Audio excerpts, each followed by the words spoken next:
Tanzania.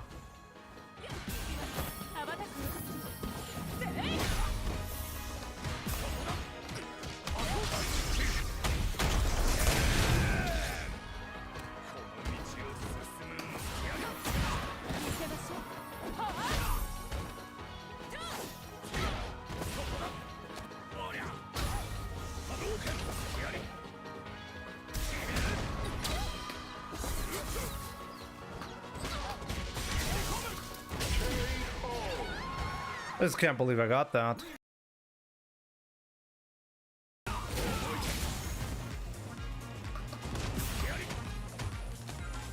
Oh, what?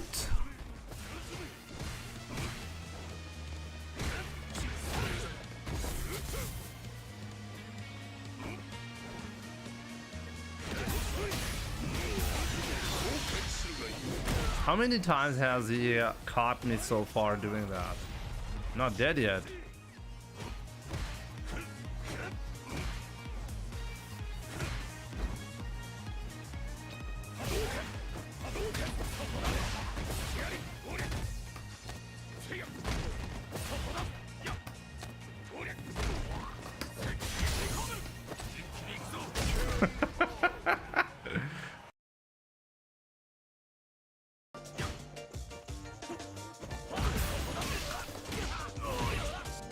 Teaching you some footsies today.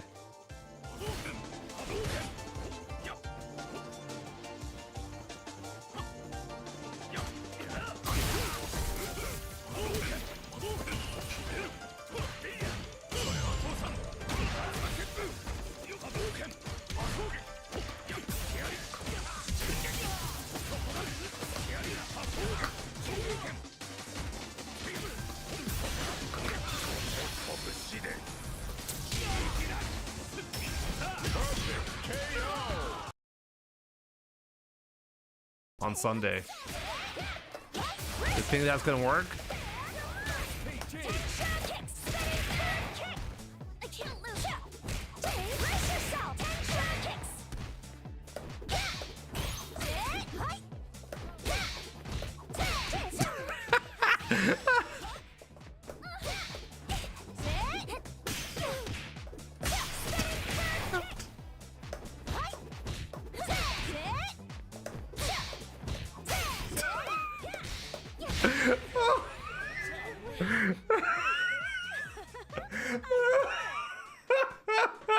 No.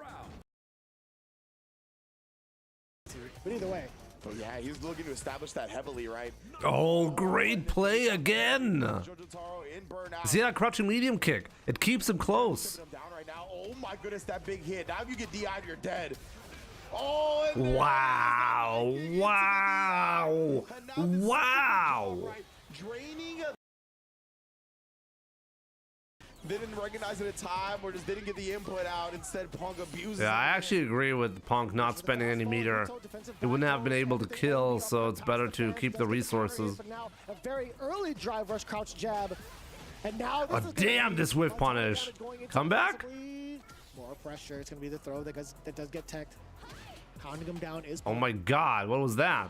Backing up a little bit now, just try to make him come to him while he builds back that drive gauge above the 3-bar threshold now. No. No comeback.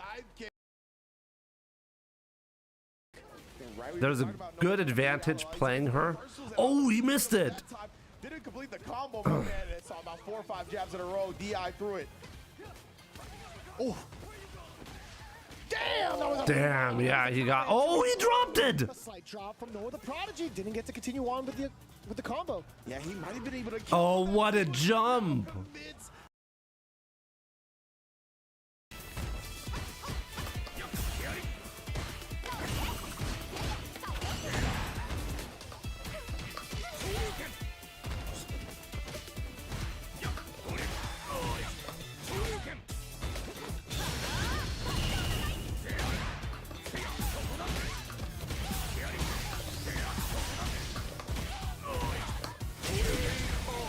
Optimal.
doing great.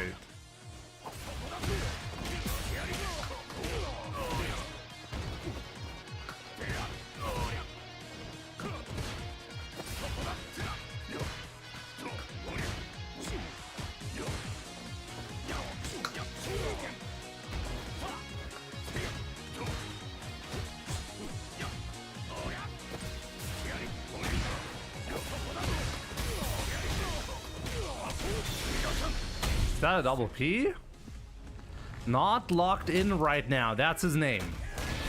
Jesus.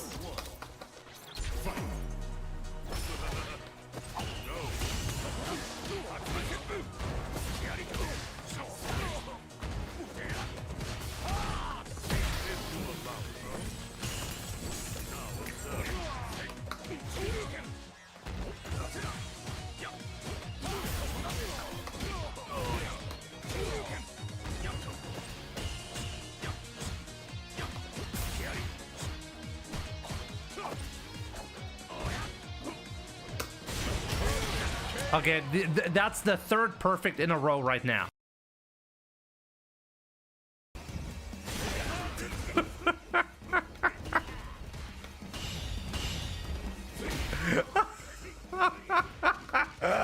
Dude, you're killing me. Dude, no, dude. Oh, God.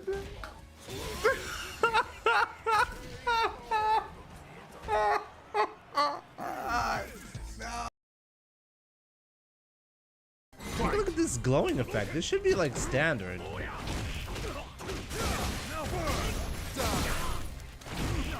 Oh my god, what the fuck? What the? He knew I was gonna do that.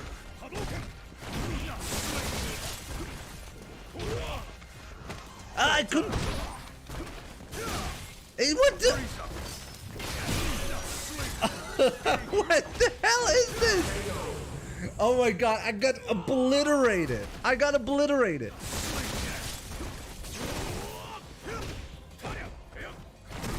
Invincible backdash. Obviously, he's got that as well. Why did he just chip me with that? What the fuck? Ow! Come on, dude. Let's go, let's go, let's go. Let's go. Oh, no! He's actually got resurrection! Fuck my life. You lose. God damn it.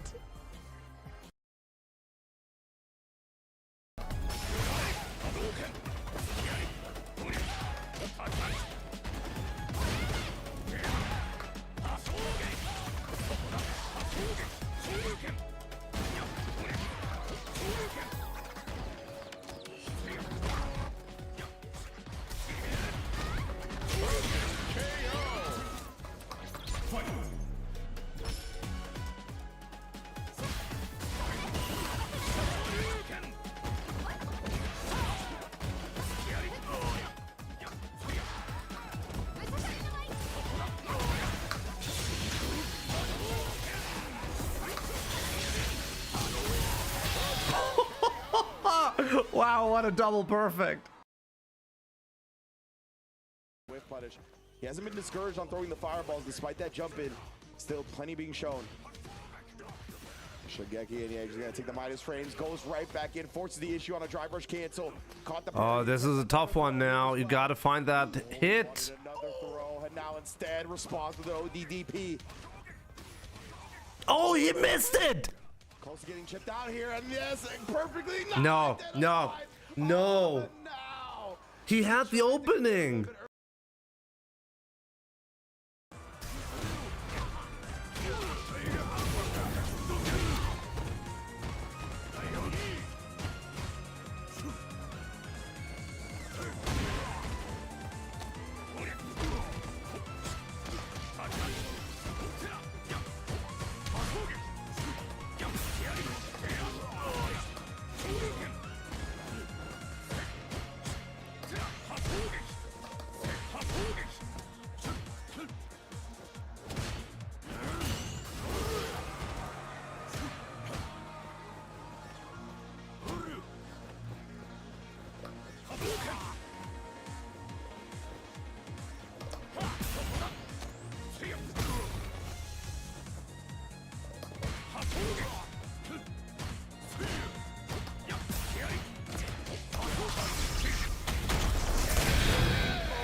Guy's a fucking joke. I'm not gonna look! He knows I'm gonna jab to bait it, so he does one after. Do you know what I mean? Jimmy's not good at this game. He's not good at Street Fighter. He's a fucking scrub, bro. Fucking winds me up. I can't play this guy seriously. I can't take him seriously. But you know what's happening? I'm not mashing against him. Because I'm trying to fucking play. Fucking scrub. Then winds me up, bro. He winds me up. He's not a fucking player, bro. He's a YOLO little fucking piece of shit. No CPT today, no. Next week. Shows that fine. He knows. He must listen to me, bro. He must listen to me, man. He must listen to me, bro. I'm match again, for fuck's sake. This fucking dude, bro. The fucking scrub. That's his back because he knows I'm gonna wait for a fucking match. Fucking scumbag. Fucking game winds me up. Fucking shit to me. Always fucking shit. Fucking scrub! This guy's not good at the game. You try and play with him, he plays like a scrub. He's not good. He's not fucking good at this game. He's been beating bums, bro. Being beaten bums. Those EXT when Street Fighter 6 comes out, I'm gonna beat you 10-0 again. You know that. I'm gonna fucking go with you. Bro, you fucking scrub. I will forever be my nemesis in 5. Jesus, bro. I'm trying to play the game here. I might as well just play like a YOLO bomb against you, Jimmy. Fucking hell, this guy's turd, bro. Round 1. Fucking turd, man. Fight.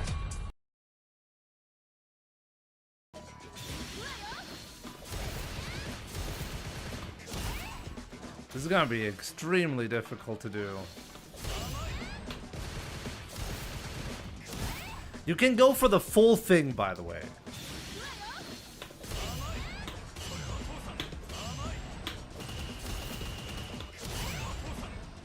Okay, that was 4.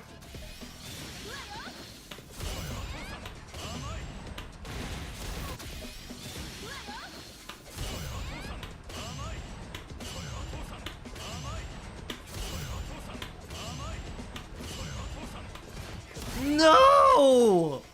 7. I got 7 again. Ah, God.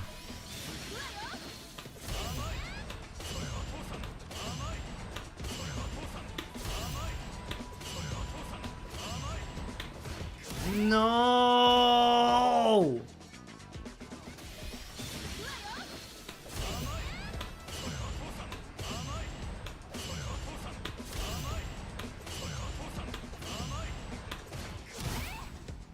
I swear to God, number 8 is faster than the rest. Maybe I'm going crazy, but I feel like the number 8 is faster than the rest.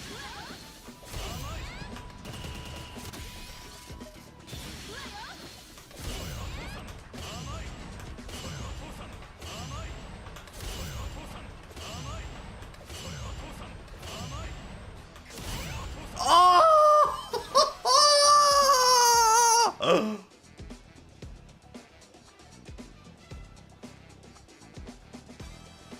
Oh my God, I got the full thing. And I told you guys, hit number 8 trolls you because it's actually way faster than the rest. Holy shit. This is difficult, Jesus. How long did that take me? That took me like, what, 2 hours to get once?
Got him.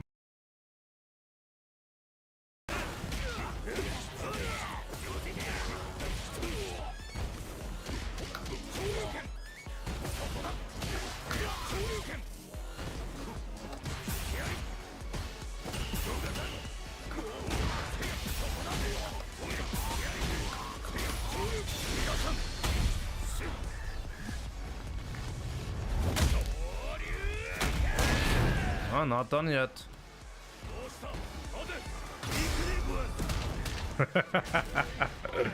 You always get them with the dash.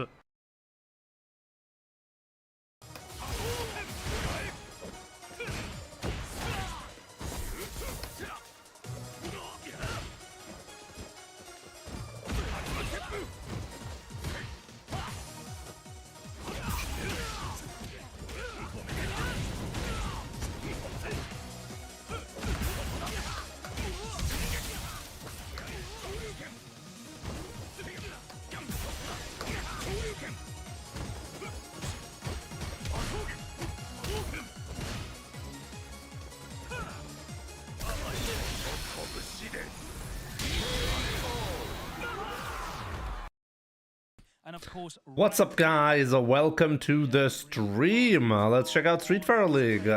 Day 4, I think it is, right? already had Sagat and C Viper make a big impact on the scene. Street Fighter 6 on sale right now.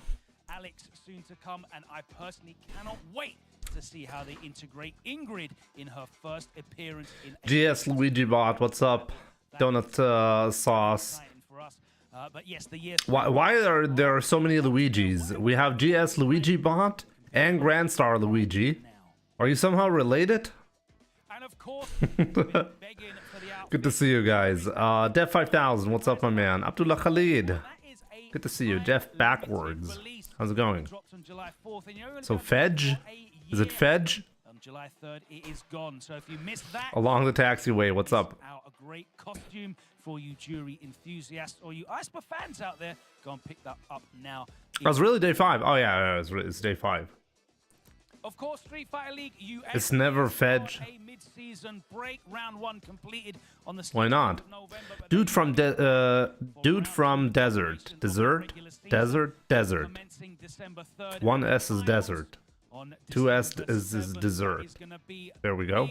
big action. If you Yo, are Nahul Leva, what's up? Good morning. Angeles Hope you're doing great. for the first time in person, get your studio tickets right now. Click the I QR think code on your I screen. need to up the volume. They're enjoying the tense You haven't DM'd me. regular season, and of course the When I say that I need practice sometime soon, I might mean next year. to Capcom Cup 12. It's happening in March 11th to 15th in next year. Game Line Storm, what's up? Sumo Hall, Capcom Cup 12, and of course, what we're all playing for here, the SFL 2025 World Championship. You might get buffed. Live in-venue tickets are We'll be doing available. another tournament soon, though. Yourselves out there to experience Maybe I'll get what some in my practice in opinion that is way. the greatest community. Psycho, what's up? I actually wanted to stream even earlier, but now we're like kind of stuck with Street Fighter League without any gameplay. I did fix, by the way, I did fix the issue that I had with the controller. So I will keep playing on the novablade because I figured out well how to actually use it properly. Click the QR code on your screen. Which country you live in? Up today. Germany. Mindflux, good to see you. Medalio, what's up? Picked up Ryu as a secondary from Cammy and have been having a blast. Thanks for the content, for sure, yeah. Seems like a good combination, Cammy, Ryu, not bad. My colleague, I believe it is Jammers. There he is. Jammers, HD Jammers. Jammers, it's day 5. It all comes down to this. We are veterans now of Street Fighter League. This is definitely the hardest day for all 6 of these teams, isn't it? Yeah, I think some of the players are feeling confident. Some of them are hiding the nervousness, but again, once we actually see them on the sticks, the results will tell themselves. Yeah, and some of these players are incredibly experienced as well. Some of them are new to this environment. How impressed have you been by some of the new additions to Street Fighter League Europe so far? I've been impressed by their mentality. Obviously, their results haven't necessarily reflected that courageousness, that adventurousness on the sticks, but they have. I still play the right Ultra Street Fighter 4, just check in from time to time. To come through and say, this is the big leagues, because some of the guys. How are you still playing Street Fighter 4 though? Absolutely. Like by yourself, or do you have like a friend who plays with you? Do you actually play online? Is that actually possible still? Discovered the enjoyment, the hype, the energy of Street Fighter League. Would you please do us the honor, please, explaining the format today, and of course that playoff format, which is going to be oh so important. It's tradition with me and Logan at this point. But yes, ladies and gentlemen, 24 players have been divided into 6 teams, have been duking it out in this regular season. Now, 2 teams face off. Actually, let's see what matches being play matches, awarding 10 points each, with the third match being a 20-point match. Now, the away side has to reveal their roster while the home side gets to counterplay accordingly, which is very important. And then, of course, you can see the point awarded being that separately. But then if there is a tie, there's a new rule now. The 4th member that sat in the regular matchup, they have to play the extra match, which is a best of 3, and it's worth 10 points instead of previously known as 5 points. Vietnam's team is cracked because the for sure. Yep. Teams will be determined as to where they're going to be positioned in the playoffs. But like Angry Bird has been surprisingly weak so far, right? Whoever wins that match goes up against Even though he's playing busted Ryu, right? To the grand finals, first in the top seeded team. So the points are super imperative here this time. And not only are they playing for bragging rights, they're going to be awarded 60,000 USD. But not only that, a place to compete with the SFL US and the SFL Japan championship teams in the Street Fighter League World Championship. So it's actually all to play for with the remaining points now. So much to play for. Of course, now with the qualification. Week, I haven't watched a lot of. Capcom Cup next year, if you are. I mean, he's been losing more than I think ever seen Angry Bird losing. Already.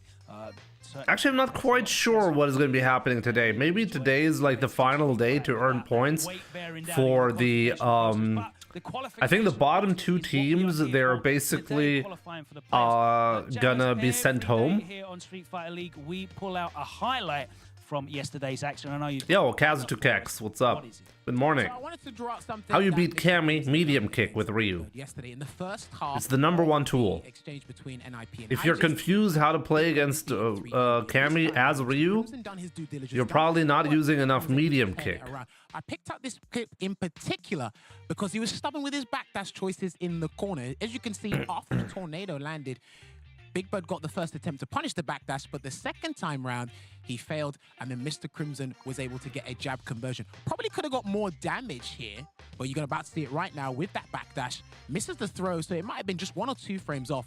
What I really like about this clip is Mr. Crimson identified that Yoga Inferno could actually chip him out from that distance, which is actually really good. I think that's what Big Bird mistook or misjudged, because it's like, okay, he might actually try and do some burnout pressure or something. He said, no, I've got crouching medium punch. It's far enough. I had that spare level 1. And you're seeing not only the utility of Yoga Inferno on hits prior to the situation. Oh, that's disappointing. What is disappointing?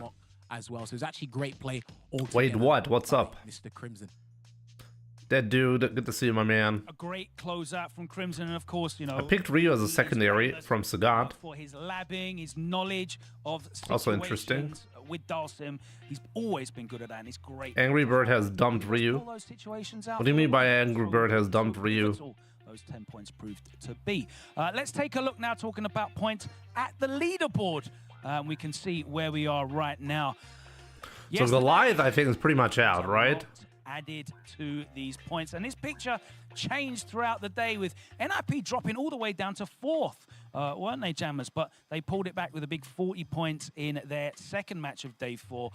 They are still in the running for that second spot, where Aegis hot on their heels, 200 points. They are breathing down. No more Ryu, only Akuma. There is no room for laziness today. No room for. Wait, has he made some kind of announcement? Wolves there on 180, and even Solary are within a mathematical chance, 50 points behind, 2 wins. He said he only trained Ryu for Mai? That's got to be the worst thing that you could ever do. So unfortunately, Goliath now why would you do that? The running with only 80 points available. What? They cannot make it in, and unfortunately, they will finish the season in last place. But you can see there, the top of the table has been very consistent as well, hasn't it, Jammers? Mouse and NIP. Yeah, these guys have made sure their positions haven't changed, and I like it because NIP have been consistent in chasing Mouse. And Mouse want to be consistent because, again, we saw it last year with Ninjas in Pajamas. They got the top spot. They were sitting pretty in grand final. Said at the end of the game against JBM. When I hear some of these players talk about it, like somebody else told me that he's gonna go through a difficult transition where he's not quite comfortable with Ryu, but he's got to play Ryu in order to really get there. So that plan has already been scraped or scrapped, or has that never been the plan to begin with? Psychology of how these players will convince themselves of what the best method is, but it's all about believing your decisions. Is that confidence is absolutely what matters. Talking about confidence, we've got a player to highlight as well. Who's it this day? Now, last year we actually spoke about Juicy Joe as the first player to highlight coming into the league. And this is before we actually spread his international presence. And he done well for himself in the past year as well. He did quite well that year, I think. Right, and I think coming into this, I think one thing that's overlooked is the only person that Juicy Joe has lost to is Ending Walker. And those guys have been going back and forth in CPT encounters. But he's actually been doing well. Vital 10 points each and every time he's played. I think he's missed out on 1 or 2 big games coming into SFL EU, but I think that was a strategic thing from NIP in general. One of the best comebacks against Joker Jokes yesterday, not once, but twice. But he's actually been on point with what he's been doing and proving to the world that it's like, hey, I can rock with these boys on the international stage. And let's not forget as well, he's qualified for Capcom Cup 12, so you're going to be seeing more of Juicy Joe on the international stage. A lot more. Thank you so much, Jammers. Juicy Joe. Juicy Joe, definitely like a player that came into the scene and is here to stay. What actually happened to the other JP player who was also very, very highly ranked? Look at what we're going to see today with the schedule now as we pull that up and take a look at what matches are lined up for Day 5, our final day of regular season. Goliath will be at home in our first match, trying to make sure that they hold a good account of themselves. They're playing for pride right now, but Aegis, they are playing for playoff positional seeding. They're going to want to hopefully run up some big points. Goliath playing free of any pressure will try and hold that score down as much as possible, hopefully with an upset for them. Wolves and Chucks, NIP, no. that's a big one. That is Not Kakaru, no, I mean a player from the EU region. There are 2 really, really, really high-ranked JP players. One was Juicy Joe at the early season of Street Fighter 6, and the other one, who was it again? There's also Link Nova, but I'm not talking about him. There was some other JP player. Who was it again? Upset win against Mouse, that will be huge for them. That I would meet all the time in ranked as well. Not all the time, but sometimes. He was always very highly ranked. I don't think Yon, no. Goliath are going to be wanting to spoil. Who was it again? In their last match of Street Fight League EU 2025. We've got Aegis versus Solary, a French showdown. Brunte, good to see you, by the way. That one, very, very important. That could be Solary's last chance at making the playoffs. And Aegis are going to want to defend their seeding position. And then look at that. It's almost as if the bracket gods arranged this for us. Our top 2 teams going into Day 5 will close out our regular season. Team match 6. It's going to be NIP versus Mouse to close it out. A sensational match. 8 incredible players. That one is a fitting way to bring our regular Rapid also played JP. But let's get straight into maybe Rapid or Link Nova simply had a different name to start. Our 2 fantastic commentators to lead off proceedings, Damascus and F-Word. Yeah, the number 2 to number 4 spots, they're all pretty much open still, right? It's been a while since you and I were last paired together, but can't stay away from the Halal Boys for too long, yeah? The Halal Boys, the bold squad, yeah. It couldn't be stopped, you know? I mean, I need to be in the gym to catch up with this bicep game you got going on here, but other than that, match made in heaven, Damascus. Very much looking forward to this. And what a game we got to kick things off here. We know that one of the few 10-pointers that Goliath were able to get was actually against... Any tournaments coming up for you, Jimmy, or taking a break? There are simply no tournaments coming up, right? who's going to go up first, orders and stuff like that. I mean, it's basically Christmas time at this point, and I mean, I'll actually be streaming a lot the next couple of weeks. Where we'll be streaming a lot. I have a couple of things that I can still or want to still announce as well, so you can look forward to that. But the tournaments, there are simply no big tournaments happening, right? Vanguard, keep his confidence up, and that Goliath would send Mark the Shark against him. Up next, it would be a little Valmaster play, mainly because Valmaster has been in and out. He's been pretty irregular in terms of like winning or not, so he's good as well to try and get some more confidence. I didn't see Infectious versus Pepito, no. And last but not least, of course, Kills You. He's been the natural anchor of this team. No reason to not put him as an anchor. Yep. And Jabby still the captain. I mean, he's been trying on the anchor. I know that he's still trying to play at his actual level, and it has been a difficult path for him. And it would be amazing to find, anchor for the team and bring the points, because let me be real, we've seen this guy, we've seen guys. Dude, why don't we play FR Dawn's tournaments? Mostly because they happen too late. I'm not sure if there has been any update, but I think last time around when I checked, the tournament started a little bit too late, and like I have to stop at around 9 p.m. So if the tournament hasn't concluded around 9 p.m., then I really can't participate. But let me know if something has changed, then I will start participating. Exactly. My mom will yell at me if I stay up more than 9 p.m. Their order, of course, Crimson. We know how clever he is putting these orders together. Let's find out how that is. Let's welcome Aegis. Yo, Carlos, what's up? The arena, firstly, with Game In.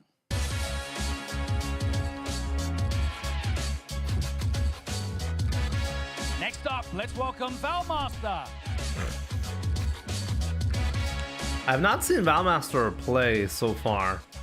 Thirdly, top scorer for the Aegis squad. It's Kills You.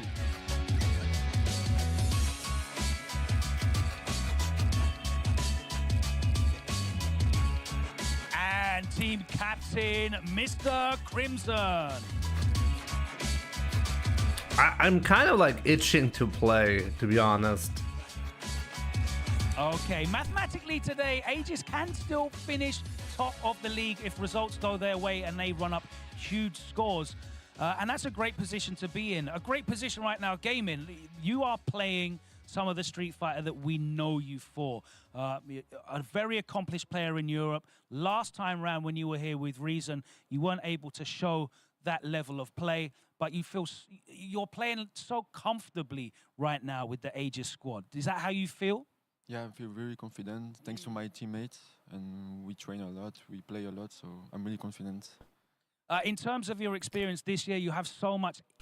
I love his Chun-Li since Street Fighter 4 days, even in 6. The job easier for you to just go. Valmaster has always been a very impressive player. The good advice, and that's really, I think Valmaster recently switched to leverless, right? So, like, I know the struggle that this is, or I'm not sure if that has actually happened. I just read from him somewhere that he was going to. But definitely let me know if that has not happened or that is not planned. Because, like, it's really difficult to do that. So, if I think at the moment he's, like, not, like, a top pick, right? Gaiman's hairline is so strong, is insane, so strong. Definitely not bad, right? Sponsored by McDonald's Wi-Fi. Goliath Gaming. That's actually genius. That's actually genius, you know? If you're sponsored by McDonald's, you gotta play on Wi-Fi, right? Oh, let us welcome in Mark the Shark.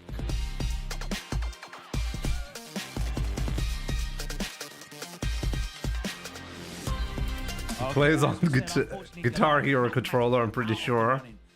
Yep, definitely. Today is all about putting on the best show. We've got some very talented players here representing for Goliath and, of course, for the region. And it's all about showing what you guys can do today, right?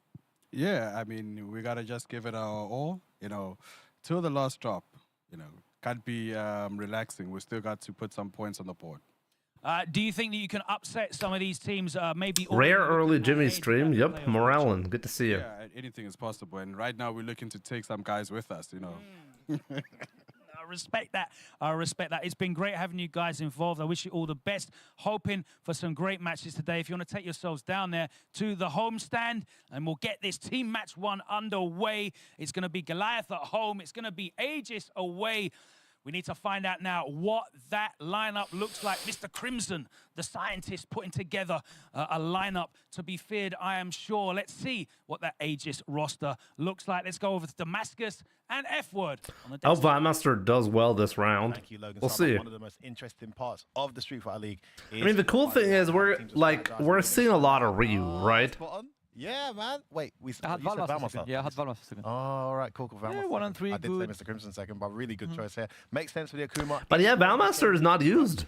Keep that momentum going. I think Valmaster's been a bit hit and miss. I thought he might take a break this time. Mr. Crimson likes to put himself middle. He even said it vocally with the Dalsim. That makes sense. And then you have Kills You with Mai. So this is a really interesting lineup. It's kind of a lineup I semi-expected, and you pretty much almost got it right as well. The most important question, though, is how... I do wonder if I'll ever be again in Street Fighter League. I kind of really want to get in shape now that I've got my skin condition and everything around my health in better order. I really want to try to step it up and see what kind of results I can get, you know? They still have a shot at second. Yes. So this is something they really need to try and maximize here in this game against Goliath. That's going to be the key for Aegis, but Logan is here with Gaming, who was very confident. Logan, how's Gaming doing today? He seems cool, calm, and collected, and it looks like as a team, Aegis... Do they approach you, or do you have to ask to be considered to be part of it? They don't really, like, for me, they did approach me, but the way it normally works, I've explained this, by the way, like, I've explained this a couple of times. Basically,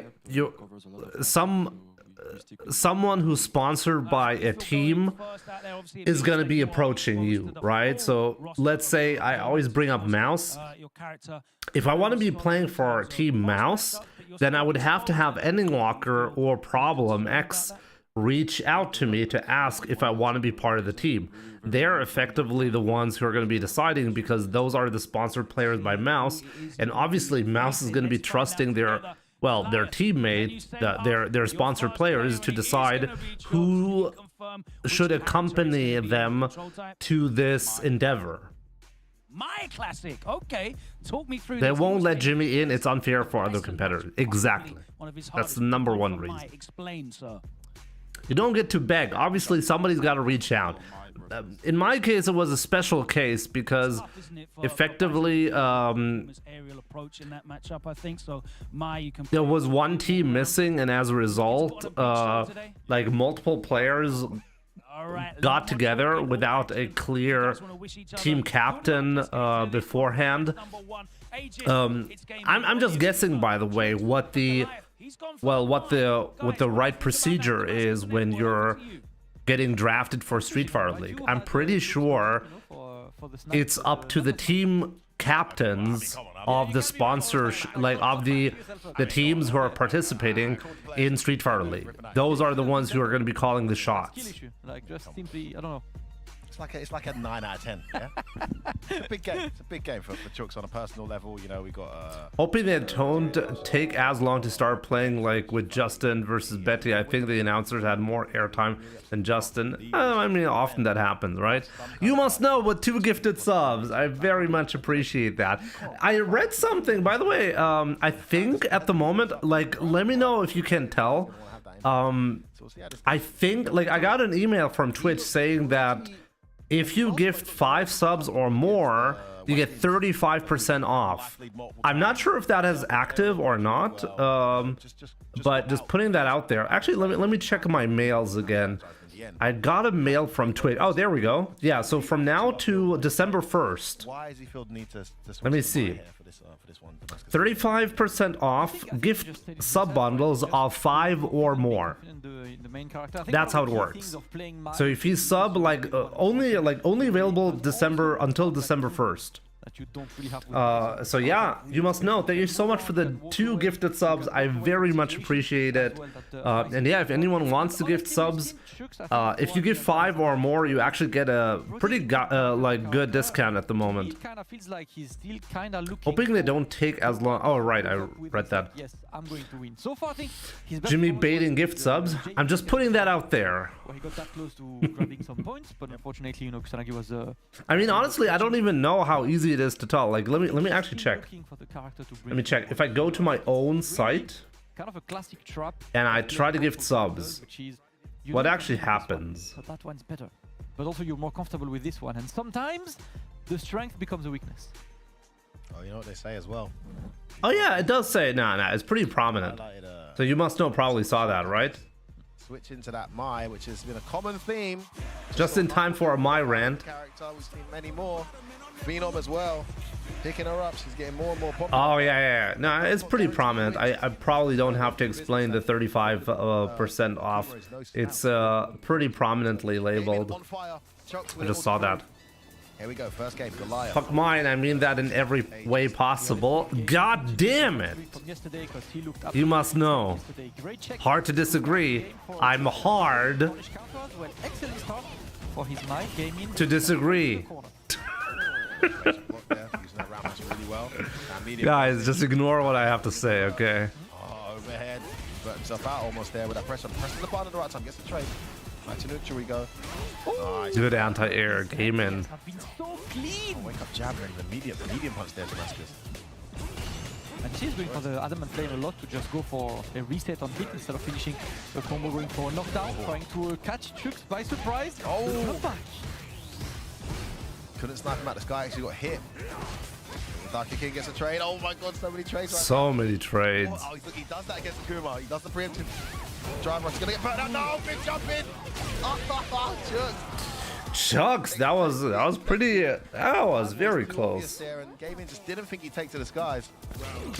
Chucks gets the first round there, Damascus. Love to see that. All want to see. My sincere apologies. Been one of those days at the office. Sometimes no playing relieved of the stress means you're playing better. And you know what we say on Street Fighter 6?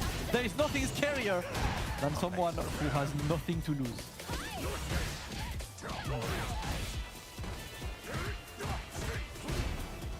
Again.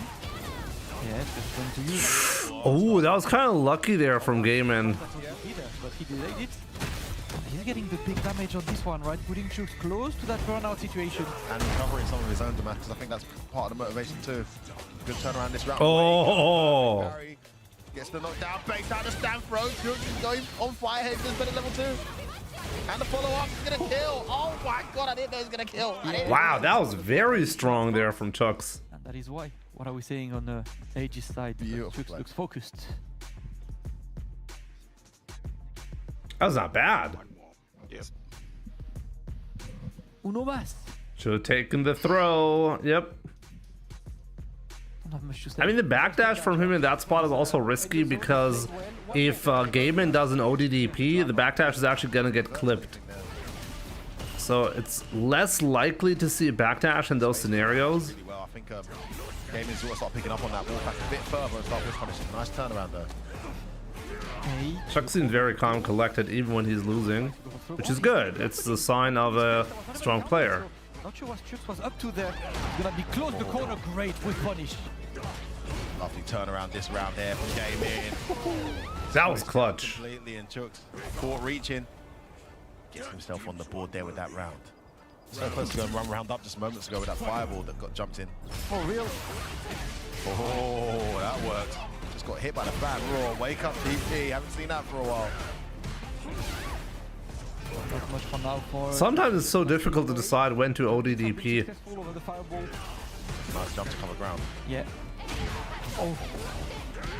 Beautiful space in there. Gets the medium into nothing. Almost burnt out here. Got to be careful, Chooks. Goes in, base out of Stanford. He's gonna get burnt out here. Oh, that's gonna work. Yep. It does. Great choice. Burn out. Equalizer. I'm very good on this gaming, looking to just be the one on the offensive. He's gonna recover. No. Oh, we pressed, but he's blocking. Why would you do that? That was so risky. Oh, Completely whiffed. That's another chance for Chooks, but Gaming is about to get his drive gauge back. Just looking Oh my God, for the there it big comes. drive rush in to put the pressure. he gets me back as well. Goes in. Caught the tip of the toe. Wow.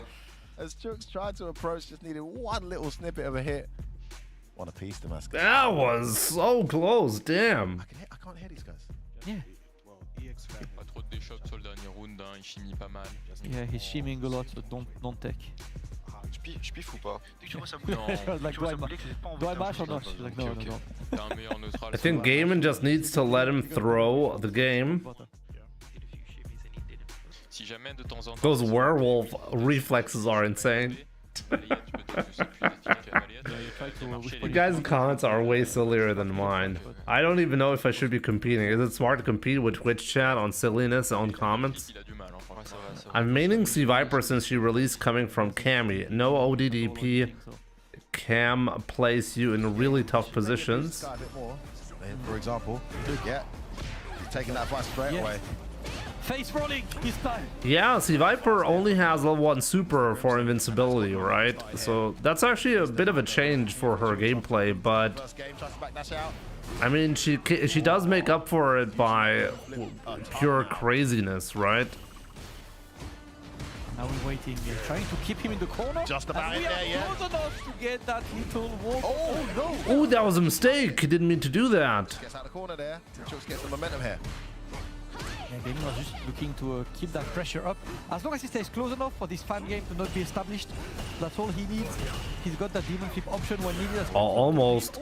Finally, this is the first stand. Bait out the throw. And he converts it. Damascus is going to be Maybe you want to fish a parry. here for gaming. He's got the damn. Maybe you want to fish a parry. Maybe, yeah. It looked like a mistake. He did it way too early. It wasn't even close. It looks all gaming. Presenting the OD fans, of course, there we go, but you're not gonna get much from this. Chooks going overdrive here, using the OD fan a ton there just to get some momentum going. It's worked out so far. Oh, he could have trade combo there. Off a light.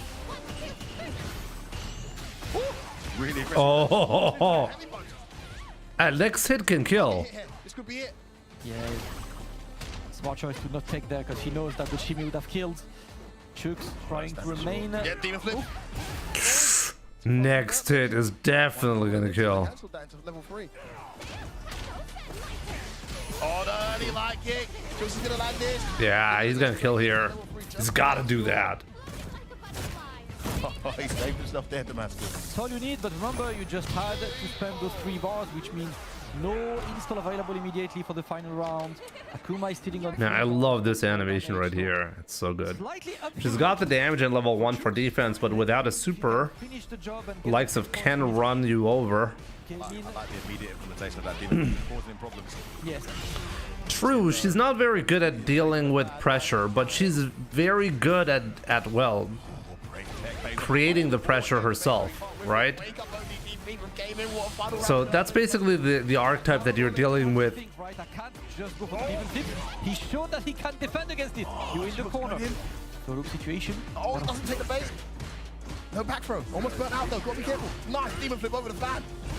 But no anti-air though from Chooks. Gonna take the risk. Chooks close. Burnout as well, man. One hit would be terrible for him. Oh, there's gonna be level 3. He's not gonna burn him out. It's going to be just a bit of drive gauge remaining on Chooks' side, and the next decision is going to be a critical one because Gaming is gonna look for this. Bad bet from Chooks. And it's gonna be gaming. And the nightmare continues for Chooks and Goliath as gaming gets... Actually really sad. Chooks has been getting really close in those matches, right? But not quite to finish, like to get a win. In the playoffs now, where they finish in that top 4 is still to be determined, but Solari with it all to do in terms of battle points to break that gap that they have between themselves and Aegis. So now their best bet is for Wolves to choke, because that 10 points was everything. Great result there, unfortunately, for Chooks. Still, the nightmare continues, but he did play very well. All credit to Gaming, his phenomenal form continues, Damascus. It does. You know, you can see also the seasoned player in him, right? He was just constantly trying to adapt to Chooks, right? He went for the Demon Flip, he saw that Chooks started to counter these, he went for other approaches, he's consistently changing to try and catch. Don't get me wrong, she's so much fun and needs balance, so cool with DP. Like he's always there. Maybe I should check out Sea Viper at some point to see what the struggles really are. I mean, I am playing a character with a DP. How horrible the my matchup is. I still personally see so many tools for Akuma in the match, and you're seeing how He finds the god very hard.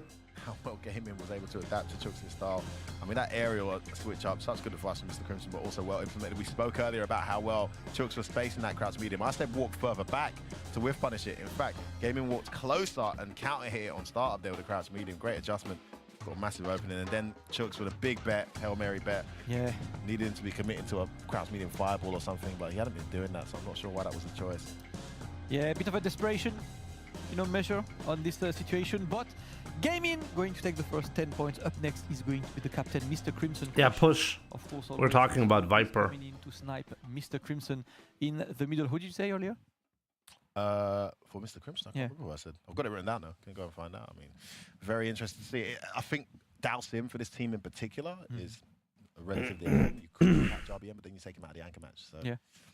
No, I think Ken and Kami are alright, you know, like Joker, But, Mark. I mean, yeah. oh, sorry, I said Joker jokes. Yeah. Because he knows the match really well. He plays it really well. So. Well, Logan, who's facing Mr. Crimson? Well, right about now, I'm facing Mr. Crimson. I'm going to ask him a couple of questions. The team right now seems to be... Logan, right now I'm facing Mr. Crimson. Yeah, like every time. Like great groove, losing or winning, we're still getting the good energy. It's important. Yeah, but the wins are coming. It's great to have Game in. He seems to be very solid now in that first spot. Yes, the good thing is that I'm really glad to work with him because he's hearing what we say, even when he played, and he can adapt. So we are playing all together. It's really enjoy playing with him. It's working very well. Let's find out who you're going to be playing in your second player match. I don't know, like today Valmaster has not been playing. I mean, we just started, right? And if Team Aegis wins the the next two matches, then we won't see Valmaster play. Only in a draw scenario will we see Valmaster in in this encounter. Sort of put forward, and you know, considering like how it went with Garnet, they were close games. So yeah. You got some interesting insight into Dalsim, of course, as well as a character. Do you feel like, obviously you're excited about the prospect of playing Crimson for the first time offline in Street Fighter 6. You must be confident that you can put on a good show in here. That's the time to put on a good show in, isn't it? This is literally it, you know. Shout out to Crimson, did absolutely amazing in Evo France, you know. So yeah, let's put on a show. Let's put on a good time. He's crashing in money in the bank. He's cashing in money in the bank. Who? Wait, who? You mean Valmaster? He's not doing anything but cashing in the money. Let's go over to the commentary desk. Damascus and F-Word. Looking forward to this one. What I find interesting is like Luffy has been surprisingly absent from any of the competition, right? Very rarely do I meet him, sometimes in ranked, but he's clearly not very focused on Street Fighter right now. Getting that kind of same story as a lot of the players in Goliath, which is that they tend to be very close and they're not really closing the games. I think remember the Juicy Joe match yesterday where honestly there was definitely ways for Joker Jokes to grab some points there. But you know, forget about yesterday, it's all about today. Pull up, get your points. Yeah, I think Joker Jokes has done some really cool, really interesting. You can tell he goes in 5 out of 8. Specific neutral play and conversions he did as a Wait, Crimson has played Sea Viper? Against Garnet was super impressive, but then able to close that out was his biggest challenge. I think his biggest challenge here versus Mr. Crimson, having never played him before, one thing you'll feel when you play Mr. Crimson. That's a good question. Why? I'm pretty sure Broski could have made a team if you wanted to. You can't get away with Maybe Broski declined. Things you can do, but relatively limited on wake up without having a. Did Broski comment on his stream about that? Defense as well as a really good instinctive read on what he's like. Broski's definitely good enough to be on a team in Street Fighter League, right? Too quickly. And previously he has played with Team Mouse, so I can't imagine Problem X ignoring Broski, but maybe he did. Maybe they just figured somebody else would make more sense this time around. one of the most unreadable guys. Actually, what team has It's kind of Broski obvious played that with well, right? He is last the year? one that you cannot really adapt to, and he's the one who's really good at adapting to you as well. You know, the character remains a rarity, you know, played at this level. Even though in Europe right now we somehow get, you know, a good amount of Dalsim experience somehow, you know, even outside of Mr. Crimson. A couple Dalsims left, right, and center have been rising through the ranks. I'm not sure what's going on with Snake Eyes, but he seems very absent in a lot of, well, different things. Completely miss, you know, in the ranked fields, but there is Dalsim and there is Crimson. I like that. Yeah, amongst the elites, I must say, globally, when it comes to Dalsim prowess and Dalsim experience and results, he's going to be coming up here to mathematically secure their place in the playoff. Right now, they're pretty much there because the point difference between them and Solari is so significant. I mean, it needs to be nothing short of a miracle for them to not qualify. But mathematically, this win is a guarantee that they'll be in that top 4 playoffs position. Then they'll just be fighting to see how high up the table they can finish with Ninjas in Pajamas and Mouse and Wolves nearby. For Joker Jokes, on the other hand, it's about racking up more points. It's about building momentum. It's about, you know, knowing that you're good enough to be here and actually showing it on the screen. So he'll be super focused. I mean, what the result would be if he can get a win over Mr. Crimson, a world champion. Did Takamura's team approach you? Many different games. Me? No. Actually, who is even team captain for Team Wolves? Maybe Hurricane? What Joker Jokes is saying, a player who brings a lot in and out of the game, right, for his team. Locked in with the Kami, Mr. Crimson, putting up 10 points on the line. Yo, Mr. Huff, what's up? Let's take a look. Hey everyone, Jimmy Wave. Thank you so much for the 21 months. Appreciate it. Went playing drive rush in there. Joker Jokes makes it away. Yeah, so your choice, no goes for the hooligan, just I like that. try and get through. If you played a different character, what do you think you would play? Hard to say. Definitely none of the hot chicks. I wouldn't be able to play concentrated. So maybe Dalsim. Funny part is I actually have a Dalsim in master rank, right? Delayed jab, catches the throw attempt. Should be able to close this out with the level 1. Yep, he will. And this is what we spoke a lot about Crimson on defense, but let's not forget, you've played Dalsims, but have you felt the Kennergy of a Dalsim like this as well? Man, Dalsim's just styling. Is that his own effort? Is he supposed to keep you on? Quit that since 5, right? Archetypes are cringe. We don't do nice that bait.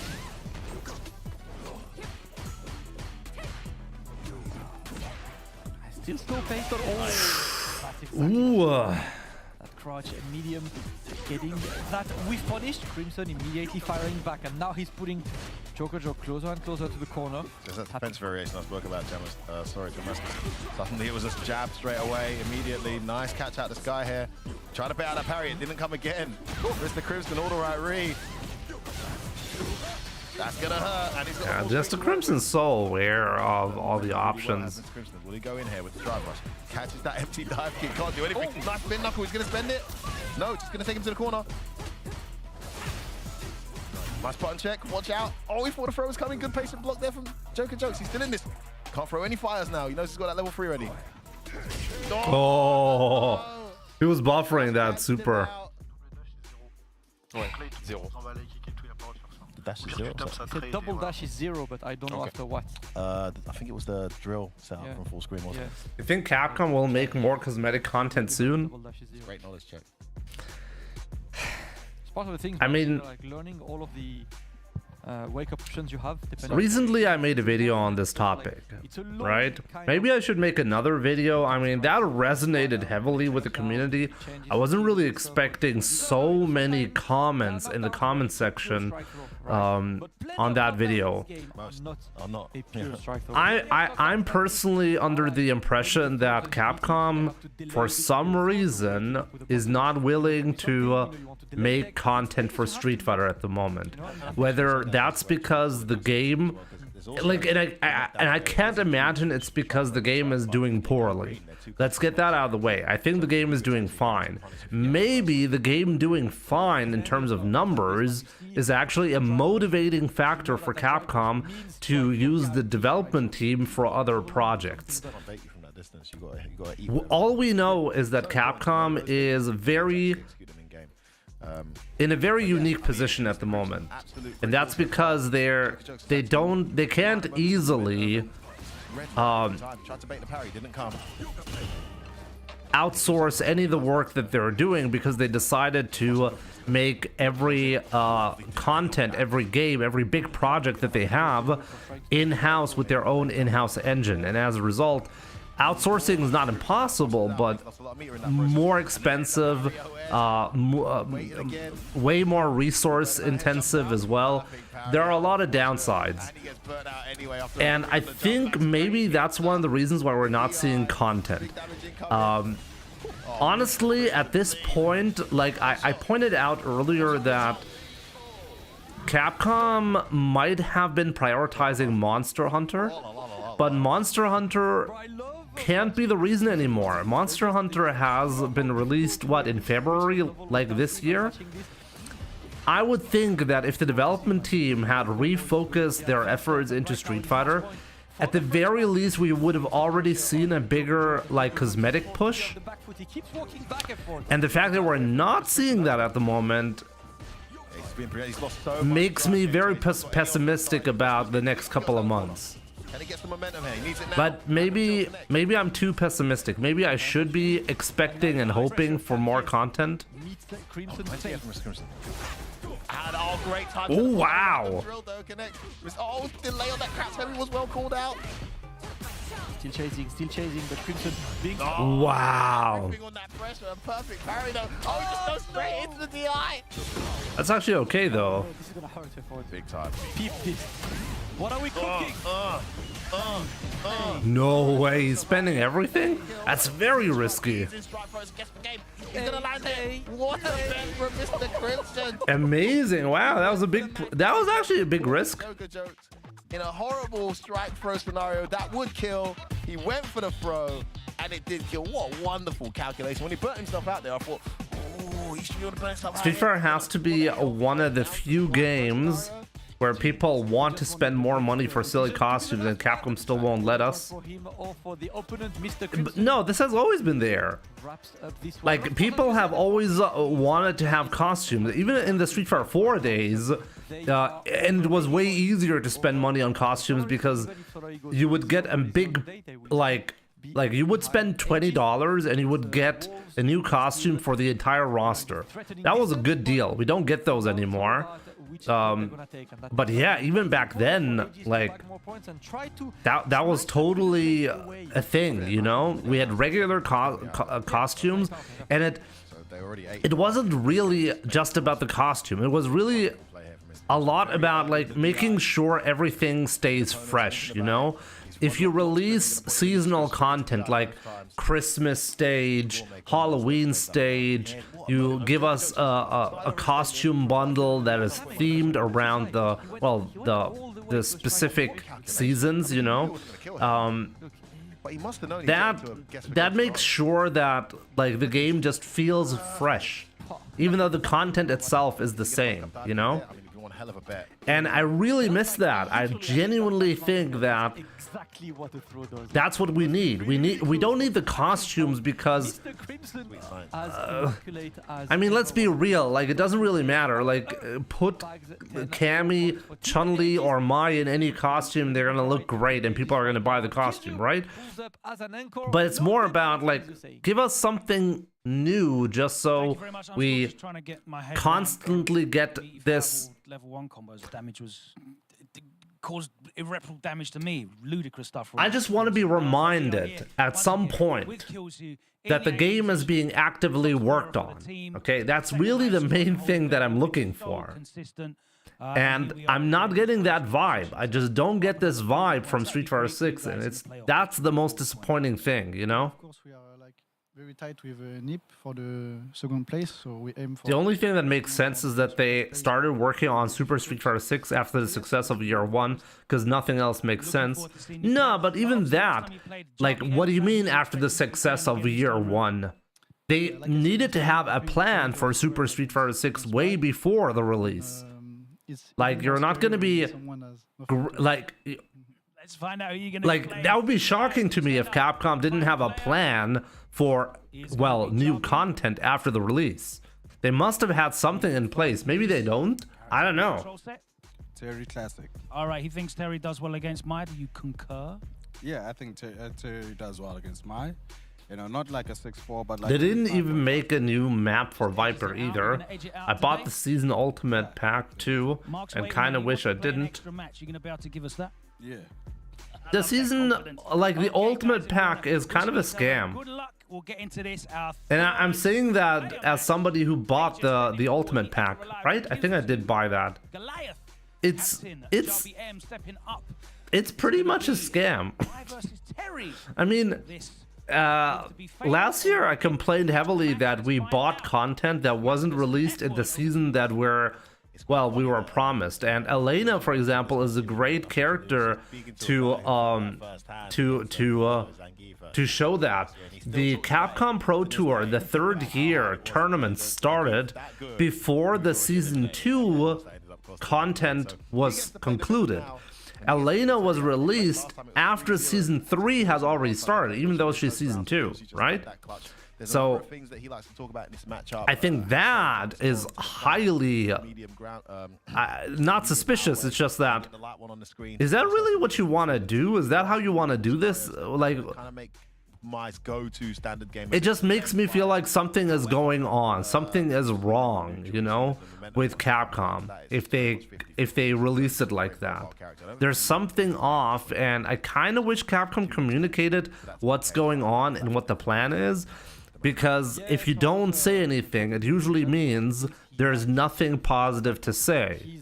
So maybe it's even better we're not getting any announcement from Capcom. I mean, Capcom's official statement in terms of the content is that, well, no, everything is normal, guys. What do you mean? It just takes 5 years to make a costume. That's the official response, by the way. That is concerning. But that's the official response. What do you mean, guys, we're slowing the content? No, everything is as normal. We always took 5 years to make a costume. What do you mean? All good around here. Nothing to see here, guys. Move along. Losing that one game to Hurricane, right? So he's got to be one of the most consistent players. And in terms of points racked up, he's got. I just kind of want to shake up away from throw loops and drive rush eating my inputs. Every single time, so he's I totally feel you. I think, like, I mean, I've said this as well in my. I think I said this in my. No, actually, in my latest stream highlights video, I have a section where I talk about having fun with the game. And I think Street Fighter 6 is a really fun game. Nothing really. Yeah, but remember, right? Killzoo is playing for... The game itself has problems, but it's still fun, okay? There's nothing crazy wrong with it, even though, and that's what I said as well, even though I think that Drive Rush is fundamentally the most flawed game mechanic out of all the mechanics that we have in Street Fighter. It's still a fun mechanic, you know? I think the heights of Drive Rush are very, very high, and the lows, though, are rock bottom. You know, it doesn't get any worse. So that is like, I feel like Drive Rush is a more extreme version of the focus attack. The focus attack, I thought, was actually quite a lame game mechanic, but what made it really good was FADC. But backdashes needed to be completely invincible because of the focus attack, so it had some downside, but we dealt with the downsides by, well, getting FADC as a result. And I think Drive Rush is kind of similar to that, just more extreme. Oh, it's gonna be the round, baby.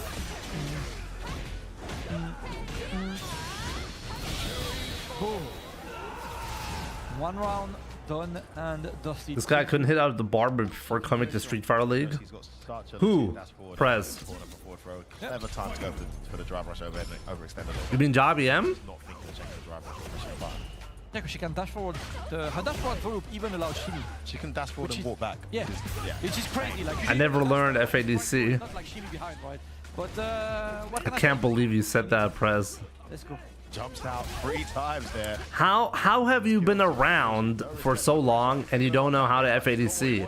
What's even going on? Delayed walk up front. Damn. Delayed throw again here. Kills you. Doesn't even go in this time. Ah, beautiful space. Damn, that should be it. No, actually, that might not be it. All right, there we go. He missed the driver's cancel. And overhead and kills you. He's looking. Yeah, that's gonna be a rough one, I think, for WM. I don't forget that after you get thrown. Miss Crim's like, keep murdering him. Press buttons. Don't be scared. Kills you, yeah. After he gets ready for that sword.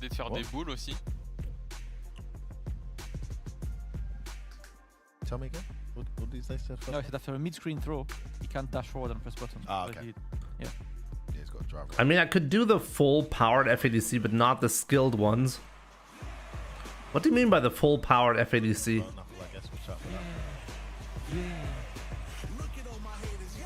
Shady, I'm pretty sure JBM is currently playing a Smurf. Off. I'm going to play off vibe right now. Let's go. Great start for kills you there. Yep. I'm pretty sure. But, look at this, like, kills you on my. He doesn't even have any points. So it must be a Smurf. Oh, one throw too many. Got away with that a few times earlier. Just goes for the delayed burner. Put her in the corner. Oh, had the whiff trap. Didn't commit. Nice. Attacking the heels there. Cat's trying to walk back. He just got away with a walk back earlier. Wake up OD, rise and tackle, connect. Yeah, it's a really good tool as well, you know, to represent. So the opponent knows that he can't just walk back, and now Jabby's Ooh, good whiff punish. Love that spacing. Put her in the corner. This time we block the overhead. Oh, he could have. Oh, wow, he could have killed there. Kills you still in this round. These rivals from this jump range got to be careful. Oh, back throw, walk forward, back throw. Such a good punish there for the patience. Oh, nice perfect parry. Oh, he gets counter hit though. Level 3. Into the deep. wow, that killed. Crazy. So well calculated. Like when your opponent is dizzy and you just hold down focus attack. It will all kills you. There's not too many right now, Damascus. Okay, he's trying to bait his power. Yeah, but what does that have to do with FADC? If you do the focus attack, that's not an FADC. Just waiting. So what do you mean by the skilled ones? Punish that, yes we will. Target combo, great use of the resources there. Doesn't want to drive rush in. Ooh. Oh, he wanted the full extension there with the punish counter. The medium was too far away. Mine's balanced. Using that. Beautiful trap there with the drive rush DP. Delay jump back hat there. No, but for real though, Shady, who do you think is better, Ryu or Mai? Kills you not jumping right now. There it goes. Or like anybody coming close to those two? That's exactly the bait you Mai? want. Jabby finally establishing some kind of offense in this match, but the jump in was not the greatest solution. Clean and here. He's quite lucky that swift. Oh, Do you think Ryu is number 2? Into the drive rush to extend the combo. Gonna burn him out here. No, gas him low. Watch your toes. Oh, he's spending. Oh, he's going to bend it. Yeah, he didn't have a path to level. He needed. Yeah, he would have needed to go straight into tackle for level 3. Level 2, sorry. Has to spend a level 3. He'll take it. It's not too bad because Killjoy is only 1 bar, right? Like. Scatcho, what's up? When you know your opponent is 3 Ryu can have a shotgun, but Mai has better 2 shotguns in front. She has 2 shotguns in front. Interesting statement. Oh, nice tech there from kills. I mean, I wouldn't mind getting shot, you know. Yeah, he's very good at that. Surprisingly, with the walk I think Akuma is still better than Ryu on paper. Yeah, he definitely could have. He went for a drive rush instead. I mean, I find it pretty wild that, I mean, please correct me if I'm wrong, but someone in chat said that supposedly Angry Bird only played Ryu to counter Mai. I can't even imagine that being a real suggestion. Oh my god, it's not going to be enough. He just got his turn and kills you. Busts out the DI. Damn. And that corner scenario, such a clever thing there to fan up as your opponents there in burnout with that level 1 instead of spending level 3 and just abuse that. It is only because from random interaction, Ryu can snag big damage. burnout That's true. throws that haven't been plus, but haven't been negative enough for him to punish. He's been doing like walk forward throw. Joker Jokes is like, you gotta hit him, and you gotta get hit less. And then Javi was like, got it. Keep mixing those two up. Well enough so you could drive rush and grab. I think get that spacing there to just drive rush afterwards. Ryu hits like a truck, but that's about it. You gotta like. That's really about it. When he ends up in these scramble scenarios and kills you, gets his momentum is where he's losing the battle, right? If you can get that neutral game to be a bigger feature of this matchup, it'll be a bit more uphill for kills you. This is not a good start though. Nothing spacing on that crowd. Even if he kills you and he has the corner already, Damascus. Yeah, Kizu is trying to close it ASAP, does not want It was pretty easy if you don't get hit. Wow, that was actually insane. He walked forward there. He just knew that Javi M was not going to be pressing a button. Punish the medium kick. Fans up, use life lead, gotta hold all this. Gonna get burnt out. The DI doesn't get punished. That's plus. Yeah, this time he walked back, right? That is just so difficult. Wow. There's only so many things we can say, right? Currently, it's simply been kills you gaming. He's looking so solid kills you. This is just this performance so far has just epitomized his season so far. It's Lukoa. It's it. But looking at Angry Bird playstyle proves my theory. He played a patient at perfect parry gaming into sweep. Trying to pay the parry there, but still very fierce and it's up working. And now we try. See, like, yeah, he parrying a lot. Overhead. Oh. So wait, what is your theory? One of those rounds. RBM still very much in this. Round taken, match point saved. Javi looking to bring it back. And now he needs to keep that momentum going. His best round so far in the set. Yes, sir. Again, let's not get away with that. His response, he's telling us all the time, you do your OD when she does hers. Nice and early jab there. Respect level 1 too. Are you okay? Checking the parries Watch as the well. wolf. Doesn't jump, doesn't he? So patient. Are you okay? One time perfect parrying the power waves as well, right? We haven't really seen him perfect parry them. There is again that medium power wave. Ooh! Slows it down. The whiff punish. So good. OS Wolf with great last minute block. Burnout very close there. Gotta be careful. There's that medium again. He's using it so well on the ground. That's his fault, but no DP. Yeah, I'm surprised. What hit will do now? I expected that DP to come forward, but right now he's looking for that one hit. Burnout. That might be the end, and that's the burnout!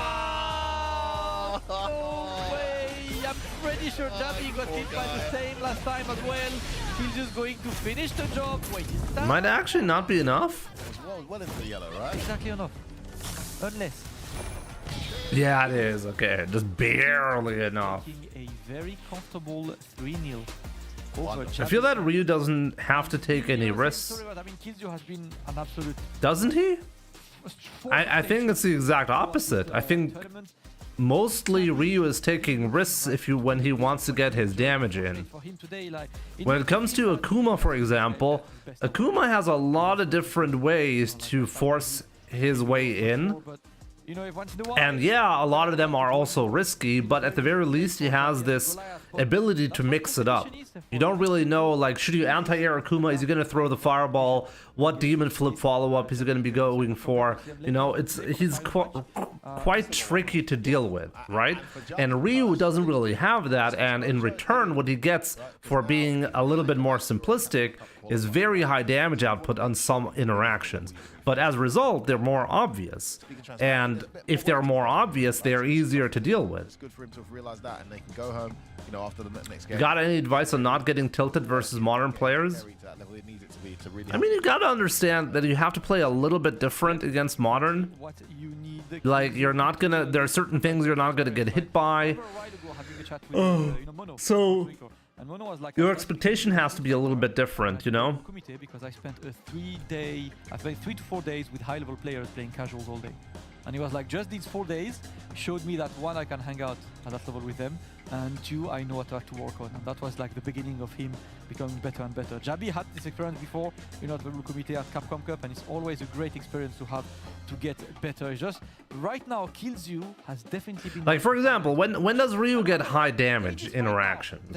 Well, a lot of the time when he tries to control the ground game, he uses Donkey Kick, for example. Donkey Kick is a pretty high-risk move.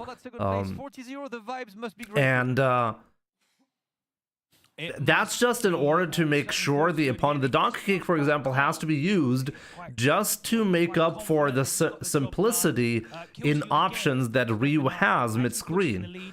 Your really only option mid-screen is either you're whiff punishing the opponent in some fashion, or you go in with crouching medium kick or solar plexus. That's pretty much it. There's really not a lot going on, and obviously there is a fireball coming from time to time, but you're not getting high damage from the fireballs. That's certainly not the case. Quite happy to help the team. And so in order to mix that up, you have to sometimes do like risky medium donkey kicks against certain characters like Ken, for example. Ken can punish the medium donkey kicks even if they are properly spaced. He can almost always punish them. So you gotta do heavy donkey kick. Heavy donkey kick will be on high level, either DI'd or perfect parried almost always. So that's a big risk if you want to get that damage. If you're using a string and then you use light Hasho to surprise the opponent and get them to hit buttons, then yeah, you get a cool interaction then, and then you can drive rush to continue your combo. But if the opponent doesn't press a button, all of a sudden you're next to the opponent in a -2 scenario. So Ryu is like a high-risk, high-reward type of character in Street Fighter 6. He's not this, oh, I'm this super balanced character that can do everything okay, but nothing good. No, Ryu is pretty high risk, high reward. He gets very high damage output when you get the right reads in, but when you don't, then you have to deal with the disadvantage, the disadvantages that come with that. Really well. I hope they have more opportunity in the future, as we said, and yeah, just GG's to them. And GG's to Aegis, of course. Another win for gaming. I'll be right back, guys. I'll be right back. Give me a second. Yes, of course. We, as the leagues continue, we feel more and more confident. So that's a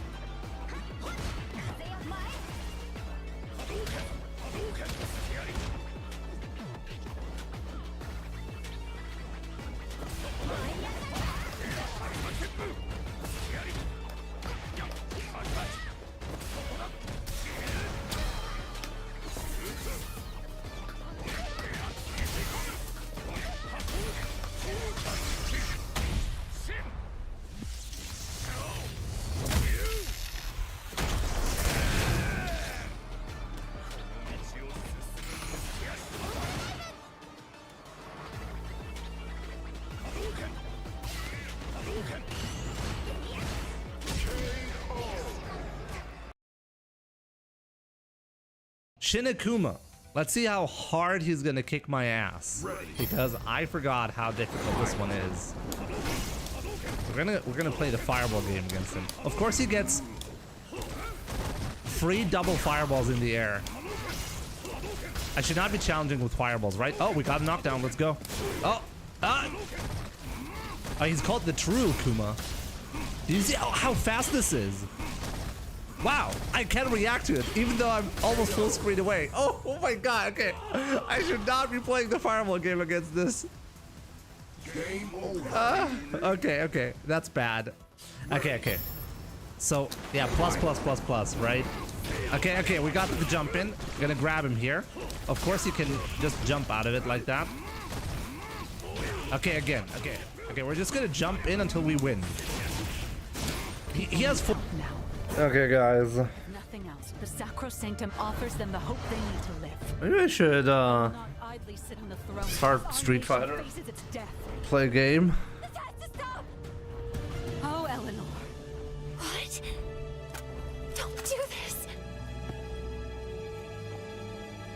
a sky scale. It has been many years. That woman with the Rathalos. I'm certain she was my mother. Why did she come here? For what reason did she cross the Meridian? You're not the only one here who's curious about Lady Amara. The future of Azuria rests on your shoulders, and you... Let's play a game of Street Fighter.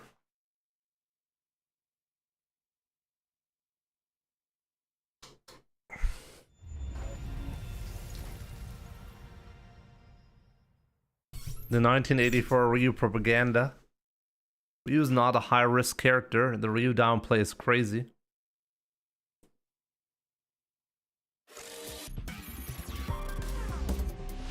Street Fighter 6. How is it a downplay? He gets very high reward, and as a result, he's a top 5 character. How's that a downplay?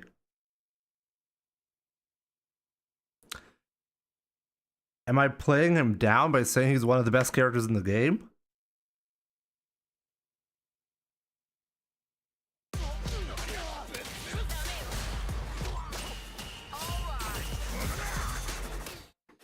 Street Fighter 6.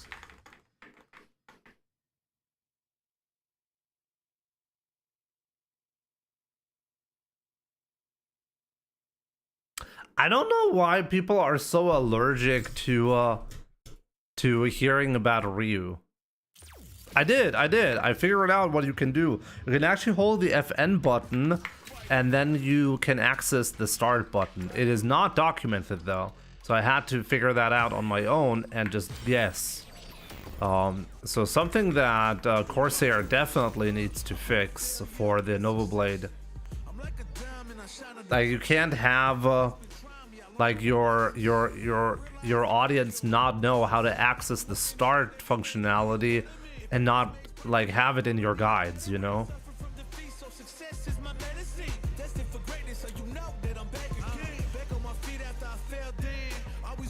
I think the idea of Donkey Kick or Hasho being risky is what most people find disagreeable. Okay. I mean, at the end of the day, like, let's look at the competitive environment. It's one of the very few moments where we're actually seeing Ryu being played by a lot of people.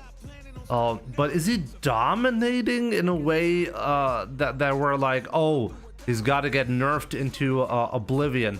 Like, I find this so surreal. Like, we had so many seasons now, like Ken and Cammy have been on top of the qualification spots for the last 2 years for Street Fighter 6, and somehow we never have discussions like that. Oh, when are they gonna nerf Cammy finally? When are they gonna nerf Ken? Nobody's talking about Akuma for some reason, and like that just gets me really confused. Like when now we finally have a version where people actively choose to play Ryu, and now like he's like this super problematic character that needs to be dealt with ASAP. I think it's just that like this is a crazy exaggeration, you know? That's what I disagree with. I don't think that Ryu is a bad character. I think he's one of the best characters in the game. But does that mean that, oh, well, now he's got to get nerfed to the point where he's not used by anyone? Like, when is he actually okay? Like, it's not good when people actually feel like playing him. And even when they feel like playing him, he's usually just a secondary.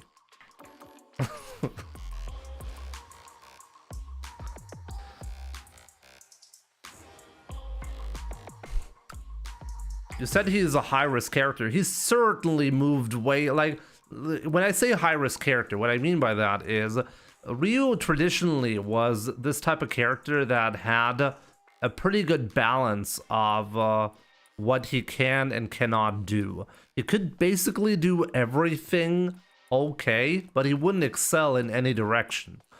And I feel like more and more, this has been, like, this concept has been moved away from in favor of, hey, let's just give him, if the stars align and everything works his way, let's just make sure the guy kills you no matter what. I think the Denjin charge, for example, is a great example of that. If you have the Denjin charged and you get a crazy opening, then you can deal such a ridiculous amount of damage. But then again, like, getting the Denjin charge usually means giving up a combo to begin with. He's, in my opinion, moving towards a different concept. It's hard to say that, oh, Ryu is this character that you play when you want to have somebody to learn Street Fighter with. Like, he used to be the guy that's like, yeah, if you learn Ryu, you'll learn how to play Street Fighter. And I feel like more and more, Ryu is just the guy that deals a lot of damage when he hits you. But comparatively, it's not as simple to land the hit. That's more in line with what he actually does nowadays.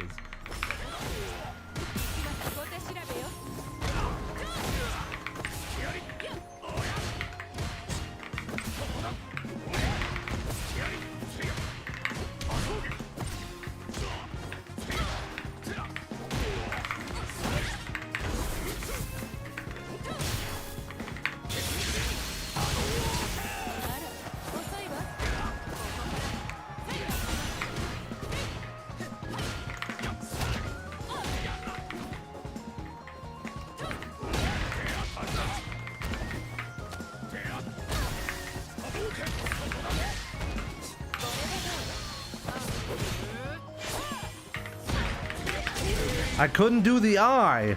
Why is the eye? I switched to control scheme, that's why. I actually lived because I couldn't DI. I currently cannot DI. That's not good.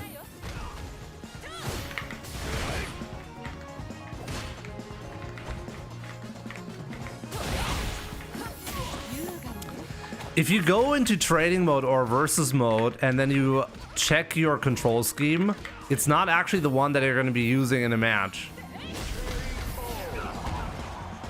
That's really confusing. I should actually stop doing that. Like,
I'm not gonna play without fixing the I button.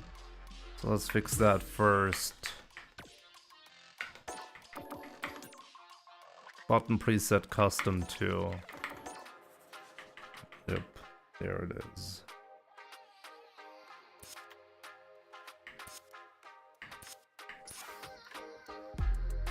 Yes, what's up?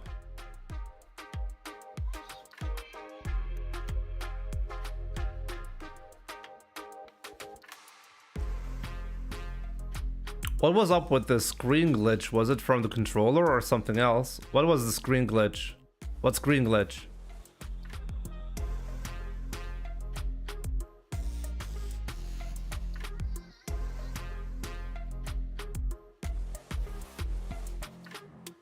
I don't think he needs a nerf. I think he's fine where he's at. I don't think that Ryu is a problematic character. And I agree with that. I think he's strong, but so are the other strong characters.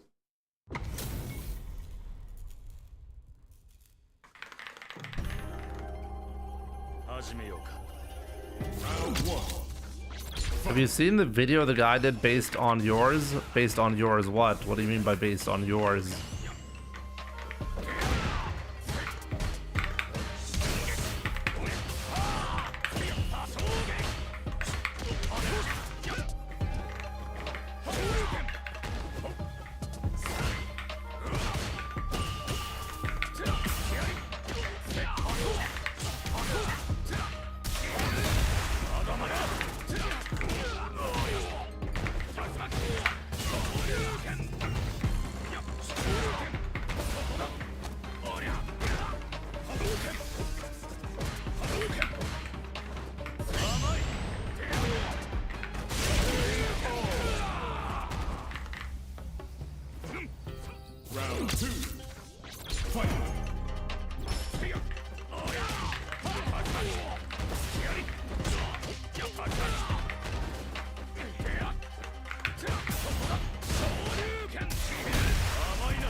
Have you seen the video the guy did based on yours?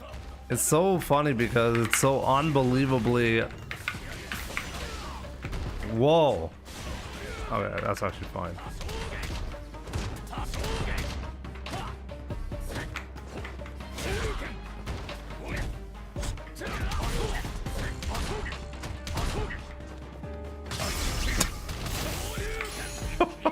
What was that? Real wins. Round one.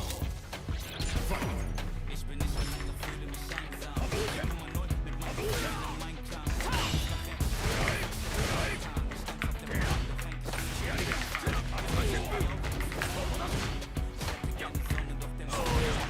Oh, I have the wrong SOCD settings, I'm pretty sure.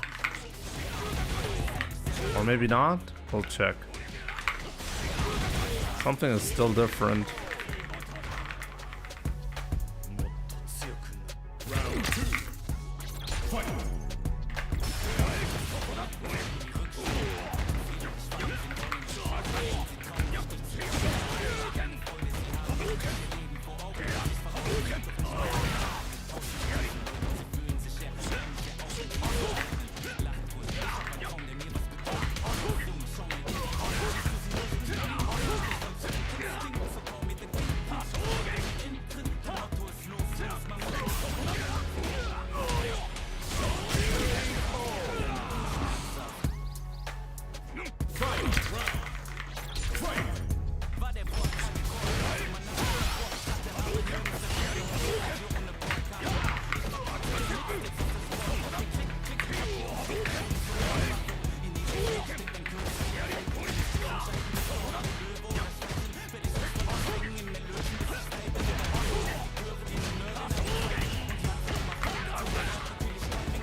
Yeah, but like, even if I know, okay, it's Beam, but what video is he talking about? Do you know the guy who did the thing, Jimmy? How do I answer that?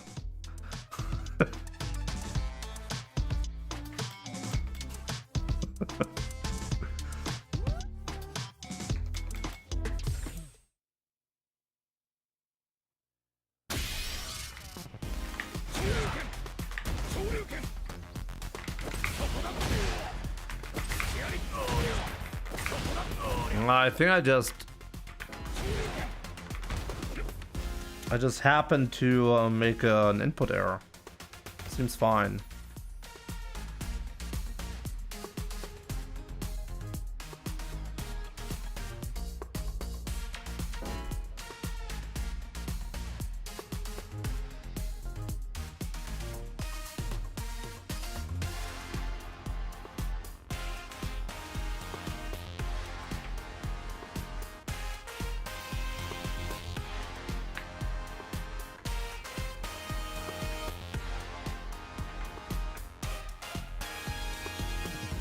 Yeah, no, it's fine. It was fine. I just had an input error. My bad.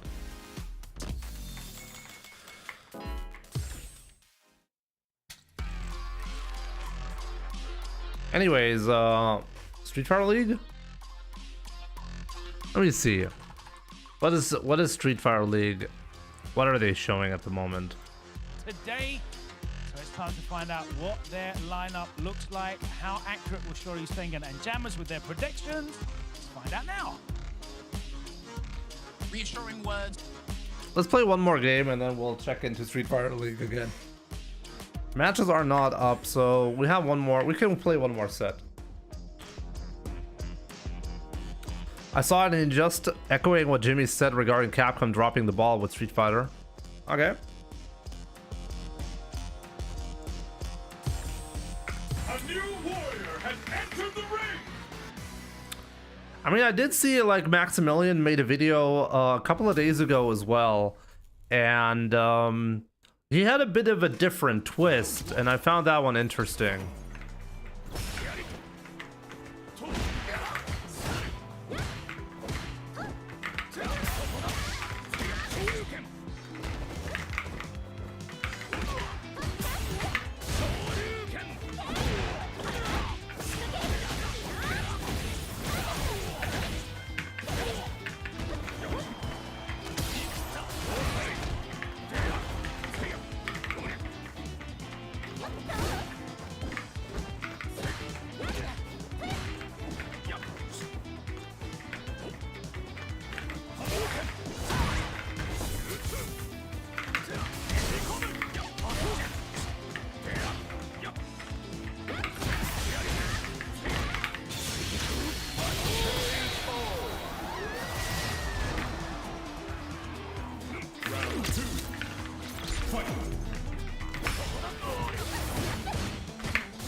At least he had to spend that.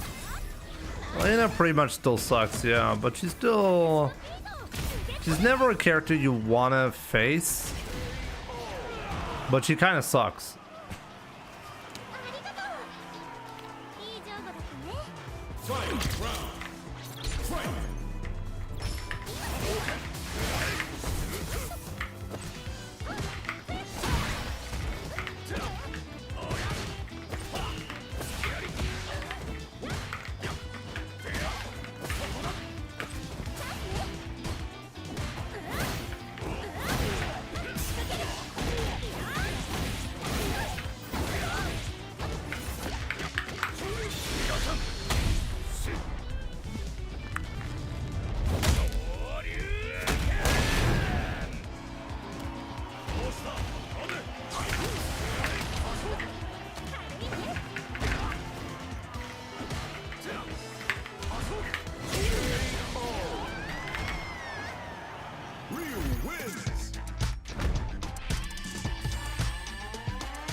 This is the blast punish. You can always punish that.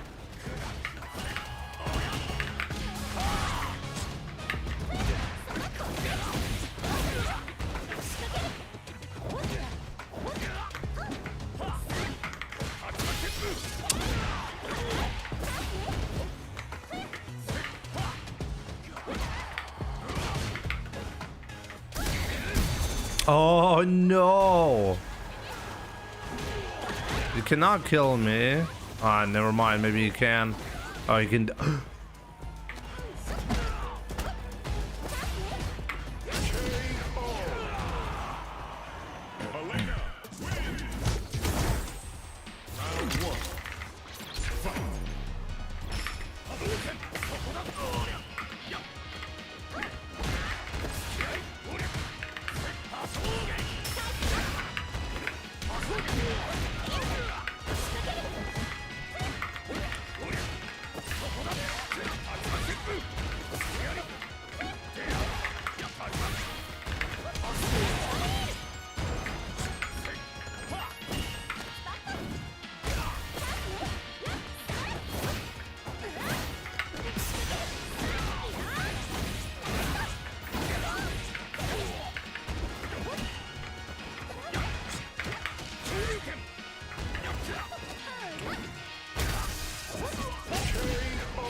Oh no! I delayed the level 3 a little bit too much.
Oh, I tried to jump! Drive rush!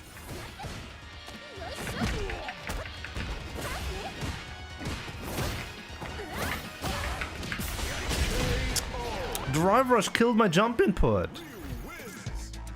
Okay, let's check.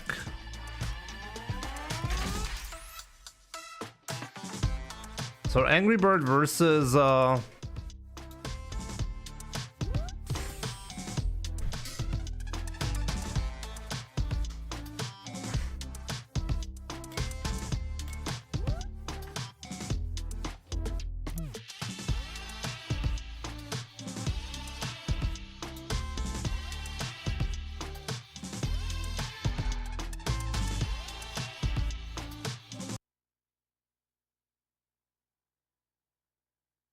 Sat yourself down right in front of an assassin. I really don't like how I have to do that every time. Damascus, we need you. Oh, after it was, he said, keep doing what you do. Yeah. And really good read on. Oh, the defense! Drive rush still eats inputs, yep. So patient in neutral, this is brilliant.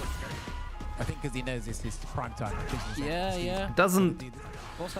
For anyone like being a smartass about drive rush technically doesn't eat inputs. It never eats your inputs. It just delays game states by up to or by exactly 11 frames.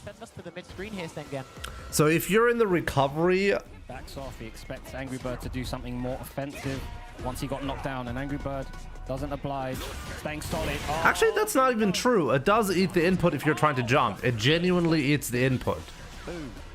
That is something where you did an input, your character is in neutral, and you still didn't get the jump. That can only happen. That happens with the jump. So it actually does. It inputs there literally. Rogar, the novablade controller now for me fully functional, with actually even better than it was before I updated the firmware, because now I cannot accidentally press the PlayStation button anymore, which is great. So yeah, good. I still gotta get used to certain things, like maybe I'll actually switch around the actuation settings. There's still some things I want to test. Wow. Hurricane. Talk to me, Jammers. Telling this woman's magnetic. You just doesn't leave you. She sticks to you like a fly on grass. Wow. Tap tap. We've got cross cuts. Hey, he listened to detect it. Here you go. Back row. Watch out. Demon flip. Oh, that's gonna hurt a lot. What's he gonna do though here, Angry Bird? He's just gonna end it with a Tatsu here. Empty job. That would have been. Oh no. And he's still got super R3, one bunch. That's gonna hurt. But he's not done yet. It's not the C8 version. Angry Bird does have access to a raging demon. If you can find that somehow. Jump. Oh, the angle. He messed up. He accidentally did the jab. Is going to take that first player match and a huge result for Team Wolves. Wow, what a set. Woo!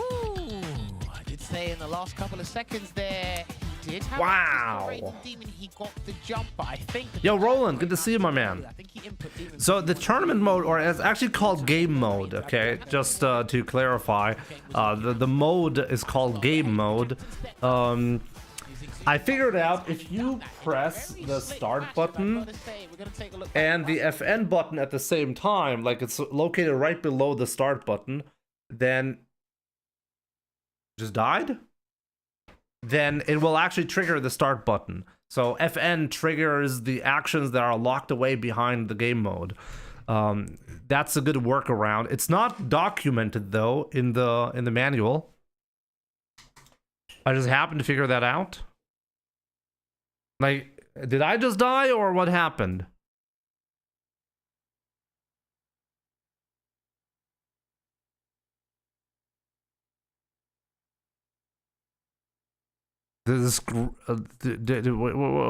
What just happened? Give me a second. I can't even press. I think the browser somehow got stuck there. It's just unfortunate how that demon came out. So it was unfortunate there for Angry Bird. Yeah, I think it was really. Okay, now it works though. Going first, right? I did say before the match started that Angry Bird's weakest area is probably his defense when his back's to the wall. But same as Hurricane, they're both offensive. I think the browser actually froze. Both of them were really ready for each other. There were some really nice moments, especially with Angry Bird's decisions to jump out of the corner when he decided to Angry Bird gonna have to rename to Hungry Bird soon. I could nerd out about this all My man is packing it in. Packing it on. Match. Logan, take it away. Thank you very much. An exciting opening player match to kick off this fixture. Between Angry Bird, surprisingly, like, I don't even want to say weak, but not as dominant, right? Things down a bit. Take control with that, JP. Yeah, Jimmy banned these YouTube commenters bad-mouthing my goat, Angry Bird. Yeah, Senko, I gotta tell you, Angry Bird pretty much a scrub right now.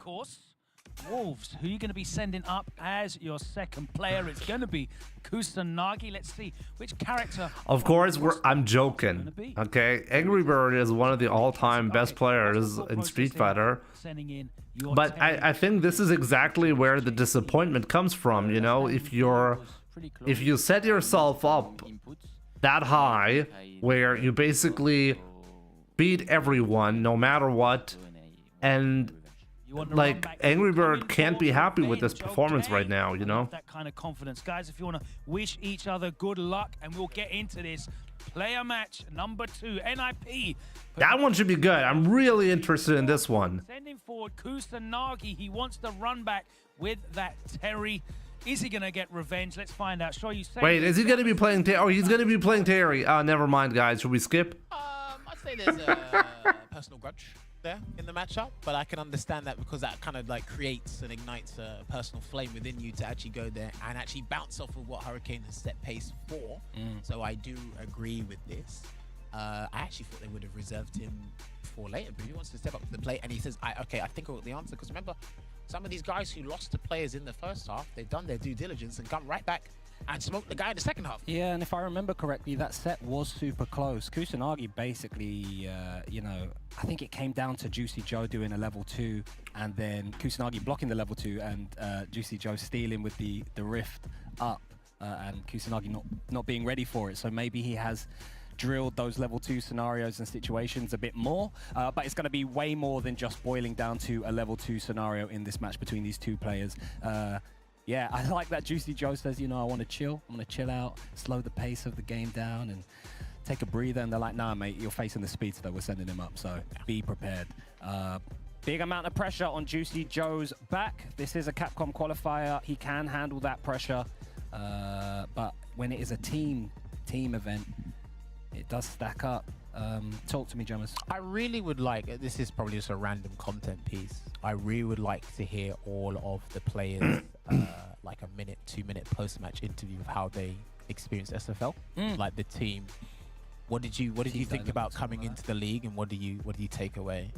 I think it'd be vital for players at home as well, because you know, like we said before, time and time again, The Akuma curse of being broken but not winning coming with the Terry. Now, fell upon really, Angry Bird. Kusanagi's Terry is Has Akuma had this kind of curse? Power wave, drive rush overhead. He'll give you the lot. Didn't Angry Bird? No, actually, Angry Bird won with Ken when he won Evo, right? Encountered there. I know Buster Wolf actually plays a vital role in this because it punishes, I think, 2 of the swipes. Yeah. Because it's a 7 frame, and I still think it's one of the best 2-bar ones in the game. It actually goes through the Phantom as well at a particular range. Okay. Because obviously the hitbox of the Phantom doesn't come until it actually connects to Buster Wolf. You travel forward and go past it. But that's more of a, you have to be like really confident in Akuma and Ryu matchup is who gets overhead into level 3 first. Sometimes it feels that way, right? It feels like that, yeah. But yeah, I am curious to see how Joe handled it, because Joe has actually been handling the pressure and been playing an integral part thus far. The only person he's lost to is Ending Walker. You saw the player stats earlier, then I did put him on the player spotlight.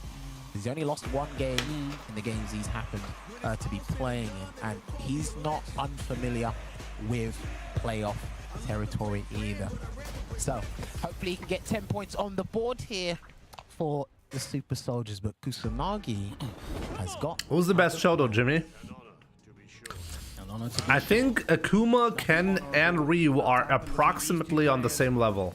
It's going to be a slobber knocker. Did he have an execution error last time? There you go. You see the backdash into the thing? I'm not sure if he had an execution error last time against Juicy Joe. We've done the low forward and the DP came out. I can't remember if it was that match. Possibly. There was a couple of jump angles as well from Juicy Joe. Ken bottom 5. Oh! Punish on the ghost. Doesn't get the just frame, the power dunk either. He's got the corner. That's the most important part. There was a couple of really well-timed jumps from Juicy Joe that made the DP anti-air whiff. I like that immediate drive rush on the crouch fierce ODs, like -6, so you do get to drive rush press if you've got a fast enough movement speed, but Juicy Joe caging Kusanagi in this corner. Oh, immediate drive rush on hit, okay. Big jump, didn't believe, gets the stand medium. Oh, he got the opening, but didn't believe, so went for the overhead and got the reset. Expecting the stand medium punch to connect on hit because he already committed to the drive rush overhead, and Juicy Joe fell asleep at the wheel. There you go with the burning knuckle round start. Because it can be +2 at the tip for that distance. It's a back throw. Yeah, I like that backdash from Kusanagi. The only way JP can stop that is with a crouching medium kick mid-screen. Oh, I gotta say, like, Kusanagi finding really good openings after perfect parry. And I think this is one of my weaknesses, by the way. That should be it. Wow, Kusanagi, you're not chilling, mate. You are not chilling. I am bringing the fight to you.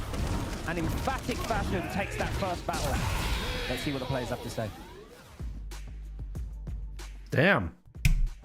Drive rush. So try to, minimize what you do after, Try to not suck as hard. Big Bird to Juicy Joe right now. Sometimes he's doing he's leaving gaps in his drive rushes. like medium punch, drive rush, throw, something like that. But whenever you have bar, it's good to EX amnesia sometimes. Yeah. Between buffer it or super even. Remember, crouching medium punch is a good driver's check. Yeah. For JP. But the main thing is. I find it funny that they're explaining to Juicy Joe that crouching medium punch of JP is a good punish to drive rush. Like he doesn't fucking know. Spike, you should do the mid one. I just can't. Juicy Joe having to slow down. Feed on to Juicy Joe. Kusanagi, because Kusanagi. Bro, OD Amnesia is invincible to throws, in case you didn't know. The other day I tried it and I was shocked it worked. That was very close. And Juicy Joe's like, what? Really? I didn't know that. He's already got one drive rush check, so the information has been registered. His speed processing in his brain is insane, Juicy Joe. Yeah, okay, because you got to commit to that. Misses the throw, unfortunately. I thought the throw box would have been massive enough for that, and he's going to... Juicy Joe's like, thanks, man, good to know. Too far. Commentator's curse. The funny part is he did actually get the opening through a crouching medium punch into drive rush. You know, as a punish to Kusanagi's drive rush. So it's kind of hilarious how that ended up working out. Gotta be careful of a spike as well. Oh, whiff punishing. Stalking in that area, not pressing anything, not committing, and was ready with the whiff punish. ODDP is actually invincible, yeah. I didn't know that. So I'm like, yeah, he has to work on that kind of spacing, especially with the slow back walk speed he has there. Gonna get the quick burn for the Oki. Stagger strings, Juicy Joe doesn't bite. Low heavy kick, he's done that a couple of times now, Juicy Joe. Wow, the +3 into the stand fierce multiple times. Man, Juicy Joe right now being very, very aggressive. Nice drive rush spike to stop the check.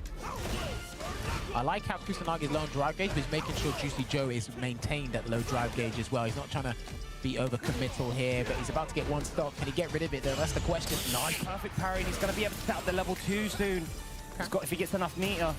Kusanagi, both players, he sets up that rift and does absolutely nothing. Juicy Joe is locked in to Kusanagi's movement. There's the amnesia, but it was off a jab, so backdashes and delays. What did he punish counter? I think he punished counter there, parry. Just has to wait. Yeah, he has to respect it. Level 2's coming. Oh no, he's going to chip him out. Ooh, okay, we're expecting a super. Any thought of super, and the standing fist catches across immediately. Juicy Joe, very, very impressive second match. People are like, Kusanagi, Terry can do ODDP on wake up, it's invincible. Kusanagi, oh, okay. Yeah, I thought Fireball is invincible. The standing heavy punch. But you're doing a good job blocking. Yeah, you're not gonna get. That's good. And don't forget, you're JP. I don't know why it's so much fun making up conversations that never actually happened. So yeah, the stand heavy punch that Juicy Joe is using at beautiful spaces because it reels the hurt box back. The button that Kusanagi has to. I swear to God, guys, just to be funny for you guys, if I ever make it back to Street Fighter League at any point, I'm gonna make that comment, okay? I'm gonna be like the teammate of Phenom or whoever, and then be like, yeah, do you know that like ODDP is invincible? I think it's invincible. I'll do that just for the shits and giggles, you know? This is looking long for Kusanagi right now, just slowly chipping away at the drive gauge, and he might tip on an overhead soon, doesn't need to. Saves his drive meter, but now he's hardly has any health, can't afford to take a trade. Stay there, that's good. There's the overhead. Good block there. He might get stunned in a minute. He's not careful, and a very, very beneficial. I take off my headphones immediately. He tried to stagger a bit too much. Thought Juicy Joe would be scared, and he is now on player match point. Forward drive rush again. Gonna get the typical tip throw here for 3 bars. That's fine. Yeah, I'm gonna be like, yeah, so Phenom, when the opponent throws you, then you can actually tech the throw if you do the throw a little bit after he does the throw. I've seen that you don't know about that. And Phenom's gonna be like, thank you so much, Jimmy. That's why you're on the team. That's why you're the GOAT. happening here, and he can set up another departure if he wants to, but he goes for the safe jump here, saying, and this is not looking good. 2 OD, OD, Slash, Juicy Joe. Wow. Wow, that was domination. Fashion. The adjustment was there. It was a beautiful adjustment on his All right, part. Phenom, you need to guess better. To Juicy Joe. Anybody can say that, but I'm going to explain to Phenom basic game mechanics, and he's going to be thankful. But also, why this guy, I think, is one of the best at managing your drive gauge and his drive gauge. Kusanagi is like, Saw it there.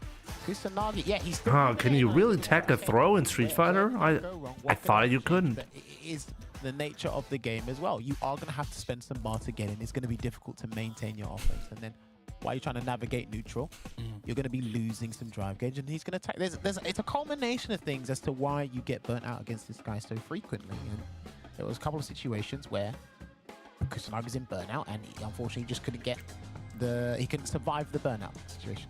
It looked really, really good in the first game, though, for Kusanagi. The first battle, the reason why Kusanagi did so well was Juicy Joe was... This joke is so dumb, but effective. That is counter-styled, slow-paced JP, and is so skillful enough that he's able to check drive rushes and your approaches. You kind of run into a lot of damage, you eat a lot of damage. You have to force the JP player to be active.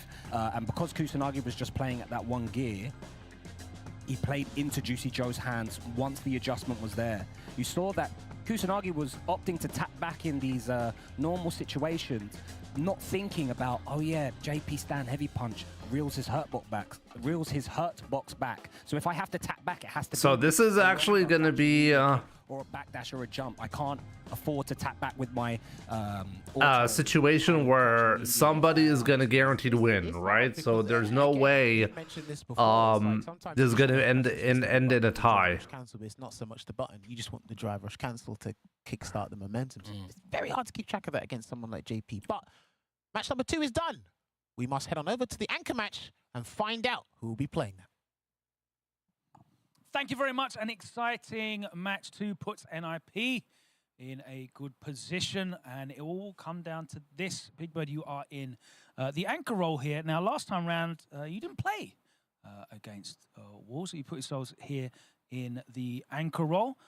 Feeling confident? You must be to put yourself in this position. I mean, why would I be here if I wasn't confident? If I didn't feel good, why would I be here? Does that mean last time you weren't feeling confident? No, there were better picks. So when there's a better pick, I didn't feel like I needed to go because I felt like all 3 of them were, good picks, and it proved to be right.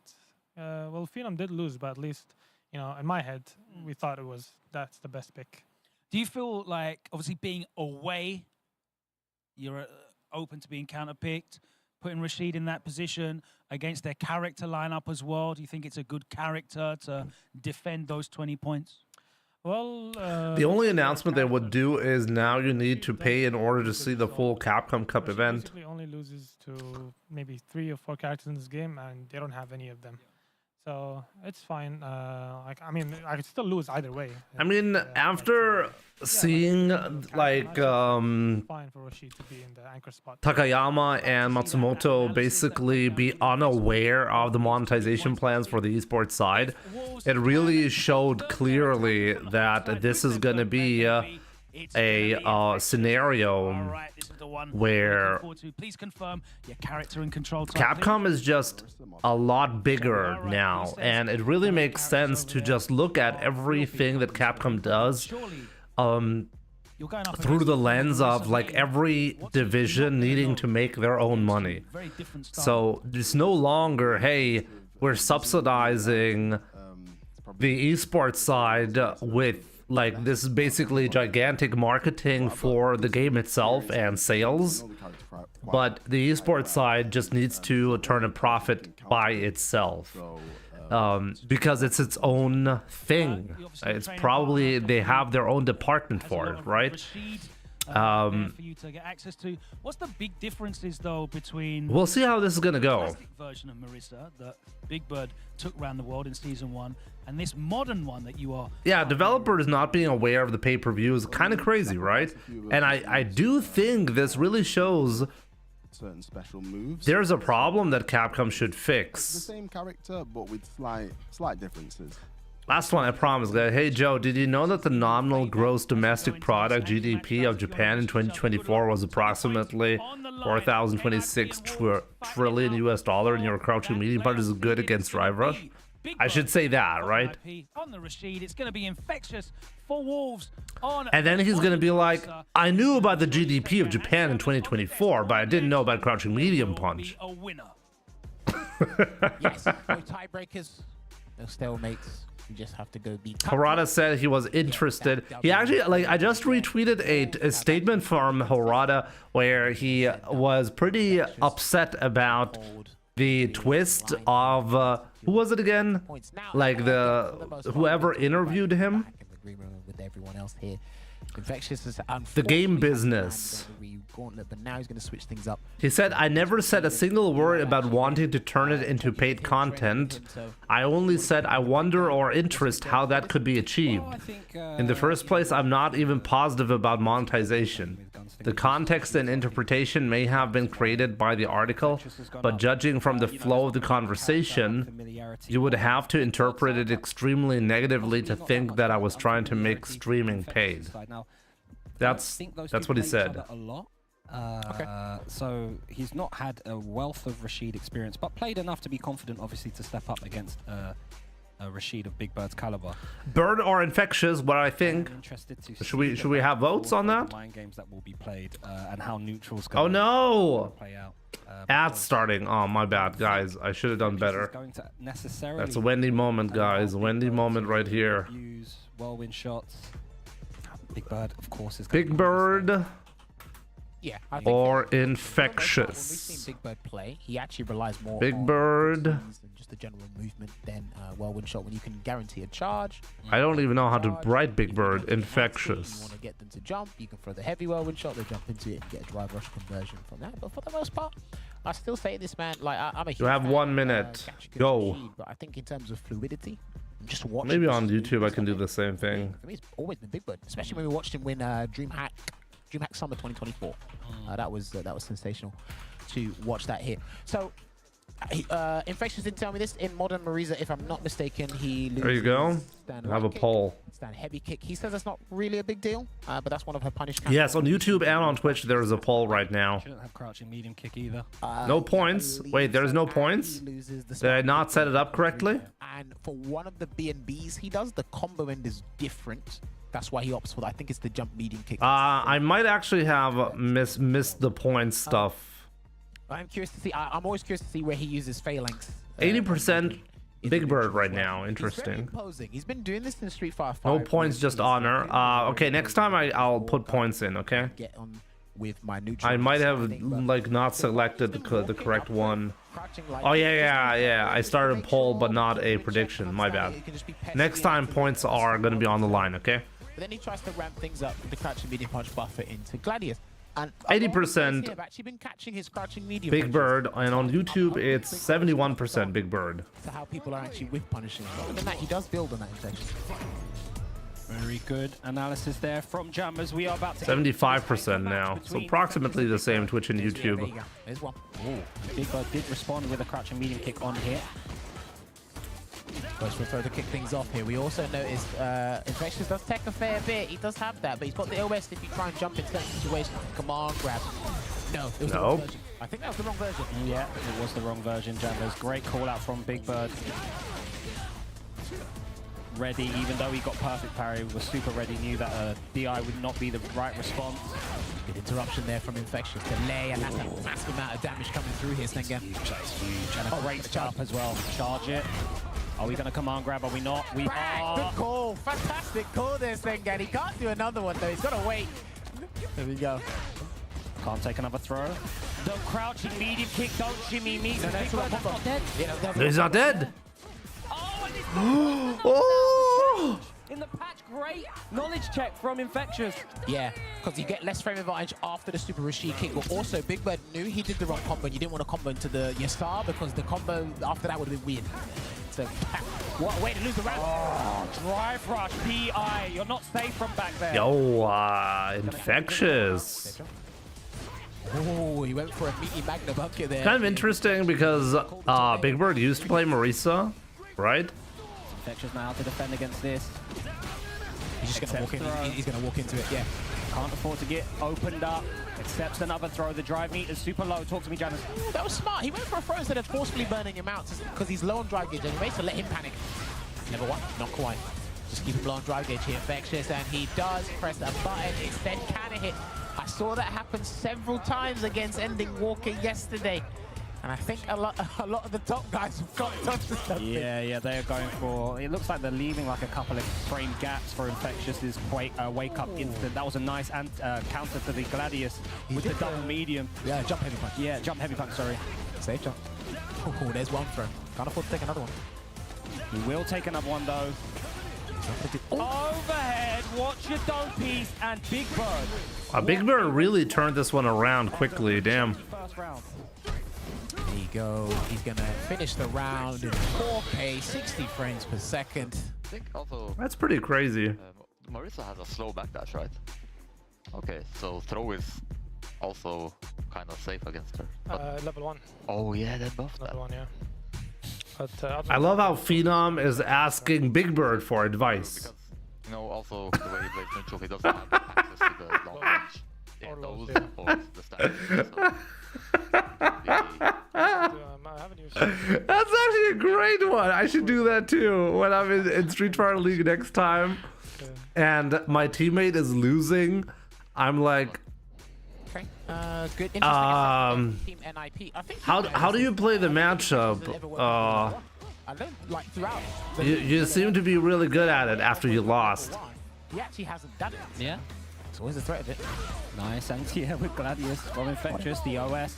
But he could have done a sky high to stop that. I think he could have done sky high to stop that. Nice OB, saw the drive rush, saw the green, and immediately reversaled. And now Big Bird has the corner. Here's these throws have been so crucial in getting damage.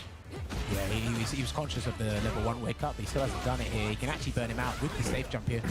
Oh, he tried to the throw. Tried stance there. Big Bird making some really good calls right here as well. This is basically guaranteed chip. There's just no way he can do anything about that. He's gonna end it there. All of that was a string. Eagle spike there, and he's trying to put himself in a healthy position for a 2-0 lead in this anchor match. Infectious still hasn't shifted from gear 1, I feel, Stinger. Yeah, Big Bird, but that's due to Big Bird playing excellent so far. Really giving Infectious trouble on his Oki pressure. You're not jumping out the corner for free. Ooh, he didn't do the other part of the flip, just in case Infectious tried to chase that down. And that is a counter hit conversion into the Eagle Spike. Well timed there from Big Bird. Now level 3. He's still got level 1 here, Big Bird, as well. Yeah, Infectious has to be careful when he's approaching. That could have been level 1. Oh, wow. There's the level 1. Wow, he just YOLO'd that. Crazy.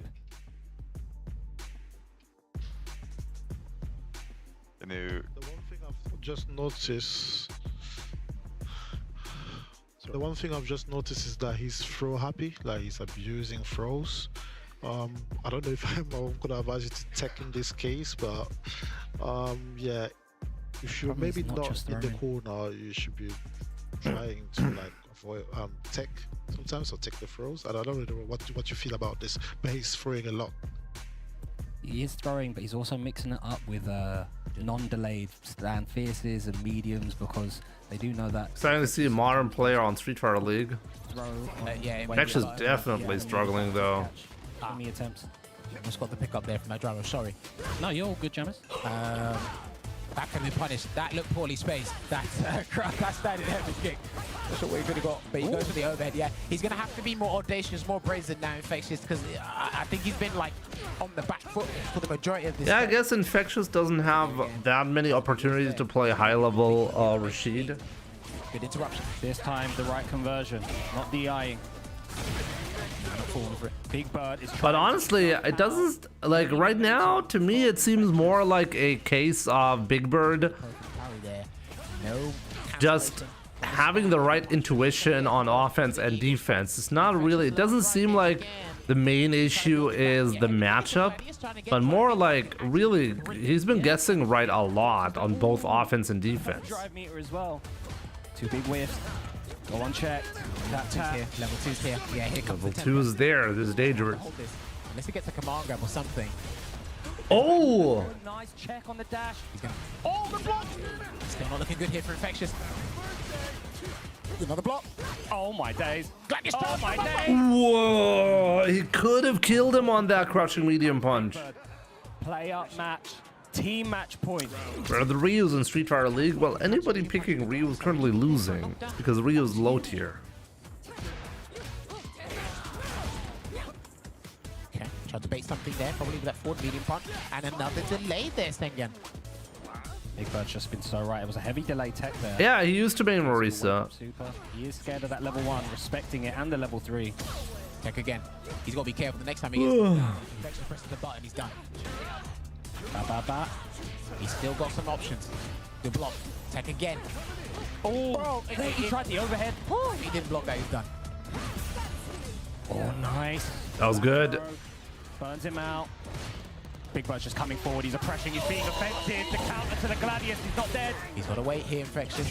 He still did the wake-up crouch. He still Damn. did the crouch and medium kick to That was save domination by Big Bird. from the wake-up crouch jab. last No time. chance. I'm not sure if he tried to maybe delay the crouch and medium kick the first time, because that looked pretty I want to look something up. What do I want to look up? Indeed, but NIP get the victory once again, so a total of 60 points to 20 over the Oh, I want to look up. with these guys here, but like Big Bird handled that really well, as you pointed out. Mixed up his offensive options after the Eagle Spike, got the safe jumps on point.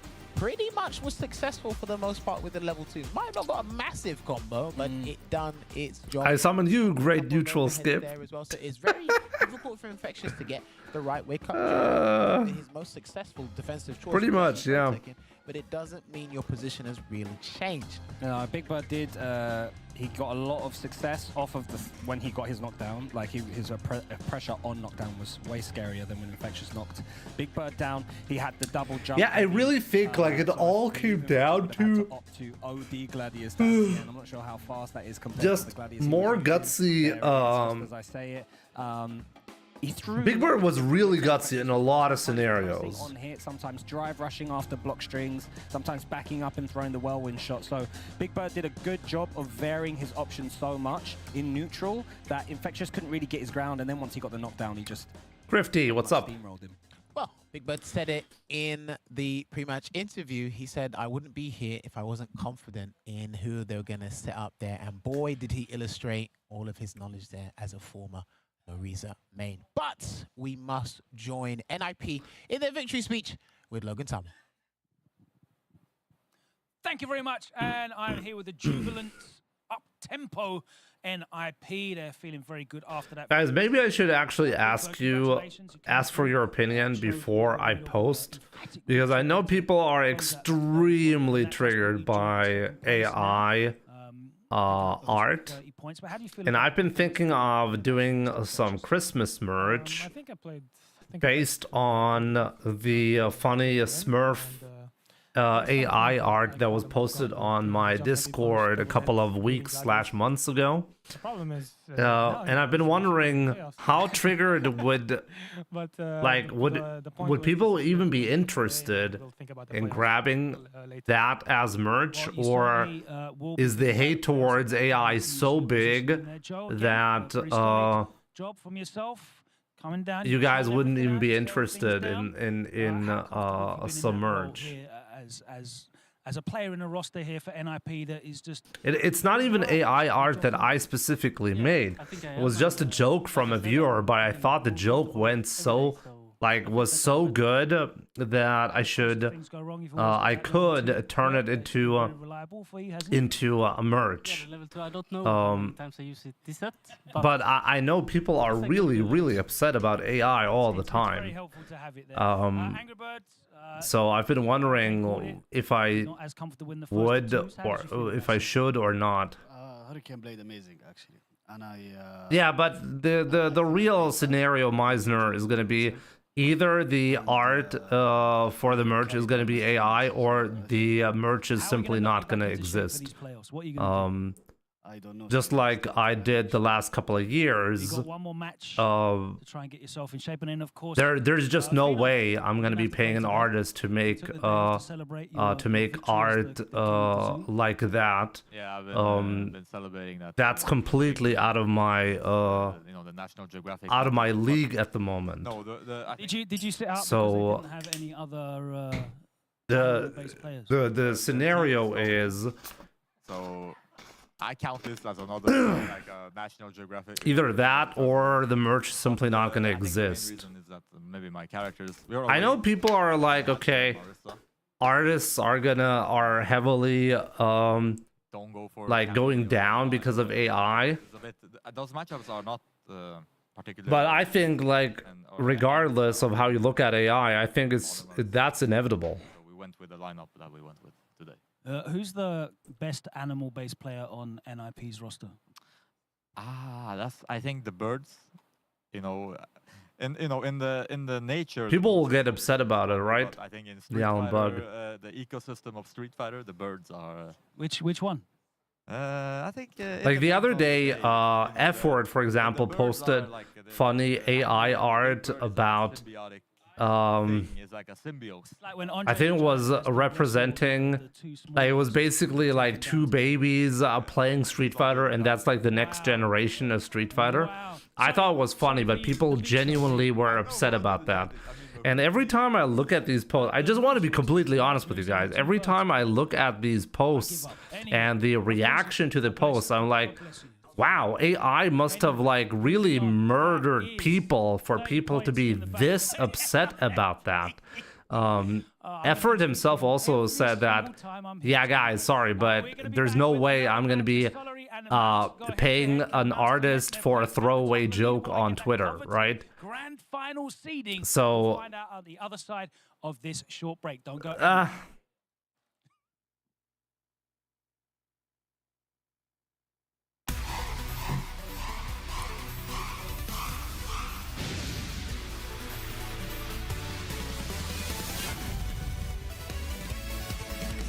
Can't we just get you in a shower curtain wearing a shower cap on a shirt? That is something you're looking for, Meisner.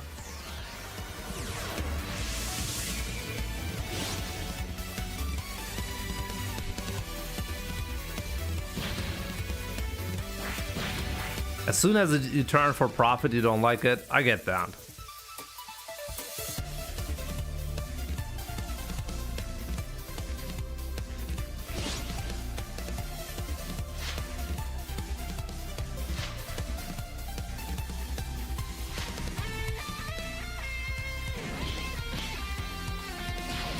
I understand that, the Alan Bug, but I really think people are naive for thinking that AI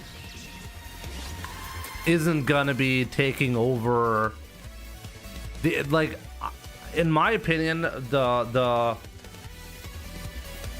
like, if you're an artist and you're creating this as a job, it's gonna become an even more niche job. Most people nowadays have access to tools so they can create whatever they want. And previously that was not the case, right? But as a result, previously, most people simply didn't create this. Like, most people didn't actually create any of the art. I think most commissions are not being made extra just because AI is there now. But I do believe that some commissions that would have made it might actually get replaced by AI, but others aren't. So it's going to be a mixed bag. I've heard some interesting arguments against AI, like, oh, why can't you just make the art yourself? Why are you relying on AI? And I think that's kind of ridiculous. I mean, it's pretty obvious why people rely on AI. It's because you can actually do something that you can't do by yourself, right? So we'll see about that. There was even a contest for, like, an art contest at Capcom, and like the winner had to be disqualified because the winner was based on votes, and people voted for AI art, right?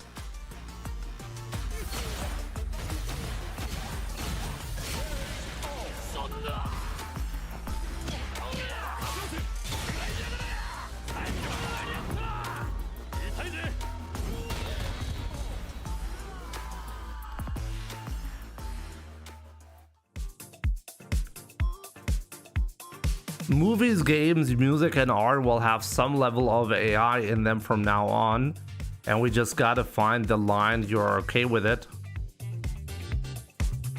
Definitely, yeah.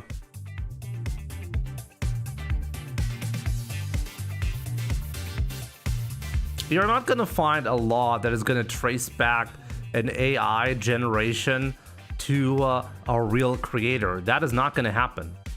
Like, you know that's not gonna happen, right? Like, that is ridiculous if you think that's going to happen.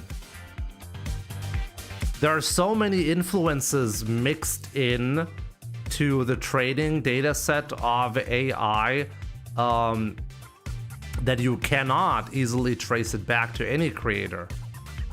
It's not possible, no. It's not possible, no. Forget about that.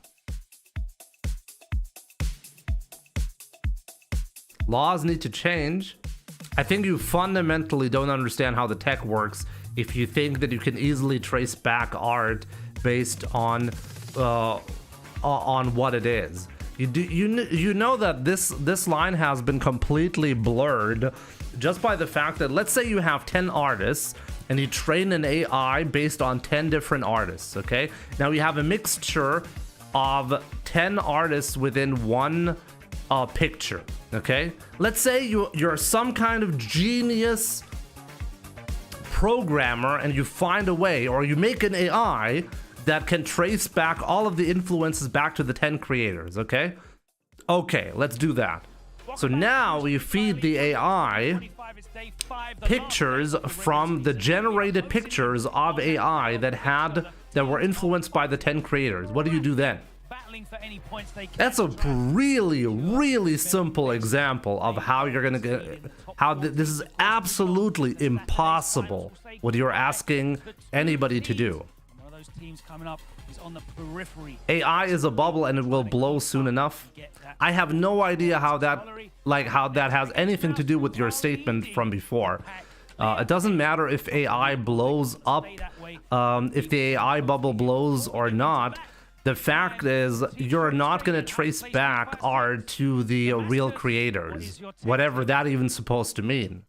Thank you, Logan. As someone with a wealth of MR compared to this guy, you know, like, I'm always good to teach stuff. You know, I'm only, what, like 300? Like, it's absolutely insane to even suggest that. I think in ranked ones, I probably can steal 11 MR of you, so... Like, just let me tell you how we do it. Please, Damascus, teach me the ways. It is the final tech tip of the season, and for today, we decided to send you off. Yo, with Gus. a word that not everyone necessarily It's interesting. Like, no, actually, it's not. It's not a celebration or an opportunity for an artist that likes Street Fighter to showcase their passion. It's not like that. No, it's very simple. People vote on whatever art they like best. It's not a celebration of artists. It's the bottom line is you're just gonna get the most votes for what people want the most. Would lose to this floor, except of course Invincible Reversal. And now there's another application to being meaty. Couple moves in this game, if you guys know frame data, I think it's Jammers who talked about frames a couple days ago. A couple moves in these games have more than one active frame. So if you are able to time your meaty to hit on a later, I think the acceptance, I think AI, I mean, I've talked about AI extensively on this channel before, right? I genuinely think one way or another, pretty much every job that currently exists is going to get replaced by AI. And humans will have to find a completely different way to define how they live. This idea that you have to do some kind of work because, well, in order for society to function, you have to work in some way or another, and then you get a salary on your bank account every month, that idea is actually, I don't think that's, I can't remember who it was on I don't think that's the future of humanity. with Aura. I think we genuinely will have to figure out a completely different system because there's gonna come a time where we pretty much will be able to replace every single job that a human is doing currently with an AI that can do the job better. I think that time is gonna come. And I think that is actually gonna happen sooner than people think. And punish. That is why lab work is so important. Very, very true. Well done. Great stuff, Damascus. I appreciate it. Thank you for teaching me and rounding that out. Yeah, I mean, that is actually going to be a huge plus side. Like any work that like let's say you're like what a truck driver, for example. That type of work, like once autonomous vehicles become like a real thing, that's the type of work that you really, it's basically a waste of time for humans, right? And you'll be able to replace that with, well, with AI. But there's a more fundamental thing that will be that happens, because even the people who are like truck drivers, they're gonna be like, well, okay, great, you replaced my job, what do I do now? And that's a great question. Like, what do you do then? That is very true, Damascus. It's going to be some explosive. It's actually a real problem for humanity in the future. I think that's going to lead to a major crisis. Thank you very much. Let's welcome into the arena, first of all, first on the leaderboard. AI cannot even come to compare in the art of a man flipping a burger. What does that mean? Next up, team points leader. It's Ending Walker. I mean, the cool thing about AI, once it becomes good enough, I mean, the whole thing about AI that makes it so interesting is that we will have systems that are going to be indistinguishable from humans, you know? Like a couple of years back, we didn't think that we'd get to a point where we can have like chat bots able to mimic human behavior in terms of like what they write and how they write and what they say, how they respond to text. But now we're there. I mean, sure, they make mistakes, and you can sometimes you can find really silly mistakes, which is funny. But yeah, this is just the start. Solari, is there time now for any experimentation ahead of the playoffs? It's just a joke. Oh, my bad. That number one seed is what it's all about. And of course, Solari are going to be scrapping. They're going to be fighting hard. Because once there isn't enough money to protect AI companies, things will likely change. Yeah, no, I mean, I personally lost one of the games to this team last time, so yeah, it's definitely one we need to watch out for. I mean, a lot of companies are going to go down, but that doesn't mean that AI is going to die.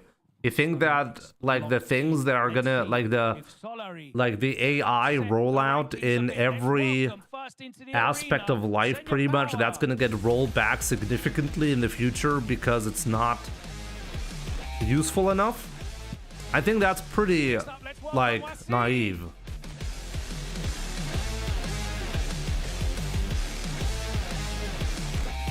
And third, it will be. I mean, I don't know much about the matter, but if AI was to take a majority of the jobs, it wouldn't really be consumers to buy the products, no? Exactly. The system, the whole system wouldn't work anymore.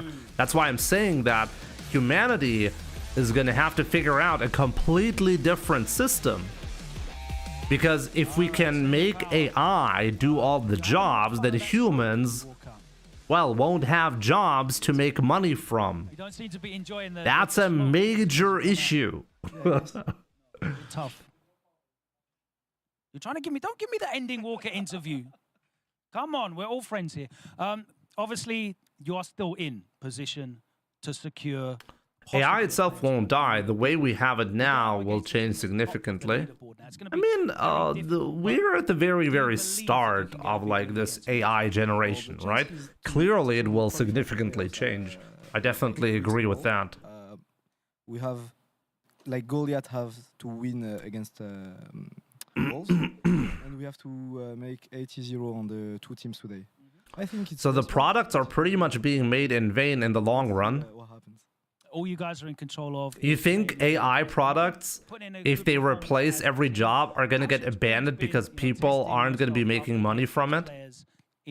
I think you're naive about that.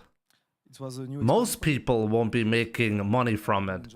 But if you own the company that is making the AI product that is basically removing every job from a specific, well, a specific aspect, you know, like a specific, what do you say, a specific job. If you can replace it, then the company is going to be making a ton of money. And so, of course, it will be adopted. That's a no-brainer. Close in on that #1 seed to take them straight to the grand finals. There's a lot to play for here in match number 3. Let's go over to show you Sengan and Damascus to reveal that mouse lineup. Thank you so much, Logan Sama. It's not really the prediction, the future, the death of capitalism. It's just that, like, in the long term, we're going to have even fewer companies who will be controlling everything. That's the long game. In that starting lineup, but Problem X coming out here, Damascus. But the system itself has to change in some fashion because, like, just like Gaming God said, if nobody has a job, then nobody can earn money. If nobody has money, then, like, well, how do companies even earn money from customers if the customers don't have money? So there's going to be a point where there's going to be a significant shift of how this works. I'm here with Lex, who once again stepped out first. You've been very confident in this position. Your play has been great. I mean, since you came over and got involved in the European Street Fighter scene over the last couple of years, it's been a Kaufland, so lange? Ja. Was habt ihr gemacht? Your experience in Street Fighter League Europe for the first time, how's it been for you? It's been great to practice with such great players. I really like the environment. Like, there's so many different matchups I could train. What is he saying? He's telling me about his day. Pizza gekauft. Pizza gekauft? Für dich und für uns. On the Pro Tour, you know, you've competed internationally as well. What's the atmosphere like here in the camp, you know, in terms of you've seen all of the teams? Like, is there any animosity or is everyone getting on great? Everybody's getting on great. There's definitely more animosity in the US for sure. Yeah. Love a bit of drama, reality TV. Hey, Kaya, is es jetzt schon soweit? Who do you think you're going to be going up against? I think Pepito's going to go on me. All right, let's find out if it is going to be Pepito. Please, Solary, can you send up your first player? It's going to be Wasim. Okay. Can you Kiddo, don't pick your dad's stupidness. Be smart. Okay. A lot of the commentators were thinking that they might... Abdullah Khalid, you disagree with a lot of what I'm saying about AI? For Lex, what's the decision? However, if the job market collapses, then the revenue won't go up necessarily. Exactly. Yeah, so there's some kind of shift that is going to be have to happen. Okay. That's enough reason to go for it. Guys, if you want to wish each other good luck, we'll get into this player match #1. It is going to be Lex for Mouse going up against Wasim. Like, the system has to change because we're going to be having, like, usually if there's like a big shift, often it's because there's some kind of revolutionary product that makes maybe a job or an entire sector, like, changes it. I don't know, like, if you're going to be having washing machines, you know, and you're the company making washing machines, then, like, all of a sudden you start making a lot of money. I mean, maybe that's a really, really silly example, but you know what I mean. It's not really a problem because it's a very specific thing that changed, a single thing that changed. But AI actually will have the possibility in the near future, I'd say, to well, replace every job. And that might become a real issue, because if that happens, then Me. Oh my god, the good. The system itself will have to change. Let's talk a bit about points, guys, right? Currently, NIP and Aegis are both sitting at 240 points after their match. Like, there are already massive changes happening because of AI. A lot of forums, for example, like Stack Overflow is dying because nobody is asking for coding advice anymore. You just ask ChatGPT or Grok or Gemini for help, or you use an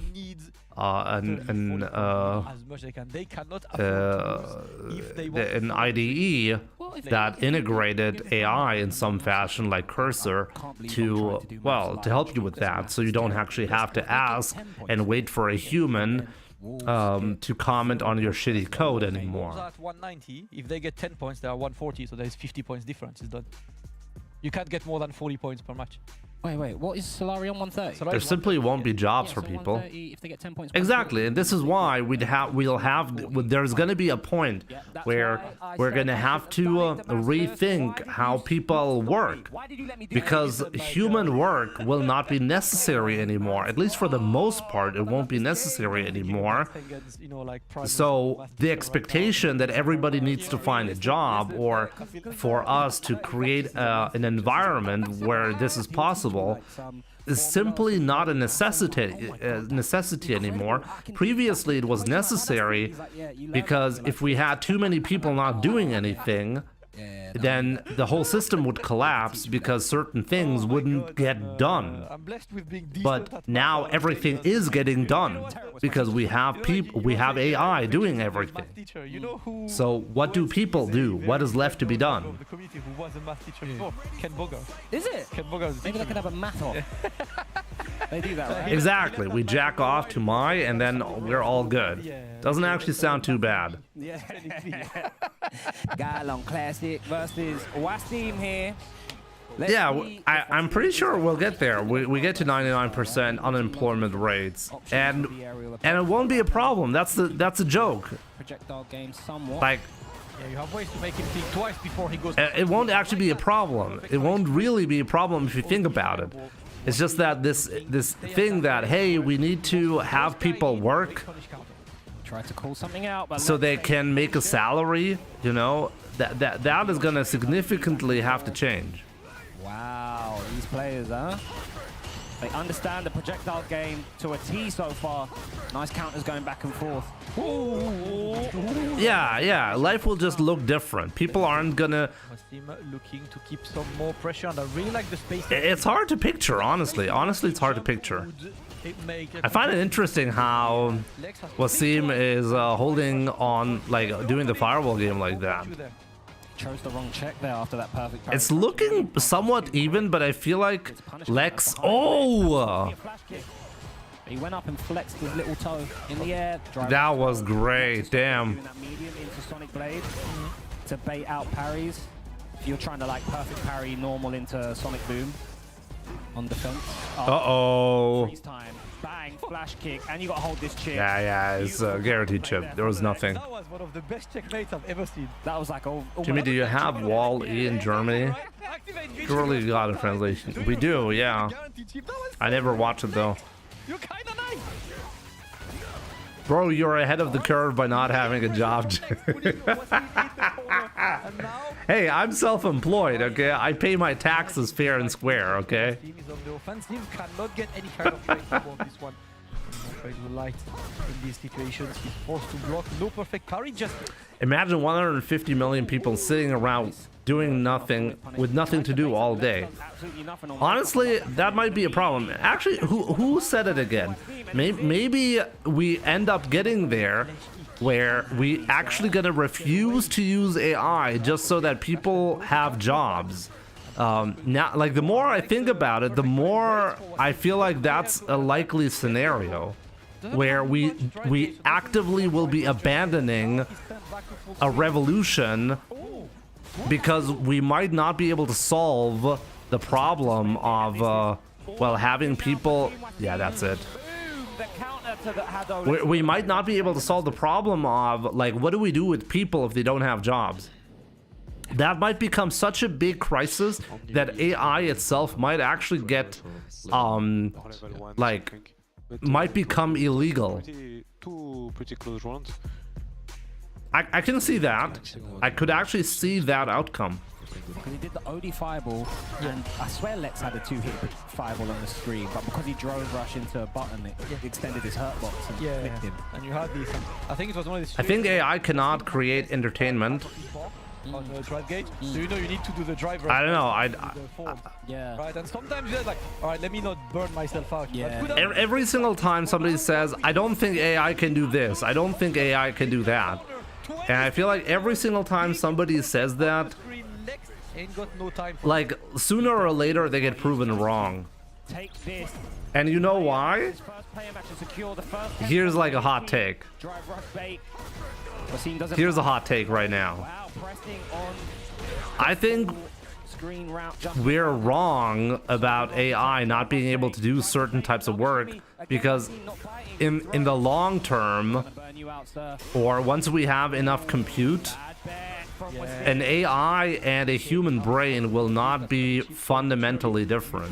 the last boom, and he's just trying to keep that guy at bay, but Lex immediately coming in. Got to watch out, don't choose the wrong button on this.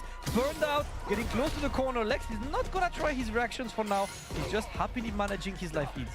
Burnout well managed, but again the medium intersonic blade is catching Wasim every time. AI can't make products to sell if nobody has a job to make money to buy stuff from. Exactly, which is why the whole idea of you getting money on your bank account and then using that money to buy something, that is gonna fundamentally change.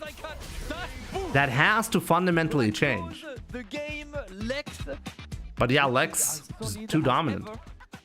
Taking 10 points for Team Mouse, and the dream slowly but surely gets further away for Team Solari. Incredibly clean from Lex, just never in doubt, looked totally in control that whole player match. I love the fact that he just took his foot off the gas and, you know, was throwing. Damn, Jimmy, now you're scaring me. It's just a hot take. But was ready to counter anything Wasim did. Knew Wasim needed to overextend, needed something big because he hardly had any health. And proved Jimmy, do you think products will be better built with AI? Built to last? I guess it depends on how we built the AI. And this got to hurt as well. I mean, that's actually a great point, you know. There's a lot of shitty side effects to how our current system doesn't reward longevity. For example, if you're buying a product and the product lasts too long, then manufacturers will purposely actually, there's a name for it. What's the name for that when you're purposely building it to last a specific amount and not to last forever? They will be confident in the rest. Oh God, what's the term? You know what I'm talking about, right? Anyways, this won't be necessary anymore, and we won't actually have to be so wasteful anymore about this if we won't have the need, well, to create products to sell for a profit. Watching that great first performance there from Lex. But we'll see. Well, I can definitely see a lot of different things happening, you know. Stuff, of course, 20 points needed. Planned obsolescence. Thank you so much. That's the term that I was thinking of. Exactly. Planned obsolescence. Comes down to ending Walker. I know that #1 spot is what you're focused on. Just looking to build the momentum here. Yeah, try and get the 10 points. Future society will be totally different because of AI. I'm just curious how much of that change I will live to see. Send up your second player. It's going to be Senor. We're living in a really interesting era. I feel like our generation, or my generation, I mean, a lot of you guys are approximately my age, lived through multiple revolutions. The internet, for example, being one major revolution that we like. I definitely remember life before the internet became a big thing, and now I think the second big revolution that is going to change our lives, or already has changed our lives, is AI. Those two are massive. This time, and on the desk, And I think that's kind of crazy to live in an era where we have multiple revolutions that happened within a single generation. Well, it's interesting because they need points today, so I wonder if he's a man of few words because... Yeah, man, Tam has changed a lot and will change even more. When I see him backstage, I just like chill with him and talk and everything. Oh, what, right now? Like, yeah, like not today, but like usually, right? Yeah, I haven't talked to him today, but you know, whatever. He's just focused. He's in the zone and he's looking to get these points, picking up the Kami. I mean, good choice. Senior Power actually doing pretty well. 3 out of 7, not bad. Kami is probably like the character that annoys Problem X the most.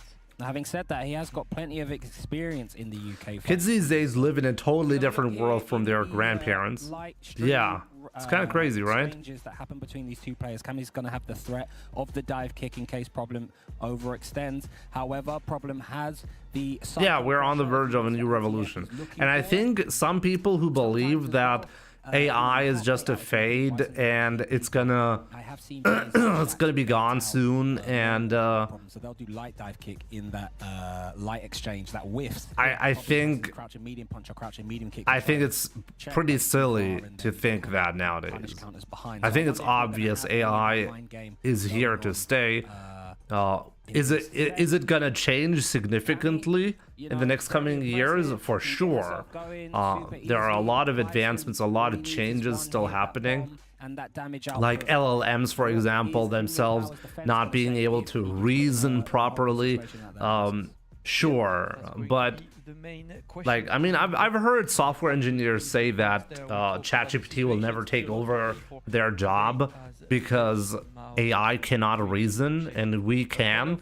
And to that, I always like to say, hey, I know a lot of people who genuinely cannot reason, okay? So yeah, I'm not so sure about that. He's ready right now because Blanca is usually his go-to counter to Kami. Yeah, I think if you're beating Phenoms Kami with Sagat, then that's the new counter, right? Yeah. And I think he likes Sagat, not just for the Kami matchup. But yeah, Sagat is quite a Problem X character. Yeah. Right, he's got what Problem X looks for in characters, but no Sagat on screen right now. It's about to be Kami versus Bison, Senior Power versus Problem X. Let's go. Let's go indeed, Damascus. What you got for us, Senior Power and Problem? Entertain us. Let's see, this one's gonna be interesting for me. How many matches has Problem X played? I actually missed the stats on Problem. Actually, I can still look it up. Super bully walk from Problem to get that first exchange going. How minus that target combo again? The Bison one? Yeah. I think it's -3. I'll double check. Nice. Oh, 2 out of 6. Problem X only has a win rate of 34% right now. I mean, it's 1/3, so 33.3%. On this, you have Psycho Crusher, no anti-air, but at least you escape the pressure, so you're not in a situation where you need to take a clutch decision on the defensive side. The OD cannon spike is going to work. I like that ODOS. Oh, trying to bait something out. Gets clipped. That was actually really, really good by Senior Power. It's impressive. Oh, attack back, says Problem. Both players trying to assert their dominance in this first round. Driver overhead from downtown, doesn't get whip punished. Whoa. What? Can you kill? Is that another to kill there? No. No. Oh! How many games? 6 games. You won 2 out of 6. Both of these players here. They said you want that DP was a choice. Would AI be able to make that choice? I don't think so. Swatting flies. First round taken for Problem X, and he keeps it plus for now. Stand roundhouse into the throw, and now you're keeping that Kami there again. Gets the counter hit. He's going to be able. Bomb has been planted. Drive rush overhead. Oh, big no. call out, Senior Power. Oh, my boy. Oh, that should be it. I think he's dead. Bang, bang, bing, level 3. Wow. Going to go into the next player match. You better start talking to your team right now during this cinematic, because that was emphatic from Problem X. That was really good, yeah. What are we saying? Absolutely nothing for some reason. Joue avec ton HK. Play with your roundhouse. Et MK c'est bien aussi. Yeah, I mean, what do you mean by practical sector? I mean, even in He's d'accord, he was very active on defense, so just calm down. Sports, okay, so we're gonna have sports. We already have like these types of sports where we have robots fighting each other, stuff like that. But yeah, will it coexist with humans doing stuff like that? Sure. But here's the thing. I think like what's fundamentally going to be changing is people aren't going to be doing anything because they need to do it in order to earn a living. That's the major difference that's going to happen. You're not going to be playing football as like a high-level athlete because you're like, oh, this is like what I need to do.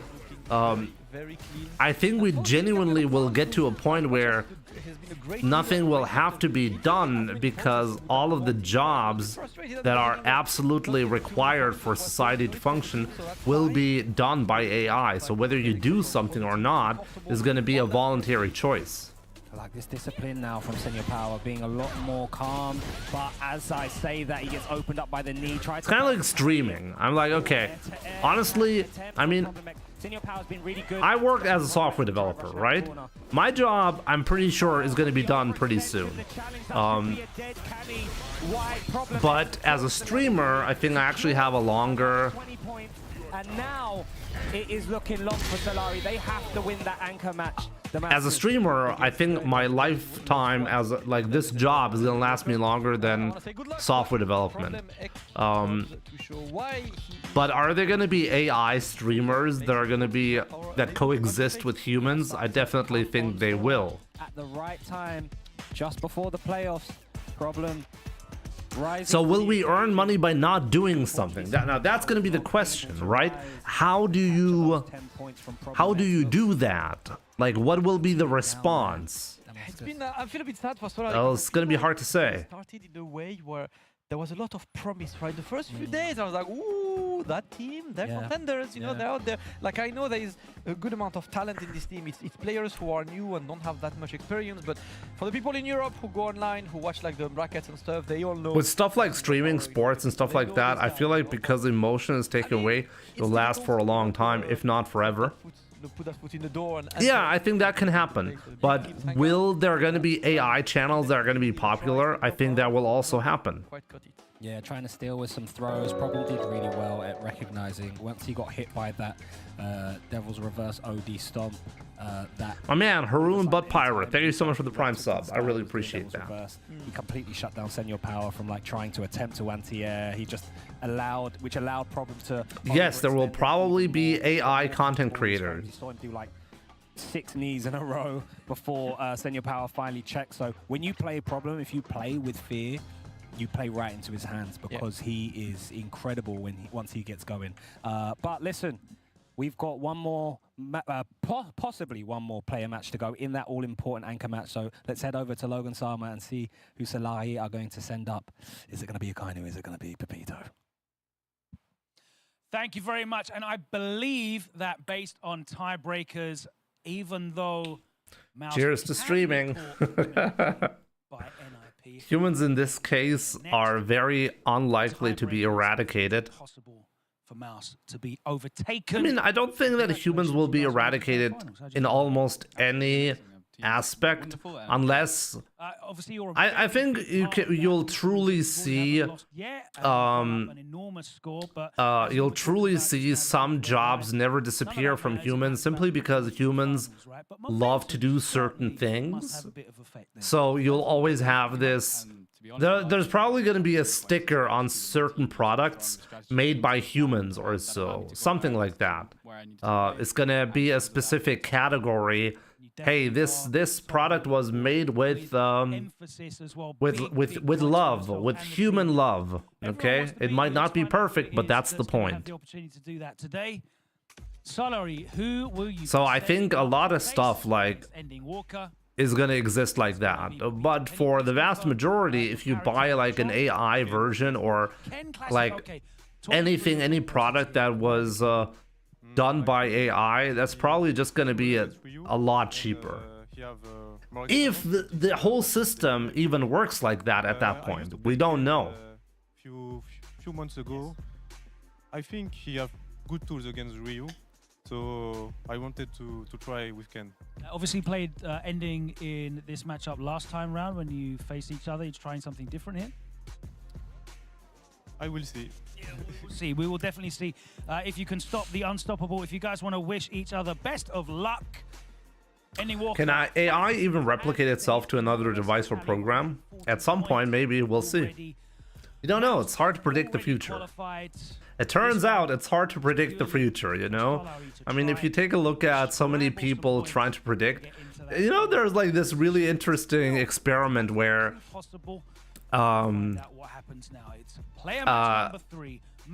humans are so bad at predicting the future that if you just have like a and Damascus, take it away. What was it like? What was it like? A monkey throwing like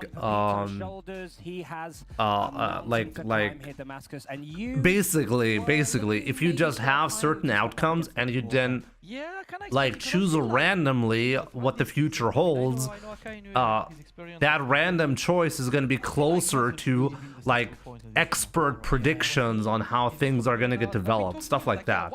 I find that so interesting that humans are so unbelievably bad at predicting the future. Natural moment for him to step up, and who knows? You know, this guy can pull up the performance of. So yeah, we'll see, I guess. Red Bull Comité Season 1. Pepito going is interesting. Wow, Ending Walker is undefeated at the moment. He's 8 out of 8. On the Great stage, bait made. But that is not a stage, that is a mountain, my friend. Very much so. He has to take on a giant in. Who do I think is going to win? I mean, you really got to ask. Of brilliance, but against the player of Ending Walker's caliber, if you make one mistake, we're actually seeing Ryu versus Ken. We'll see. Absolutely. Rip that chainmail off because wait, but Ryu is bottom tier. Bully his opponents. MD's Jimmy keeps saying Ryu is bottom tier. He puts them through. Absolutely. Let's see how this is going to work. Pepito, you got to work. Maybe Ending Walker is AI. Have you thought that? Have you considered that? Yeah, the bets are in, and it looks like Ending Walker is a bookie's favorite. Look, like the hair that they put in front of Ending Walker is so that you can tell that the eyes are actually cameras pointing at the screen. The king in Ending but I can see through this. It's actually AI playing. Ending Walker isn't real. All right. Pepito stepping up. Time to see what that Ken is saying. Of course, we've seen him mainly with Ryu for this. So unbelievably passive. Let's go. Delaying that press, delaying a lot. I find this so interesting. Not really showing his hand yet. Pepito on the delay throw. Stand fierce, don't try backdash again. Now Ending Walker gets going. Ending Walker looking to get this fireball. Good perfect parry. Nope, but I get flipped by that crouching medium kick. And now Pepito in the corner. How do we challenge to get out of this situation, right? Ending Walker is trying to be the one in control. Nice. You see Ending Walker doing a good job at tapping back, but Pepito's doing a really good job at finding the openings here. Oh, he could have, if he had done a standing jab, that would have hit. Trying to catch something big. He does get a whiff punish. Ending Walker presses jab immediately on the plus 3 and gets a big hit. Oh, he needs the reset. Yeah, he needed that. Well blocked from Pepito. Yeah, he realized the level 2 was not going to kill, so you needed a reset. With a player of Pepito's caliber here, if you're Ending Walker, you need to kind of assert your dominance early. You don't want to give him any confidence, Damascus. Absolutely. Pepito having a pretty strong start, you know, looking to play where he excels right at this range. Wow, what a reaction. And it's Ending Walker now keeping that pressure, and there we go, put man into the corner. And now we wait, that's going to be successfully teched. Stand like he could stand roundhouse, come up a couple of times. Ending Walker might backdash or drive impact even that, or even perfect parry it. Vito needs to be careful going to that well. One too many times, but he is going to the throw well and getting it there. Nicely spaced Jinrai.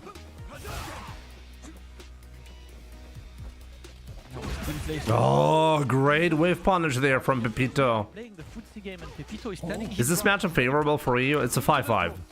Was in the corner. This is an even match. Very hard to apply through loop, but whatever. Nice stand, fierce response from Ending Walker. Is he going to try and go for any cheeky overheads this time? No, takes the throw. Hado pressure.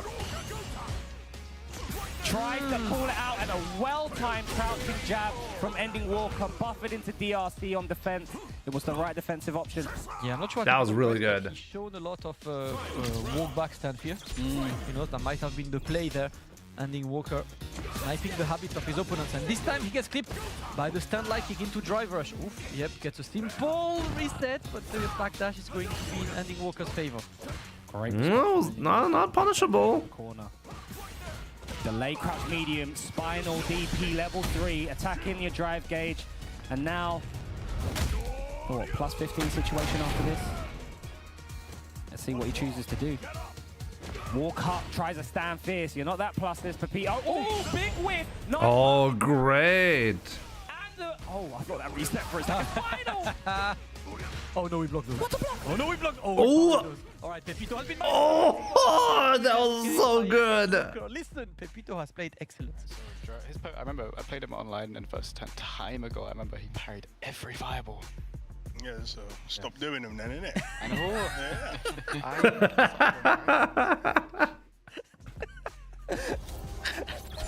know. That's a good conversation.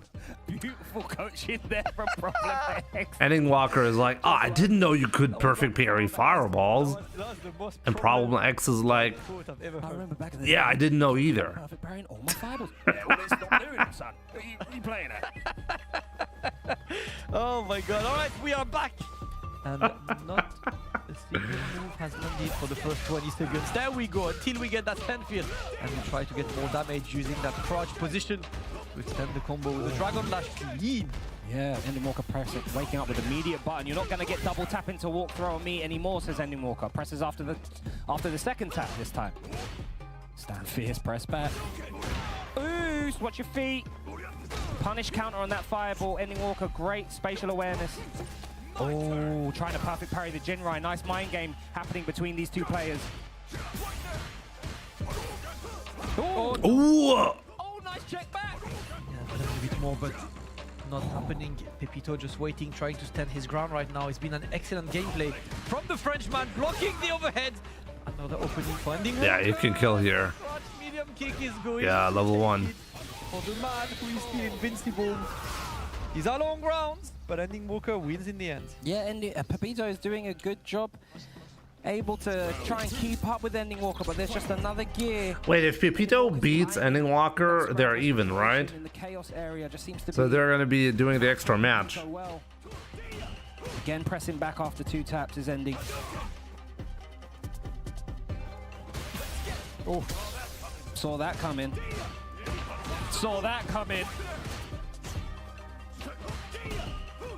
Oh! Thanks, resistance, but now he's going to be in burnout as long as he can stay on the offensive situation. That's good for him, but watch out not to block too many of the Hashogekis. I like the light challenge after this. Yeah, you're seeing the stand fierce come out, so he's looking for a drive impact possible. I find it interesting. Ending Walker really isn't taking any risk when it comes to a light Hasho. I guess there's something that I really need to improve a lot. Gonna get some momentum. Stand roundhouse meaty to attack the drive gauge. Dash -2 possibly. Maybe a fake drive rush. No, it's just walk in, walk back out. Amateur, bang. Oh, he dropped it! Wasn't there. Pressed it too quick. Pepito can make this one work. Gets the trade and not getting caught. No! It's got to watch for overhead. Next. Oh! Overhead now. Ending Walker will definitely do it again. That might be... Okay, I wonder if he had the sprint to go all the way to the corner. No DI available this time. Great block. Wait, he's happy to block. He's happy to defend. He's happy to hold back. He's in the corner now. And he's looking to get that one hit needed to stop Ending Walker. Level 1 as a reaction one. No! And the challenge is going to take it. Pepito remains calm. The stone face. Oh my god, Damascus, that defense was everything. Super locked in, gets the hit. I didn't believe. Still perfect parry in these cancellations off of normals in case Jinrai comes out. Oh, the big bet boost! Don't let him overhead reset you. I'm actually shocked he didn't start the combo with the DI. He could have burned himself out. If he had started the combo with DI, he could have burned him out, right? I think he actually he almost had a checkmate as a result. What did Defense say? He's still holding back. Yeah, He's still holding back. He's still waiting right now. Oh, yeah, we opened it up. Ending Walker. Second battle. 2-0, damn. He said something to Problem X that made him laugh. Getting a little bit cheeky with it. Feel him. He's a Satsu carry these days with that damage. That damage was crazy. Just the important conversation. Give me a second, guys. All right, game number 3. I can't lie, this is it's been a pretty good match for Pepito, right? Like, it's 2-0 for Ending Walker, but Pepito has, you know, brought valiant effort to the table right now. Oh, the big delay. Yeah, the valiant efforts aren't enough right now, Damascus. You do not get that, sir, says Ending Walker. It was a punish counter, so Pepito maybe tried to press that in. Great space, did. Overhead meeting. That was a good conversion there from Ending Walker. Ending Walker is going to offer himself 2 match points to go for a 40-0 to completely secure that first place. And it's getting worse and worse as this set goes on. Pepito has done so well to hold up. This giant proves too much. The drive rush, crouch, light kick, crouch, medium kick. Nothing shown. Nice check. And now Ending Walker is putting on a little masterclass in neutral here, Damascus. Yeah. Oh, God. Okay. Overhead the block rate has been pretty good on the Pepito side. Double dash after this, yes, but Ending Walker does not want to eat any pressure. Goes for the DP. Pepito goes for his own. He burns himself out, but he's the one on the offensive situation until the Ending Walker sweep comes out. Try and go anywhere. Says oh! 2+ on that burnout. Huge break for Pepito. He has to be careful of this string. Stagger string pressure. Look at Ending Walker. Open yourself. Pepito had the right defense. We've seen him do it once. He does it again. Did you just see how long Ending Walker walked? I'm pretty sure he was just genuinely like... Pepito is trying to bring it back now. Ending Walker is the one on burnout. And the OD fireball is I'm pretty sure Ending Walker legit just walked forward, like just to see, okay, how long do I have to walk forward and do nothing until you press a button? At some point, you have to press. Walked a bit too much. Getting a bit too comfortable, a bit too relaxed. Don't play with your food, my son, because here comes Pepito. Heavy tattoo in the corner. Gets the safe jump, manually timed. Oh, a big whiff. He's had a couple of big whiffs in the corner. Pepito's not been ready to capitalize. And he's back to the wall. Which is weird, right? Because Pepito plays at that range where he's supposed to be looking for with punish. Yeah. But that's not what he's doing. Okay, all right, we take those. That was really good from Pepito. +5. Don't go anywhere. Didn't get that. Heavy. Nice pushback. Don't press on your -2. Oh, it wasn't what he wanted. Oh. Ah, that was really good from Pepito. Maybe. He's just saying keep going. Alors, je joue bien. Now I'm playing good. I play good, but it's you're playing stuff, good, so but you have advice. if you do another like more DBs, Okay, it's paying off this round though. Yeah, because he's like. Des fois à la relever, mais fais pas ça en dernier round. T'as vu, tu fais ça dans d'autres moments là où il a pas beaucoup de repères ou des trucs comme ça. Mais sinon, tu joues bien. Jimmy, when you compare the two of you, isn't Ending Walker too calculated and you're too like an adolescent child? He likes to do back heavy punch into heavy down kicking. I think what you're trying to say is, Raul, I take too many risks compared to Ending Walker. Ending Walker is really currently winning by not taking a lot of chances. I find that interesting. I think one thing I really genuinely need to improve a lot is my defensive choices. Your opponent, you know. Yeah. Who's captain of the team? Problem. Yeah. I think. You can't meet me for free. You have to respect me, and Ending Walker has not been respecting Pepito's DP options, but he's burnt himself out now, put himself in a horrible situation. There's the DI. Ending Walker says, okay, we'll take that. I'll get that free damage. So you see this, like Pepito had 0.99 DP. The DPs have been good, so he's like, okay, good. I've done my wealth of DPs, now I am back to playing how I want. Oh, if he had done a fierce conversion, that would have killed. I'm kind of shocked Ending Walker wasn't ready for that. That's a classic scenario where you can actually combo with the fierce. He definitely will not believe in Pepito, these DPs. He's happy to eat every single one. Yeah. Looks like he wants to keep going. Ending Walker offering himself more match points. Pepito looking for more. Gets the counter hit step kick there to open the show. And he's pushing Ending Walker towards the corner. Rush in response to blocking the Hado. Nice punch. That was very nice. Still meaty in his Ending Walker. Those DPs don't scare him. Oh, try to whip punish that. Wheels his head back. I wonder, was that throw on purpose whiffed like that? No way. That's it. Damn. 20 more points for Team Mouse, who are now completely alone and impossible to challenge. At that first place. What do you call it fierce? There are different ways to call it. So you either say like light punch, medium punch, heavy punch, or you can say jab, strong, fierce. With the kicks, it's Picture GG's. I lost, but that was close. with the kicks, it's Yes, Pepito played good, man. He did that versus, I believe it was him versus Angry Bird as well. wait, it's short, long, roundhouse? No, it sounds wrong. Which one did I get wrong? Short forward. Nah. Is it forward? Actually, is it forward? It's roundhouse, by the way, the last one. It's forward, yeah. It's short forward roundhouse. Pepito definitely is not scared to lick off DPs. It's just The cool thing about that terminology is it doesn't rely on like two different words that you have to combine in order to make it clear what you mean. kind of cut his legs off. Do you know what I mean? So I've seen that conversation there is like a brilliant example to the audience at home how you can't be scared. It's you versus yourself. It doesn't matter who's against you on the other side. Yep, always is. Listen, Pepito. Low forward drive rush. That's the new one. Here, this one, this situation, you get absolutely, like, you get super long stun on that. You could have probably done a charge level 2 on that. Escalypse! 100 indeed! Damn! Thank you so much for the 19 months, my man. I really hope you're doing great. Thank you so much for the tier 3 subs.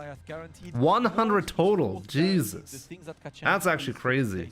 Hope you're doing great, my man. It's going to be a battle between NIP and Aegis today, but we will see these teams later today. Logan is with the confirmed first team, who is most likely going to vibe against NIP. Logan, what is Mouse saying?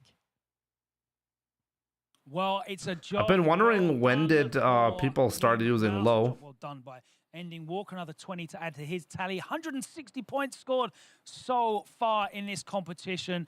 Unbeatable, and you looked unbeatable in that match. Really, really strong performance there. Pepito felt that he had a chance with the Ken. But Is this was this the last one before the big break? We're going to be playing now? Should we play some Street Fighter? Definitely did play it very well, but you played it better. It was a dominant win. I think we can play because I think this is the moment where it will take a 1 hour break, right? That's a big thing for Ryu. The outs are pretty large in terms of the damage potential that he can put out there, but you seem to always find them. What is it about your playstyle that manages to, engineer these situations? I don't even think it's my playstyle. I think you put anyone on a character with a DP and a 6-framer and it's good. Well, I'm looking at everybody else around here, and no one else is near you on these points tallies. So you're doing something differently. I guess we'll let it be your secret, whatever that is. Problem, you're a very, very happy team captain. 40 points on the board for you guys. Yeah, he's the team captain. See, like we got that right. 100 points now. You've hit that big 3 number, and you can look ahead to the next match against NIP. And now I guess Ending Walker uses pad. Ending Walker is a pad player. start. You're in control. You literally Jimmy, have all could the you control of the check the question I asked about your tendency in burnout? Let me see. As a team, what we'd like to do with that control. Don't you think you burn out far too quickly in the game, Jimmy? I've noticed that since started following you. Yeah, maybe. Shining star in the league, and it's like I said, everyone's done amazingly, but obviously You can have two different like philosophies effectively when it comes to that. If you burn yourself out early, you can have massive damage potential early on, and as long as you recover nicely and you do enough damage, you're actually just, well, efficiently using your drive gauge, you could say. But sometimes it's better to play a reactionary game where you want to conserve your drive gauge a little bit more. It highly depends on the matchups, and also really I think this is a, I mean, look at a player like what's his name, the Luke player. I'm just happy we got first place, bro. Noah the Prodigy. He's known for this crazy style where he burns himself out instantly. Semi very effectively played Ryu in Season 1 with this instant burnout style. That can work.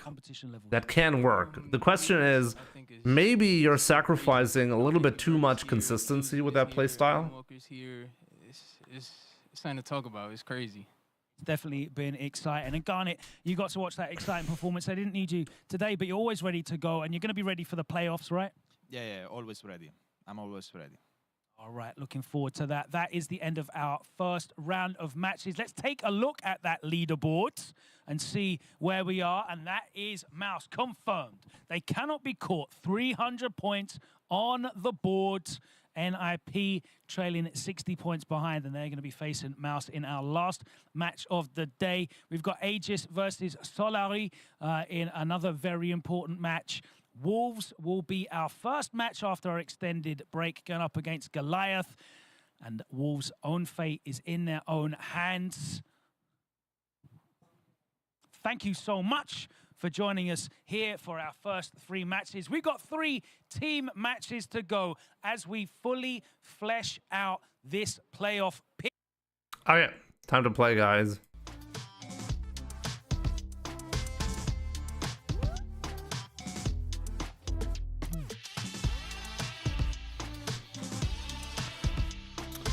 Reconnect the controller.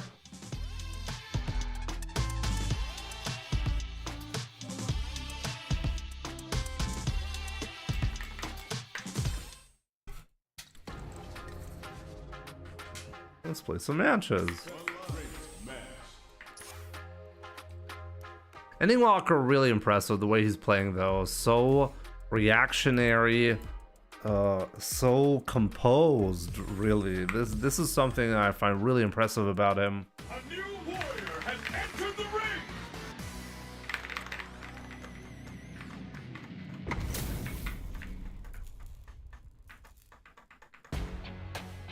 Mission round 1. Fight.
good.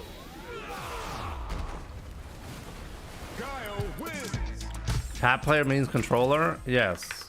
I mean, everything is a controller, you know that, right? Like PlayStation pad, like the thing that comes with the console. That's a pad.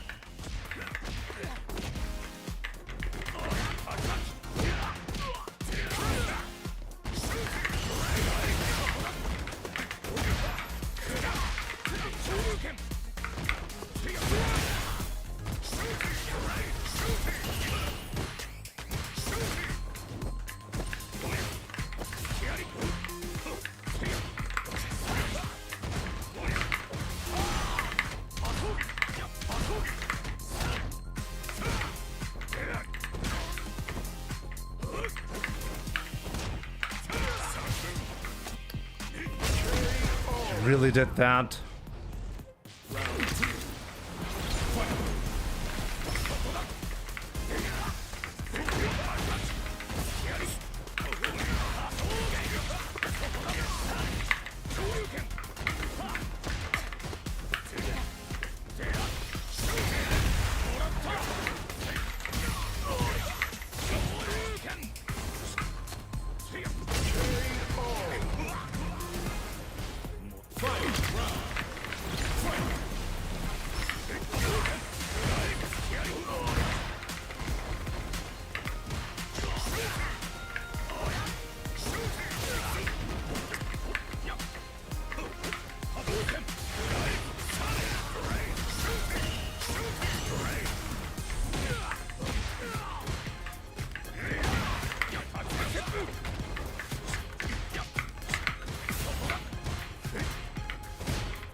Not quite.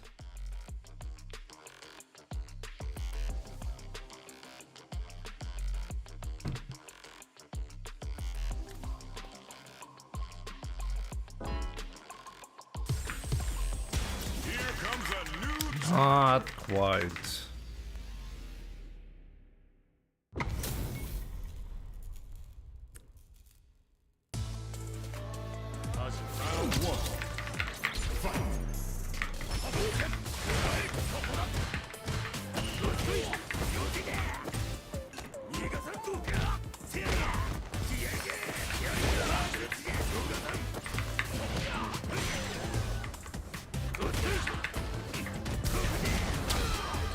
If you're in burnout at the beginning of the match, are you worried about the eye near the wall?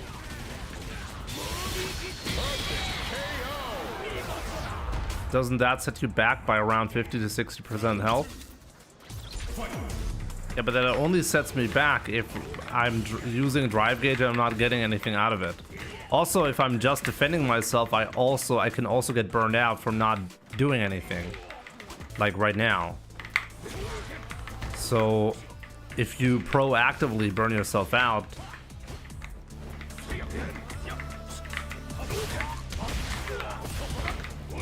that can be helpful. Because you're actually doing something with your drive gauge then.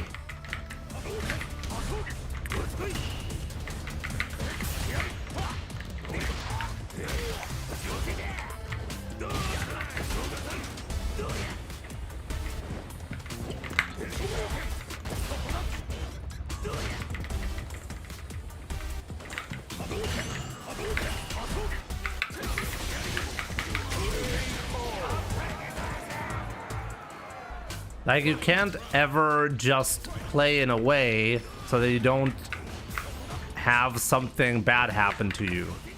If you're playing like that, then you're lost before you actually play the match.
So passive now, really? Oh, what?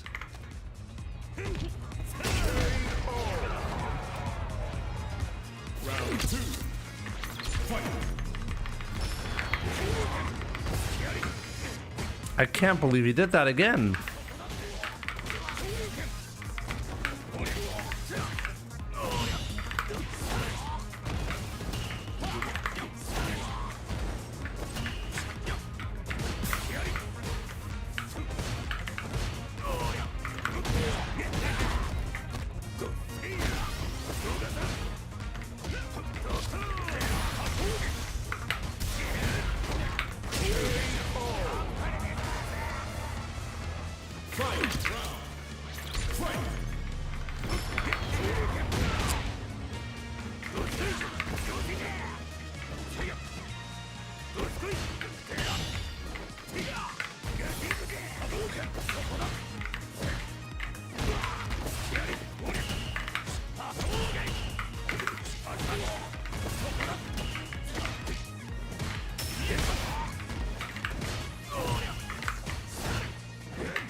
Okay, happy I got Omna 2-0. OD Tats wouldn't have killed in the corner. I was considering using meter and then I held back. I think I got the right choice there.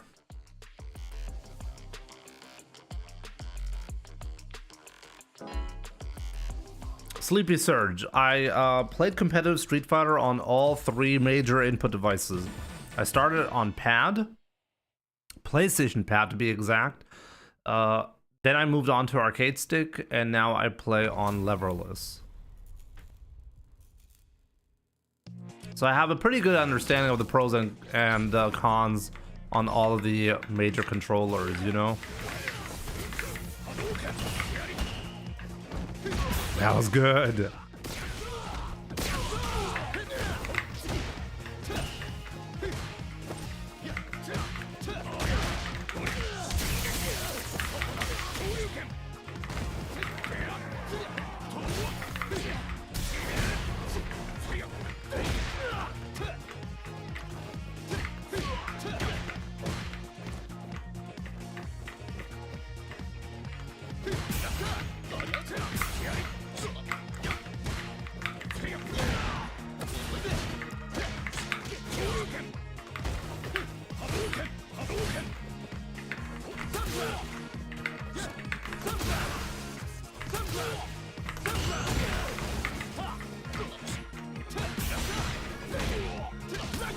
Whoa.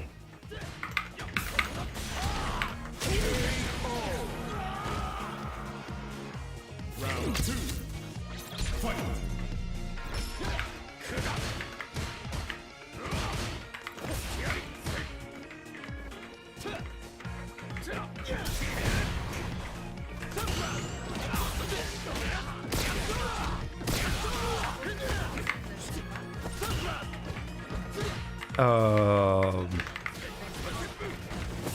Muss ich selber nachgucken.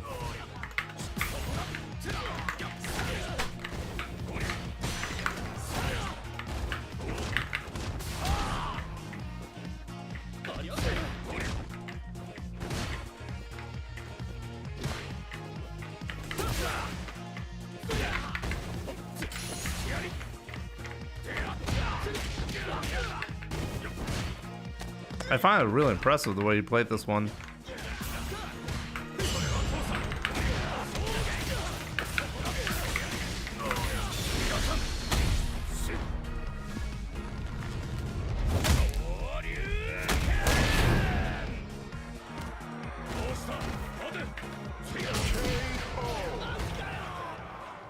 Ryu wins.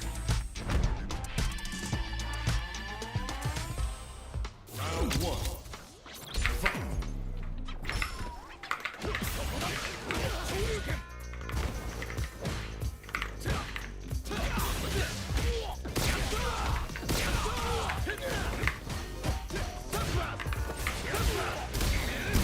Good.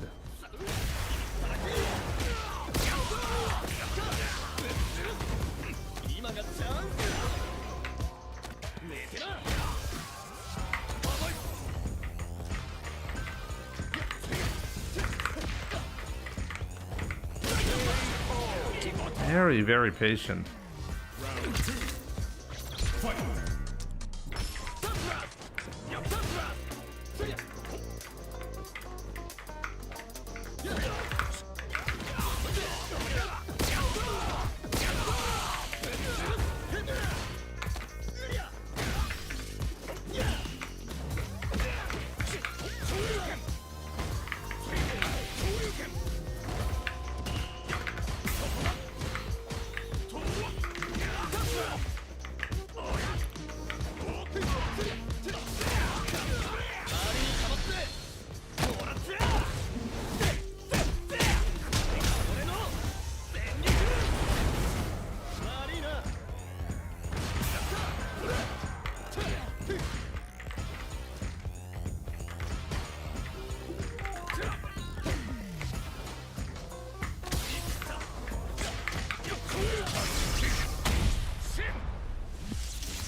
Luke wins.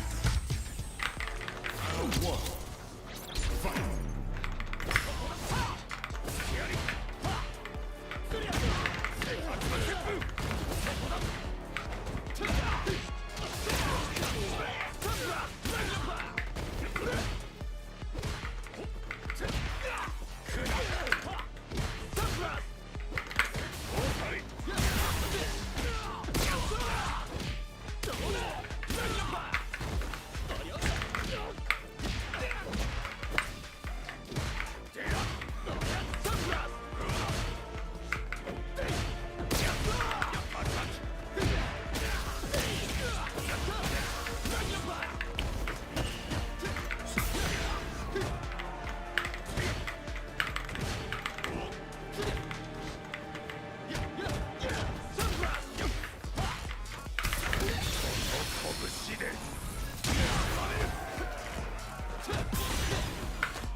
Yo, gamer. Good to see you.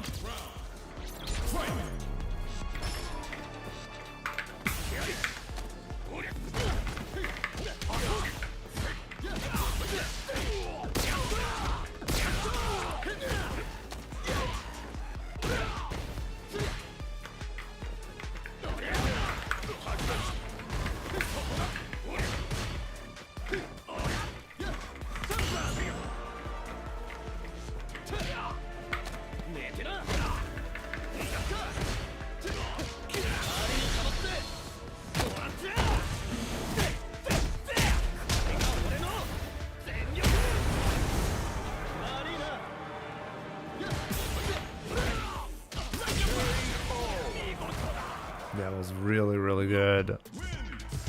Hoffman. I've played this guy a couple of times, right?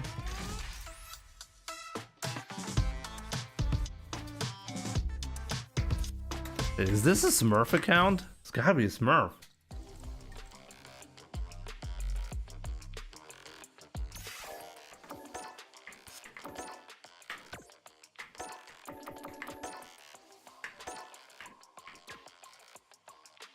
Yeah, it's totally, I was like, oh, wow, this is really tough for 1600 MR.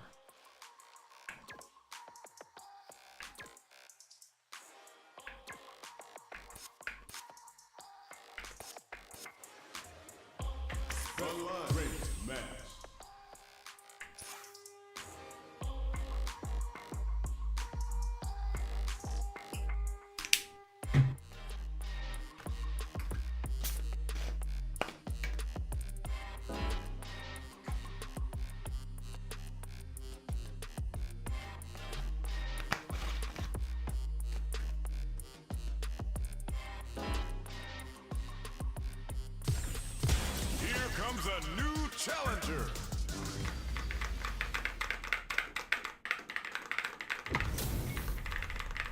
Top Girl JPEG. Okay. Round one. Fight.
Round two. Fight.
Round 2. Fight.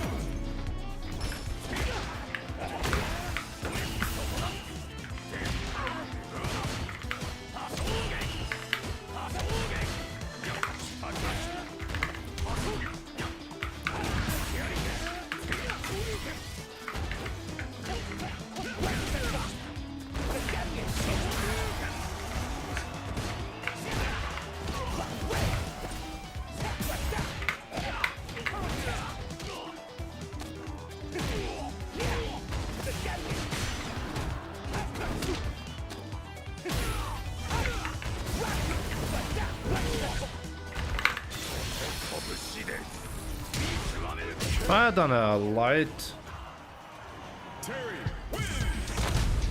Jimmy, serious question. Are you that good that everyone who does indeed beat you is a Smurf by default? Raul, I even answered your question when I talked about the Smurf. What did I say? What did I say? You gotta remember that. It's a really shallow question considering I literally answered it when I was talking about the Smurf. What is the indicator for a Smurf? Do you think the indicator for a Smurf is whether they beat me or not? That's silly.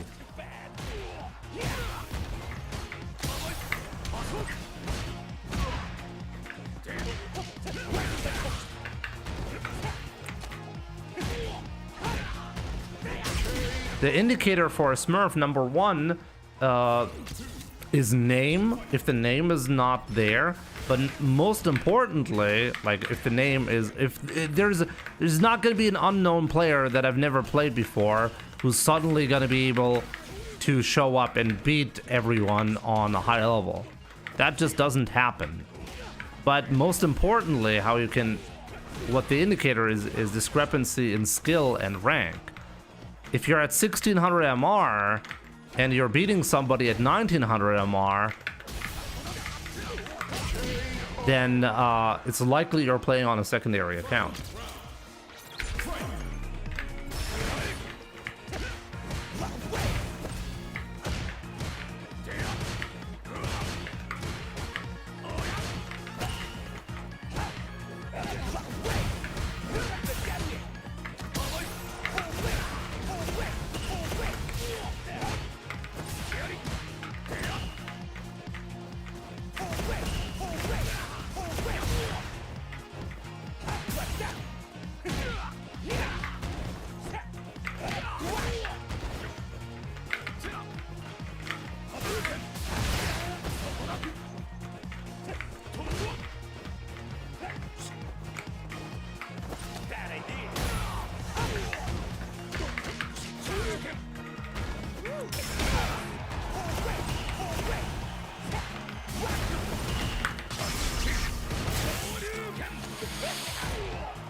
Let's see. What was the indicator here? Well, unknown player with a name that is really weird. So it's going to be a Smurf. So we got two Smurfs in a row. There we go.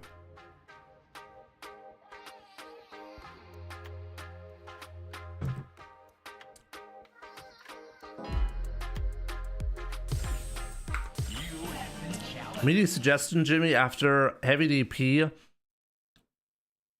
hard kick whiffs throw. Is that a good setup?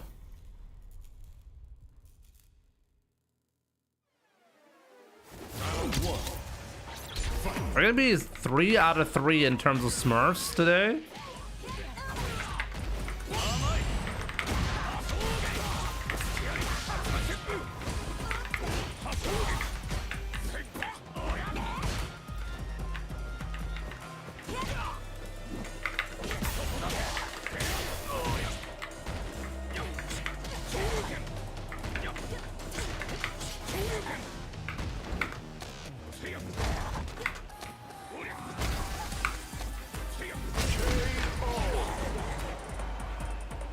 Round 2. Fight.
Ryu wins! Round 1. Fight!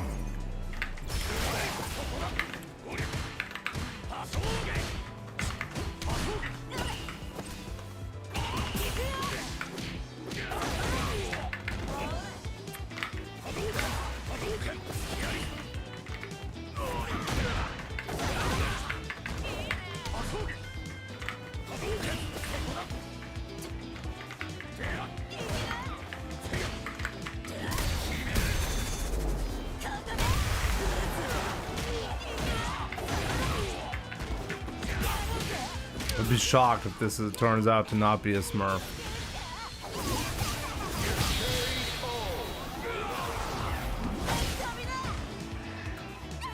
Round 2.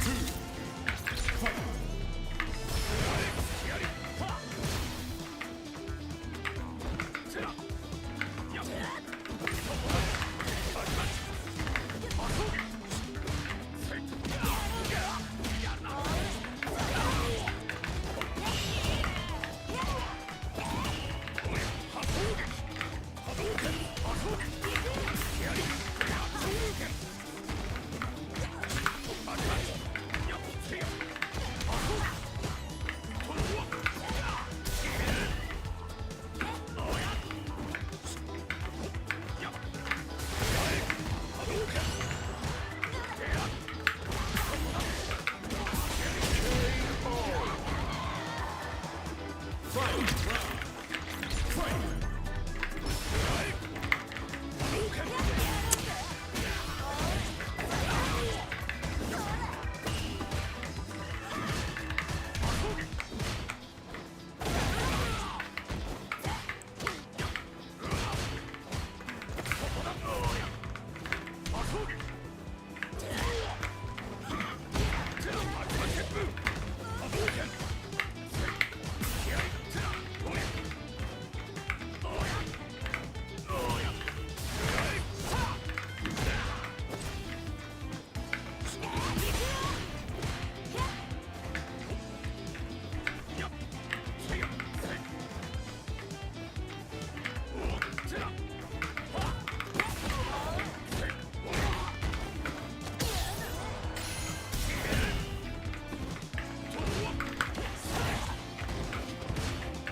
Judy wins!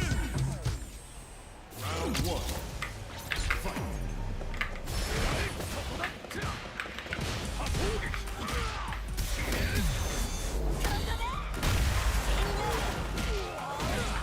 I'm a little bit too aggressive.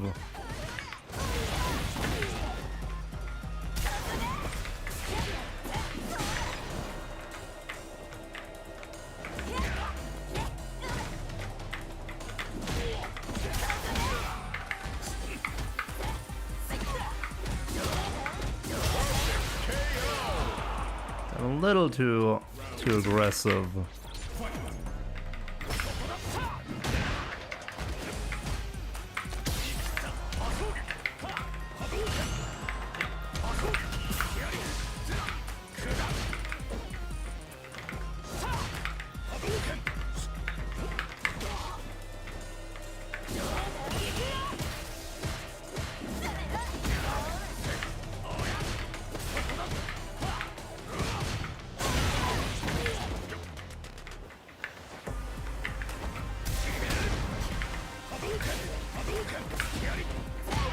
No.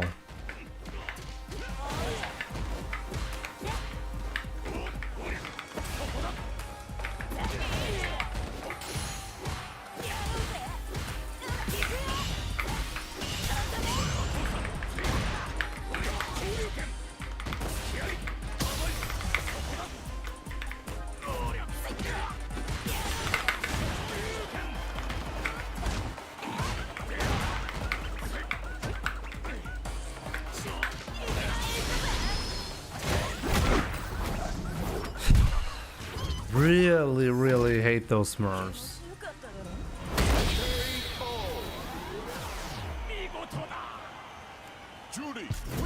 GG's.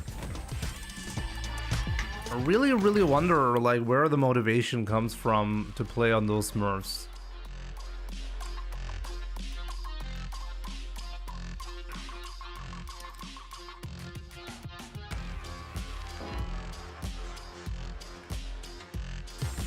Like those are like 6 matches in a row that I've played, maybe even more. No, actually almost 9 matches that I've played where every single match I should have earned more points or lost less. It's crazy.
Jimmy liking the meaty. I hate that. I can't disagree. Worst thing that has happened to me in a while.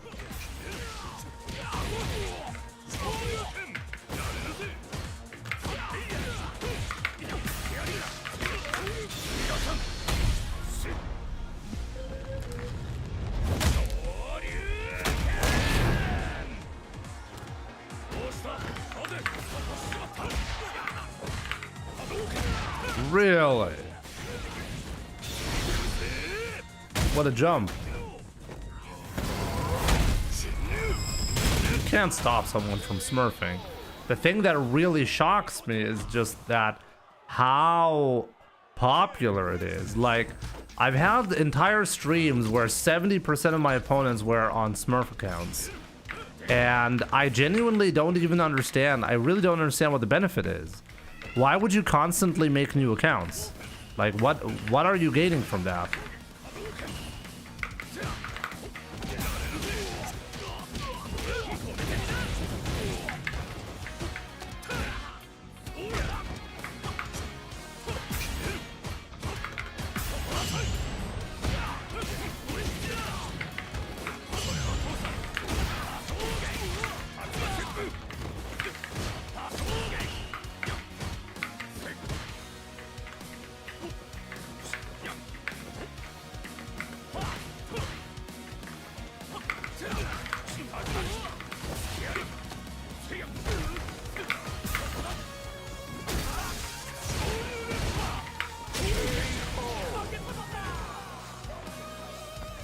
two.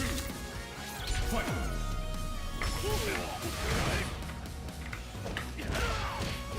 I needed to DP that.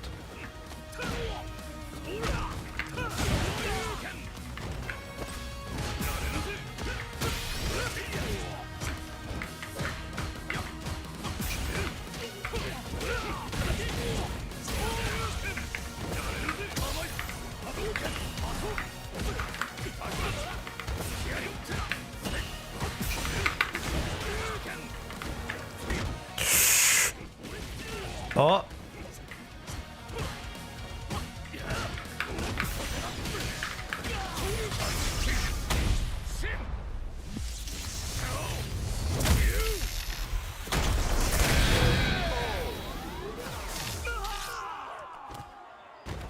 Again, Mark the shark leg yesterday. Yep.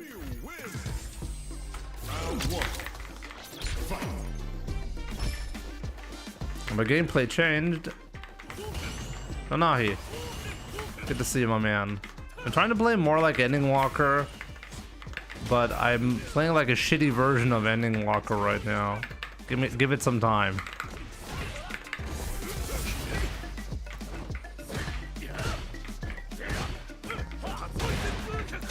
Oh!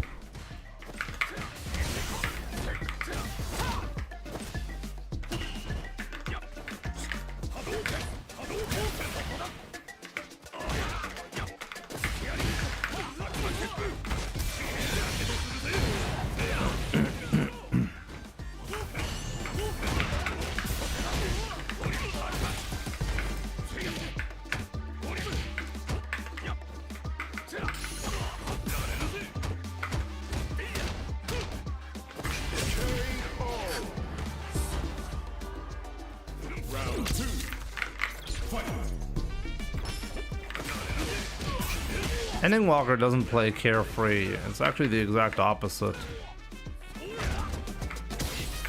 I play too carefree, and I need to switch it up into a different style.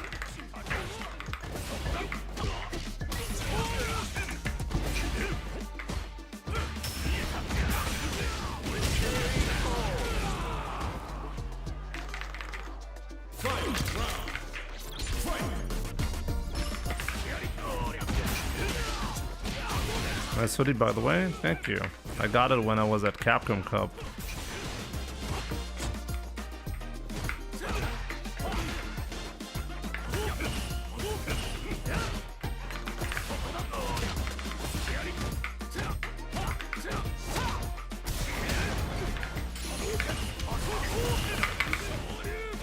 Wow, that was a good bait. That was 8 out of 8 bait.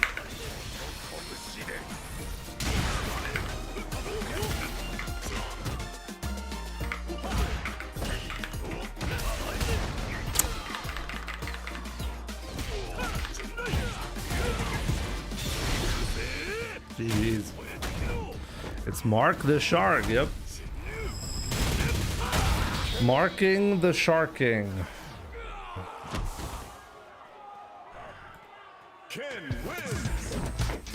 I'm trying to do a little bit less crazy stuff. You know, that's really the goal.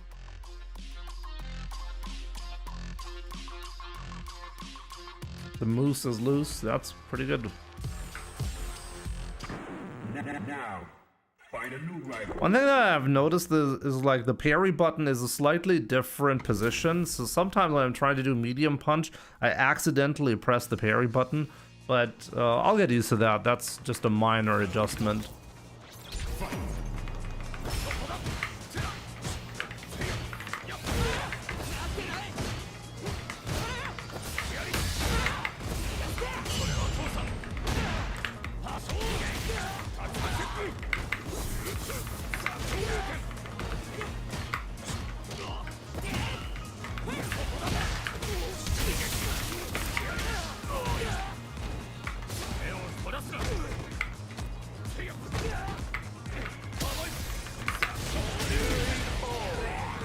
I feel pretty good about the controller though. The controller that I have, I feel like I can do instant supers a lot more consistently.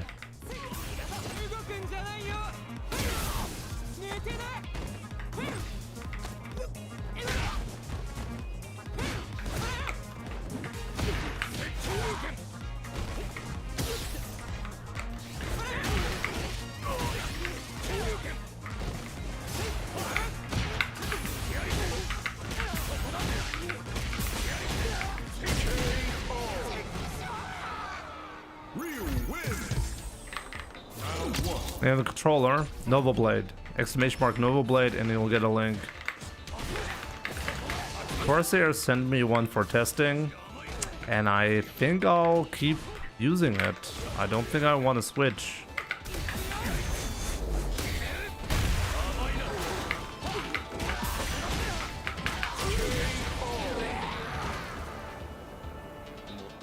Round 2. Fight.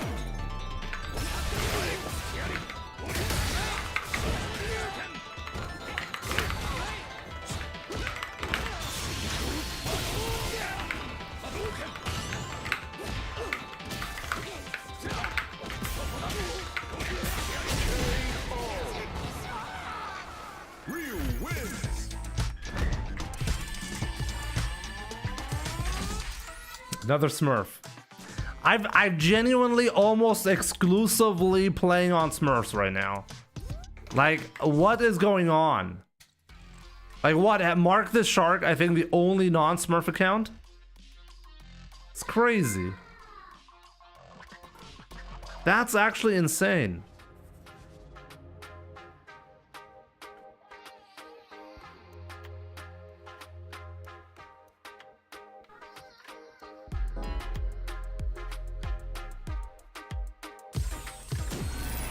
Another fight is coming your way.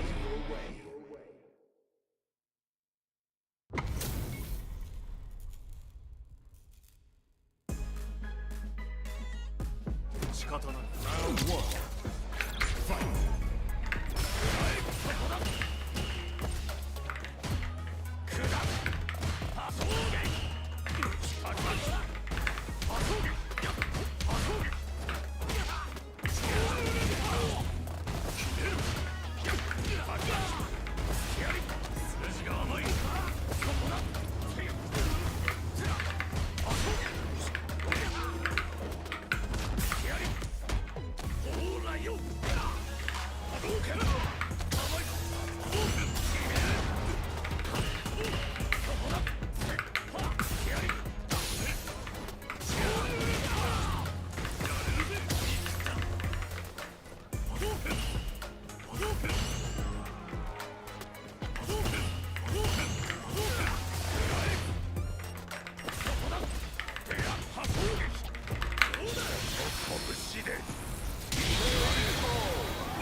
That's not a Smurf though.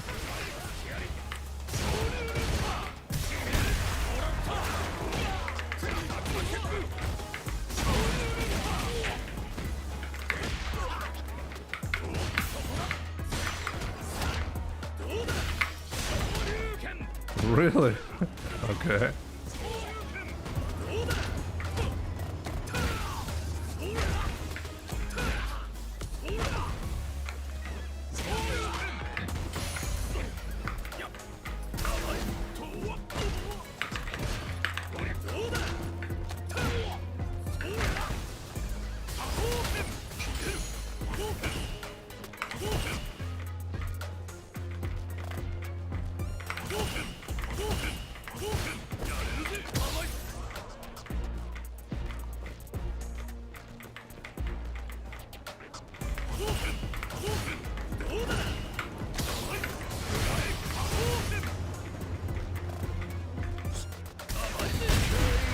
He punished the jab.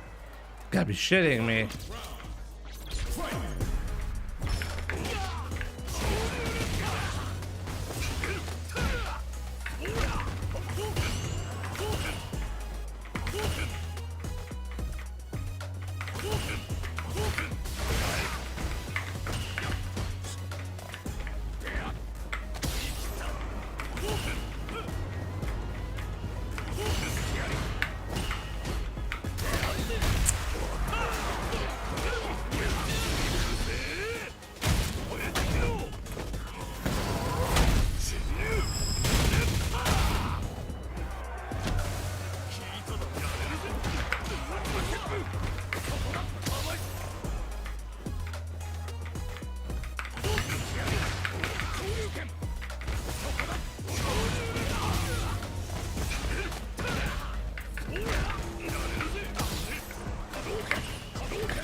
Ridiculous. Ridiculous the way I lost this one.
Ahmad, good to see you, my man. And Gargoyles, what's up? Good to see you.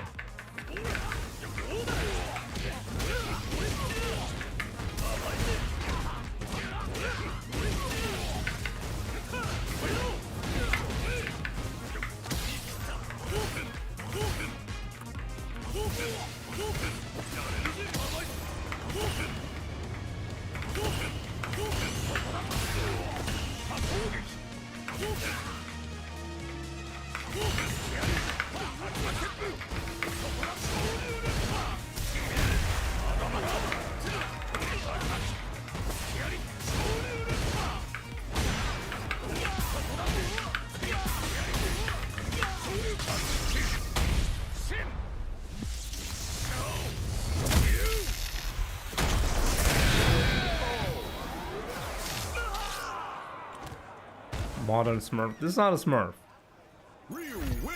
Yo, Foxy Grandpa, what's up? Out of the blue, but I've been working on a clipping tool and I've been using your streams as tests for it. You want to see its results? What kind of clipping tool?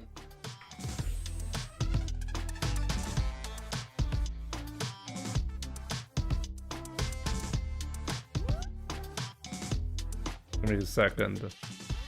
As in,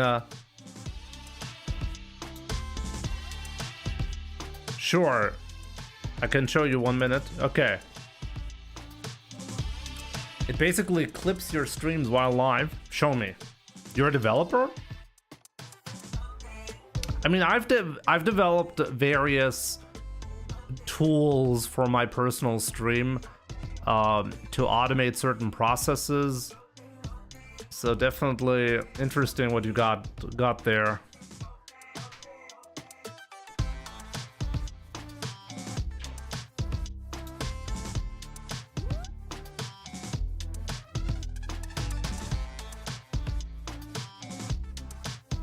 Now you know what? I gotta go to the restroom real quick. I'll be back in a minute, okay? Well, enjoy some stream highlights in the meantime. I'll be back in a minute. Saw the set, GG's. Hell, are you Hell? The Ken? You're not a Smurf. I know you're not the Smurf. Jury. You're not a Smurf. Didn't I look up the jury account? Did I look up the jury account? Actually, I don't even remember.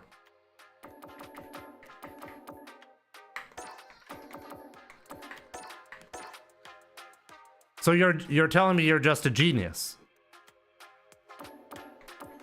This is the sign of a genius, guys. My bad. It's clearly not a Smurf.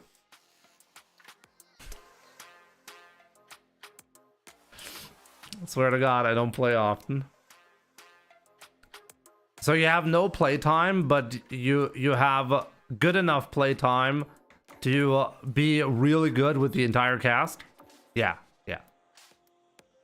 No, you're just a genius. My bad.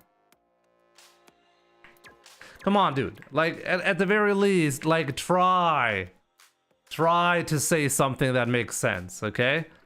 Don't be like, hey, this is my only account.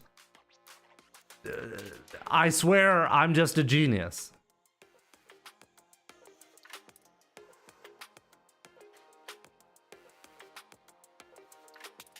How much total playtime do you have? So you never played Street Fighter before? You don't have any Street Fighter 5 experience. This is your only Street Fighter 6 experience, right? I don't believe you. Not even a second. Not even a second, I believe that.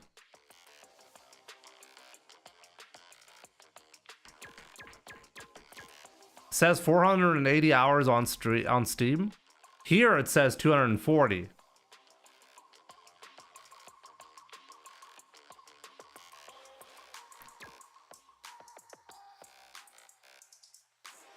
So why do you have this low playtime?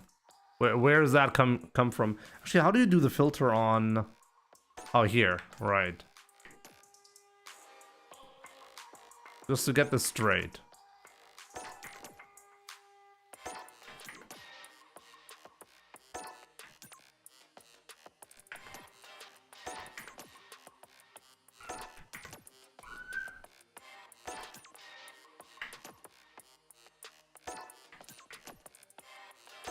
So in Season 2, you actually played a significant amount of matches.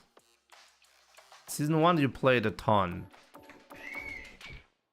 Not a ton, actually, but a bit. 4 and 5. Okay. Then, that makes sense to me. Okay, fair enough. Fair enough. That can actually make sense. But there's no way you're like at 250 hours in, total playtime, Street Fighter 6, no other experience prior. But okay, sure. Actually, like, that makes sense. Verdict could be innocent. Yeah. Okay, that makes more sense. The Smurf agenda is falling apart. The Smurf agenda isn't falling apart. I mean, if I take a look at all of the other matches, those are... I mean, you're telling me that I'm frequently, like, what's more likely, guys? I'm meeting somebody at, like, 100 hours of playtime, and it's a Smurf account, or I'm meeting players who normally never ever touch the game. What is more likely, guys? You do the math on that one.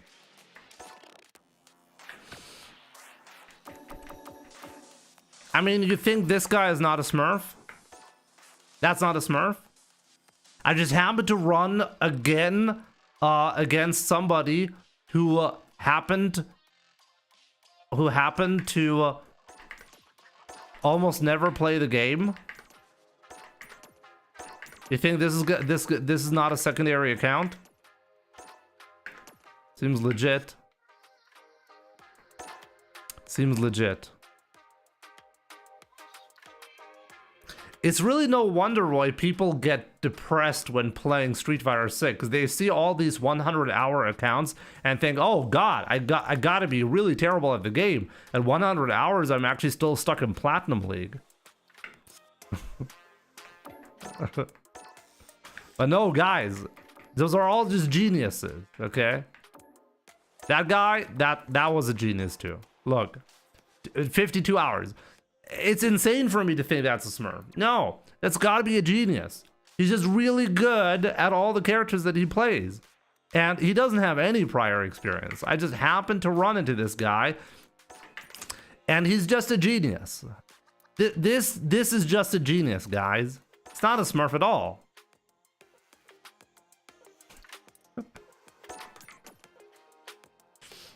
I wish I had that Espa header. I'm not that. Is that what is that? Is that what? K-pop? Is that even K-pop?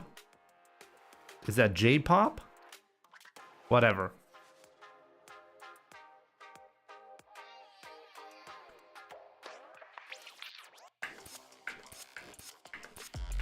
Look, it's pretty unlikely to meet someone who's genuinely just a veteran player who happens to rarely play, because if that's something that is happening, well, then you're just not going to meet that many of them, because by definition they're just not playing much. So the likelihood of meeting them is very unlikely. The vast majority of low hour account are going to be Smurf just by chance. Okay, a Foxy Grandpa. The idea is one button clip creation. You connect it to your OBS recording folder. Here's the example. Okay.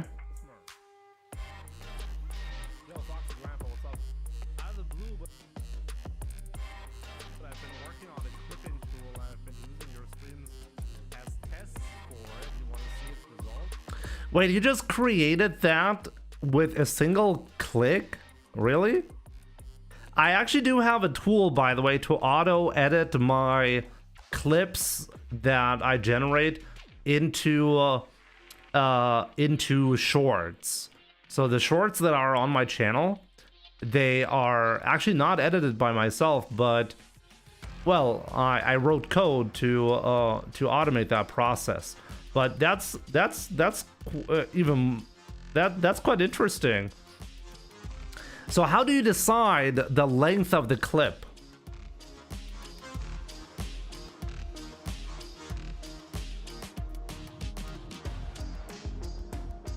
So you connected, so you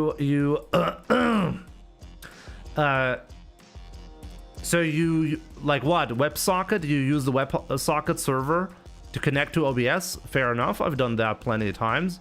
But for other things,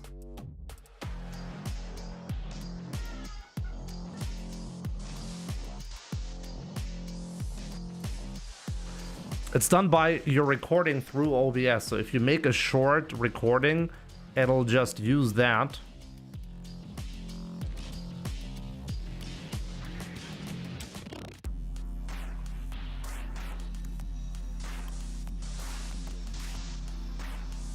Right, but how do you, like... So that will only work through the length of the clip is decided by manually starting a recording. That's how you do it?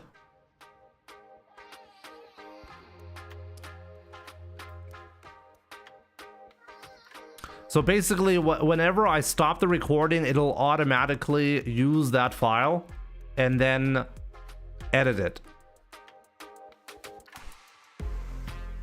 Okay. That's pretty cool.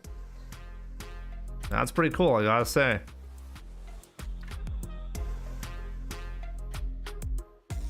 Here's another one.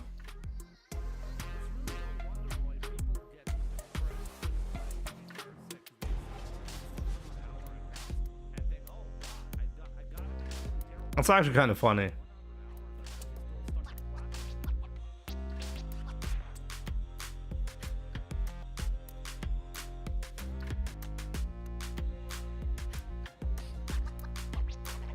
I'm wondering if I should add something like that to my clips as well, or if my shorts should stay clean without like the text.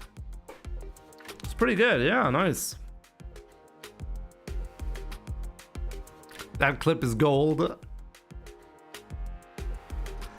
I mean, obviously, I know you can remove the text.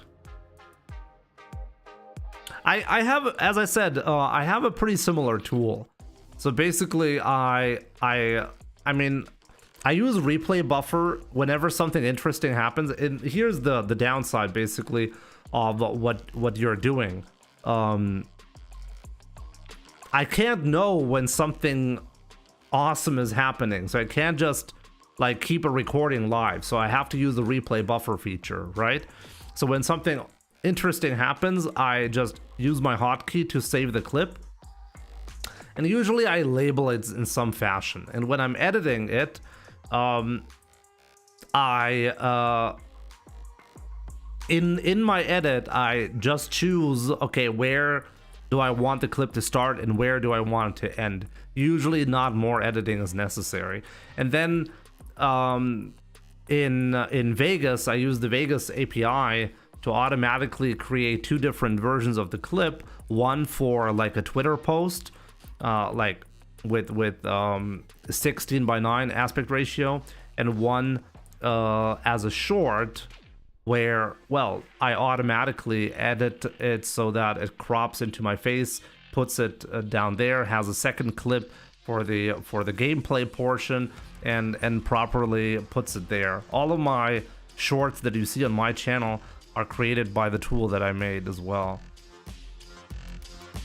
But yeah, that is interesting. I do wonder, like, see, like the problem that I have, I don't really know how do you actually do that. I mean, how do you use your own tool?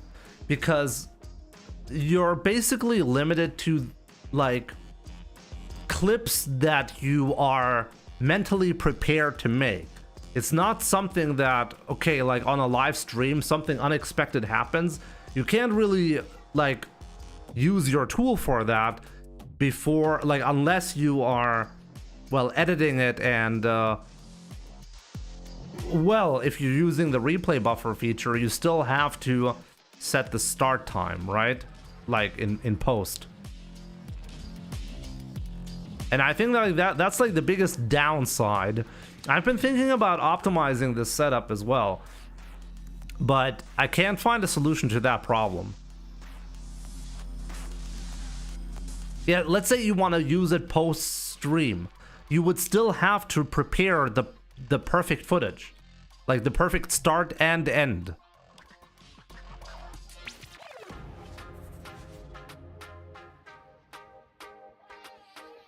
Oh, okay. You can watch the stream and make a recording later on. Fair enough. But, I mean, at that point, I think that's like, first of all, that's lower quality because the replay buffer that I have saves in much higher quality than the stream. So you're losing quality out of that. And the setup isn't more convenient than the one that I'm currently using for my own editing. I don't think it's going to be more convenient. We should talk about that more frequently. I love your idea. I think the idea is great, and the fact that you can execute on that is pretty good too. I like that.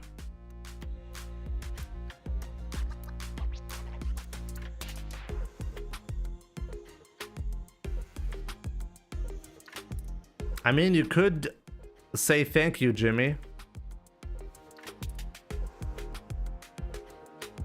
Am I getting his tool? Give it a go and pick it apart. Oh, you actually want me to use your tool.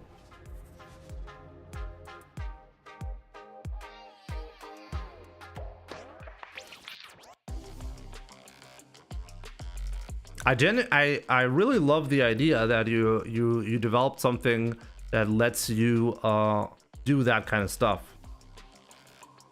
And answer Ahmad.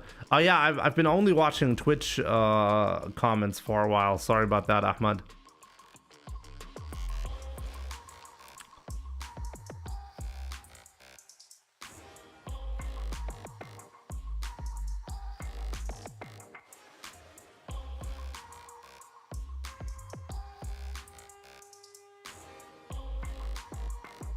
its quality will never be lower than the original source either. Yeah, but if you're recording in OBS, then you can record it at a higher quality than the stream. So if you have to recapture it through Twitch VOD, then that is definitely going to be lower quality than a local recording.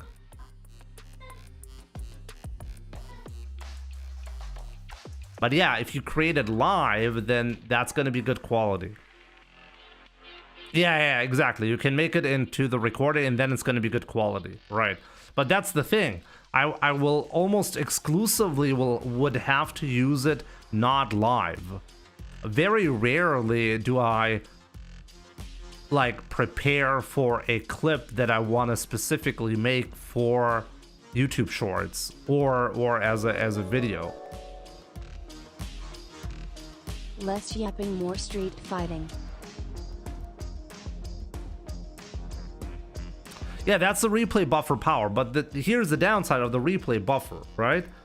Even with your tool, because you're using the replay buffer, like, let's say something awesome happened, but when I make it into a clip, I don't get to decide, hey, the clip needs to be exactly, here is the starting point. It is whatever I had previously set. So I always, when I'm using the replay buffer, I always have to edit it at least to decide in post what the starting point is. That's the major downside. And honestly, if I could get rid of that portion, that would like tremendously speed up the process, you know? But yeah, I mean, send it to me. Like we can stay in contact on Discord or Twitter or whatever. Definitely interested in looking at your tool. So yeah, definitely good shit. I like how you think. I like people who look at repetitive tasks and ask themselves, how can I automate this? That is something I love to do. Also, Ahmad, thank you so much for your donations. Jimmy in full little mustache man mode today. You definitely reach out on Twitter. Good shit, good shit.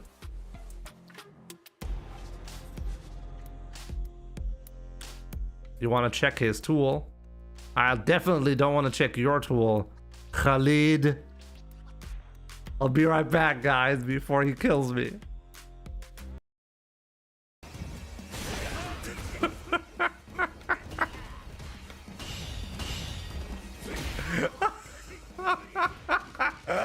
Dude, you're killing me. Dude, no, dude. Oh, God.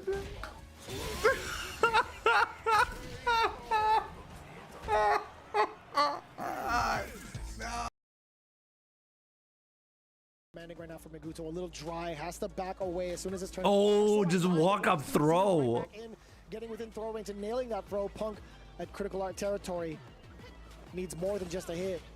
I can tell you, Meguto, he's not throwing fans, right? He doesn't want to get quick spin knuckled. He doesn't want to get C8 either. And he knows Punk would definitely be about it from further range. Okay! Now in Oh, almost! This is real scary for him now. He commits. This is so scary for both players. Oh, and that should be it! Reset afterwards. Iguto was not ready. He builds himself above the 3 bars. Not even going to need a double drive rush cancel. The extra CA damage will not need a question mark on it. That is 1-0 Punk. Wow, that was an amazing comeback. There's a good advantage playing her. Oh, he missed it. Didn't complete the combo, man. It's about 4 or 5 jabs in a row. DI through it. Oh. Damn, that was a Damn, yeah, he got. Oh, he dropped it. A slight drop from Noah the Prodigy. Didn't get to continue on with the combo. Yeah, he might have been able to. Oh, what a jump.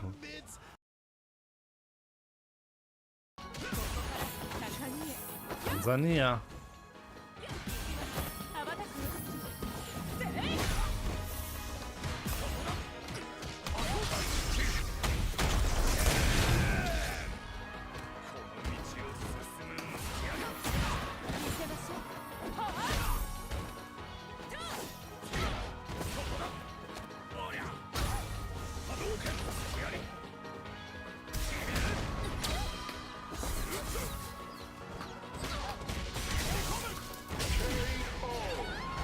I just can't believe I got that.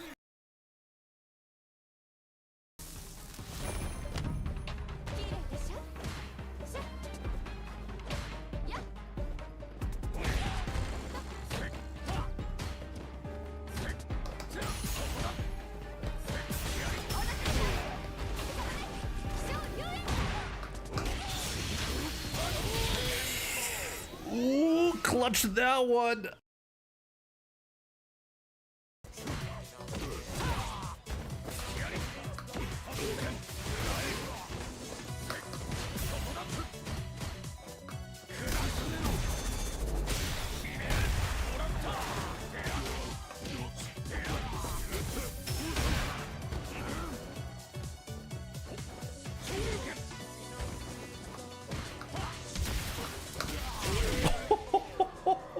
What a trade.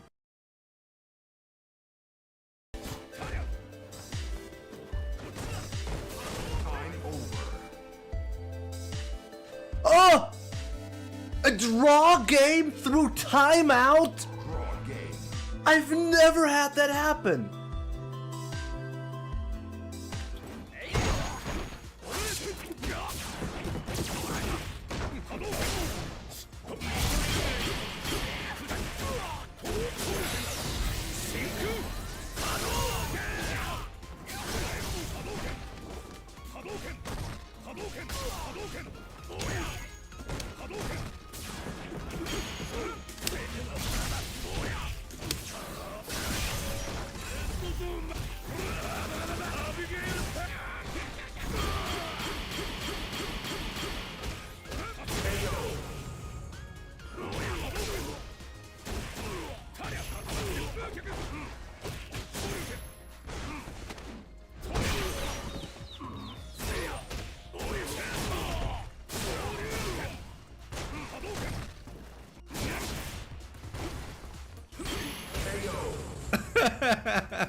What was that?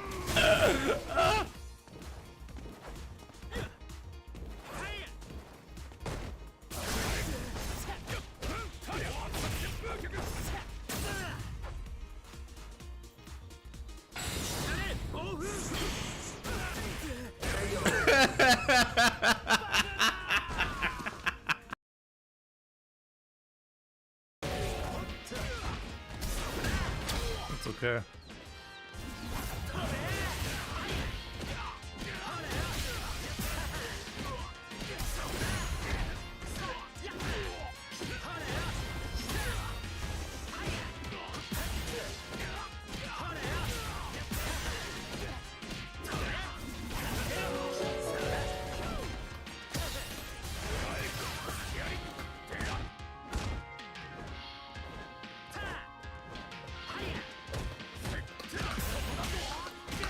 So much work just to die like that. Oh man, you must know. Thank you so much for gifting Devil Slayer and the Diggle subs to the channel. I really appreciate it.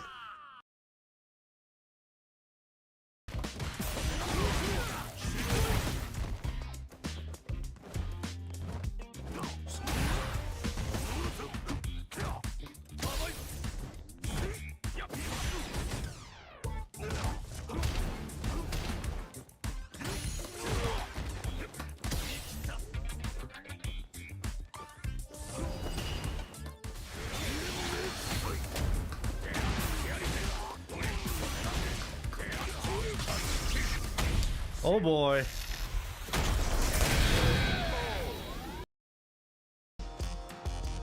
Alright, let's actually watch some Street Fighter League.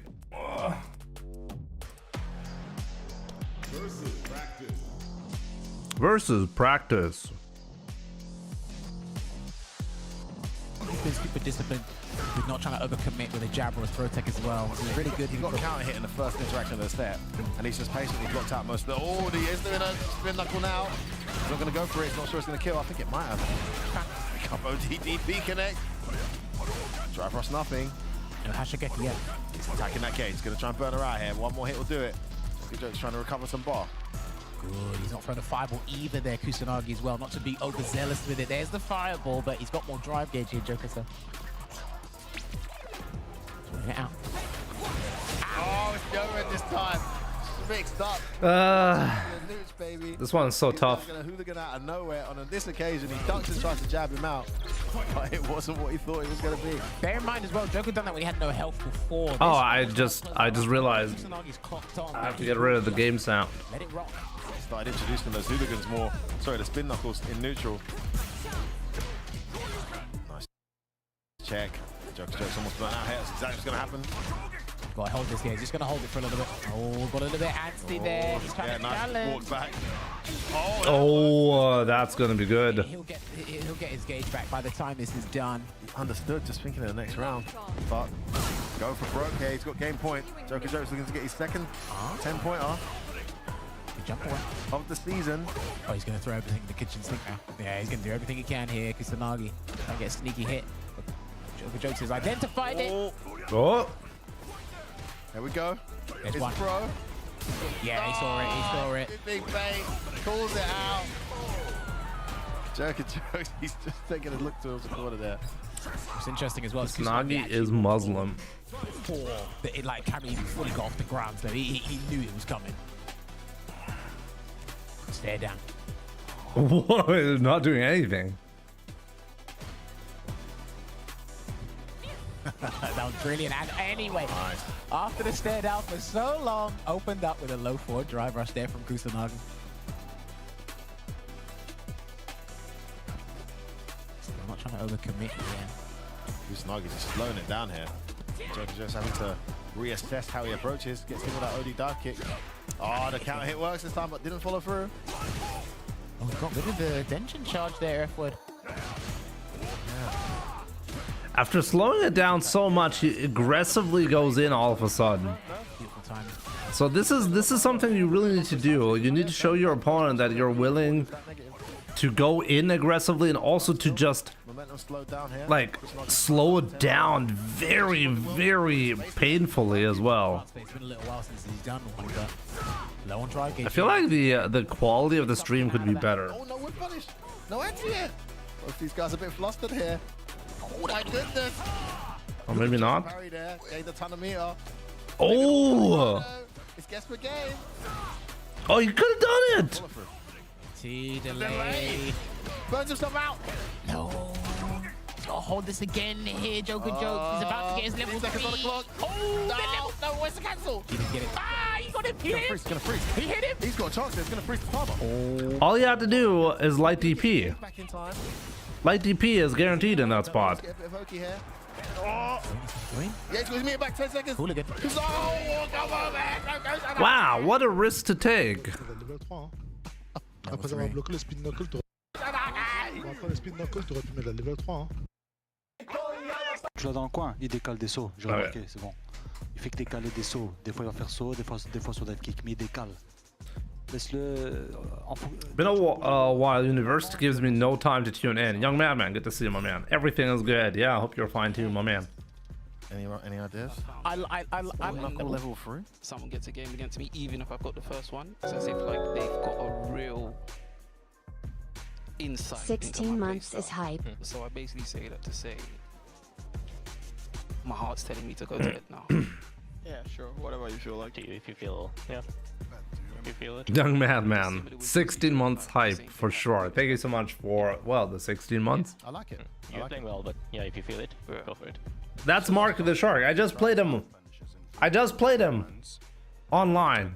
Yeah. He teleported himself to Street Fighter League. Get him more consistently, then sure, by all means. Yeah, he whiffed the stand shares on the 4th roundhouse, and you didn't punish it.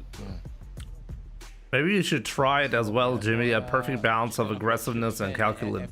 Yeah, exactly. Heavy punch, the hop kick. There was something else that whiffed as well. And maybe if you add the stand meeting, kicking the drive rush cancel. Yeah, it's just not easy to find the right mix. From a Joker Jokes perspective, as well as now's the last chance. Nah, Street Fighter League is not pre-recorded this time around. Maybe my game style is not deep enough just yet. Where I'll win. Didn't play anyone for the last 3 hours. This gives them a bit more. Should I do the? Should I look it up? How much do you know about my Ed? you know, You're wrong. I like that. I actually like the logic behind why he's picking it. I also like the timing. Well, I think he should have done it a bit earlier in the season, but I like that you can. It's not too late to actually try something like this too, Jammers. No dive kick. Slower reversals, level 1 and his EX reversal, because they're both 13 frame startup. Raul, I really love what you said about what Gaming God missed. 20-minute monologue about video clipping. Abdullah Khalid telling Jimmy to stick it where the sun don't shine, forcing Jimmy to take a bathroom break. I think that's a perfect way to Something that Rue's got to be careful about. summarize what had happened. No one drive cage already. Okay, he's got back over the 3-bar threshold. He's like, where'd he go? Oh, what's with the hitbox on that thing? It was miles. Yeah, that was cool. That was pretty wild, gotta say. Interesting. He's playing outside of he's playing outside medium flicker range and throwing a fireball there. Nice bait. And he's gonna get a counter hit for it as well. Yeah, he's not gonna. Yeah, good thing he didn't drive rush there. Just goes to the kill rush instead. Love that. Kusunagi's playing as well though. Fireballs on the screen, chucking that plasma, and he's Hashigekki'd up. Smell the place, this is Brave Road, gonna burn him out if he's not careful. Oh, he thought he was gonna try and read it. It's so scary when Ryu puts you in that scenario. Jumps out, gets DP for it, but he releases down the corner.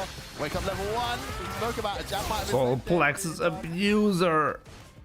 We'll have to build another level 1 here, so. he doesn't block it this time. He blocked. Wow. I don't remember how many there were, but. But brother, you have 15 years of experience. This should be a hell of a lot easier for you than the rest of us. To do what? The catch with the crouching heavy kick into the Psycho Blitz, and he will pull him in with the flicker here. I like that he was ready for that drive rush. Kusanagi, when he smells blood, tends to up the tempo. Joker Joe's caught onto that, but still a mountain to climb here. Oh, just missed the spinal. Nice check again. Early back throw. Fifth feature this season in Street Fighter League. No, he's going to whip punish that. The dream. Right. No, I don't think he's going to get something, but I'm not sure if it is. No. One thing that I really need to fix within the next year is playtime. I need to significantly increase playtime to get a better autopilot on what to do in general and how to behave, because that type of play comes from playtime. If your playtime is a little bit too low, then you're going to be struggling with the details. So that is something that was really interesting. Did he do that on purpose? Again, donkey kick after the throw tech catches him out. Gotta be careful. He might go for a hard read or something. Very big snood here. Nice. Psycho Blitz for the Oki. Nice back throw there from Joker Jokes. Got level 2 as well. He's trying to back away so he gets the space, because if he gets a hit against Kusanagi, that's what he looked out for before. And he burns him out as well, Jammers. Good choice. So no level 2 activation for free here. Off the Blitz anyway. Oh, look at that delay. That was disgusting. That was horrendous. And Kusanagi just getting the timing. That was crazy. Delayed crouching medium kick into the back fears. This time he extended even further with that drive rush into your face, into the delayed crouch short. Spinal DP. Yeah, he did a delayed crouching light kick into a back fears. Able to adapt to the Ed in time and gets his team that 10 points. I don't know what it is with these Ryu players, man. They seem to be very brazen this season to just have the audacity just to walk up and delay everything they can, because they know you're going to respect the stand fist. And it's like, I gotta say, that was pretty good. Tomorrow there is not going to be Street Fighter League, right? Because I think I'm just gonna end it here. I'm 5 hours in, and then tomorrow we'll do a long stream, a real long stream with He did Spinal into heavy donkey. with a lot of playtime, just to really maybe get Legend tomorrow. And there's, I think it's 18 frames. Like, I've been feeling really good, very healthy the last couple of weeks. New controller, that's something to experience, and then I do like the switch. maybe Legend tomorrow. Try something new there. That is fantastic, and he had the health and the resources to do so. Yeah, I really love the change of the attempt there. Show controller. Kusanagi just 10 steps ahead of the game, man. He's qualified for Cup. He's been to EWC.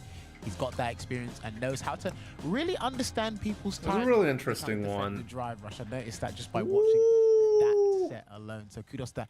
Puts 10 points on the board for the Wolves. I really love this one. It's also blue, like you can see it's wireless. You can play wired mode and wireless. Currently trying out the wireless mode just because it's really nice not having to put in a wire. And input lag is really good. I'm very impressed with it. A great opening for that's the novablade. If you want to check it out, there you go. That's from Corsair. Corsair made a leverless controller. Pretty new as well. I got a sample to test, and yeah, I like it. I'm gonna use it as my main controller. Have you felt a lot of pressure? I did get the unit for free, but I'm not partnered with Corsair. Okay, I don't have to play on it. The nerves obviously hit me. I did figure out the buttons, Ahmad. And then obviously getting familiar to the place. One of the major problem with the controller that I had early on is actually setting it up correctly and figuring out the shortcuts and everything. You can easily mess up the settings on this one. So it actually does have a bit of a learning curve, unlike really any of the other controllers that I've used. So I guess that's a downside. But I mean, you can configure the actuation point because these are not normal switches. These are so-called Hall effect switches. So you can actually decide how much you have to push them in order for them to activate. There are some really cool features on this one, and the price is actually pretty competitive. All of the other controllers that are in this, like from premium brands like Razer, for example, are significantly more expensive. Actually, Holy crap, he read my comment for once. And it was he almost beat me. It was 2-2 last round. So Young Madman, are you shocked negatively about the price? Because I can tell you, if you buy from another brand, it's gonna be a lot more expensive. Both the Razer and the Furin, for example, are significantly more expensive. Best of you that time around. You have a lot of respect for Mark as well? Yes, of course. Yes, everyone. We respect each other. I love that. Sign of respect. Let's wish each other the best. Jimmy, I'm just fucking broke. I get that. I know how that feels. Goliath sending forward Mark the Shark for his last appearance here at the Street Fighter League Europe with the Ken. He's going up against Wolves Takamura again. But yeah, guys, I'll actually end it here. I'll say goodnight to my kids. So at the very least, I'll see them. But yeah, we'll be back tomorrow. Hopefully less Smurfs and more MR. How about that, guys? I really hope to see you tomorrow. Thank you so much for tuning in. It was a pleasure as always, and I will see you guys tomorrow. Take care. You know, especially hair, nothing.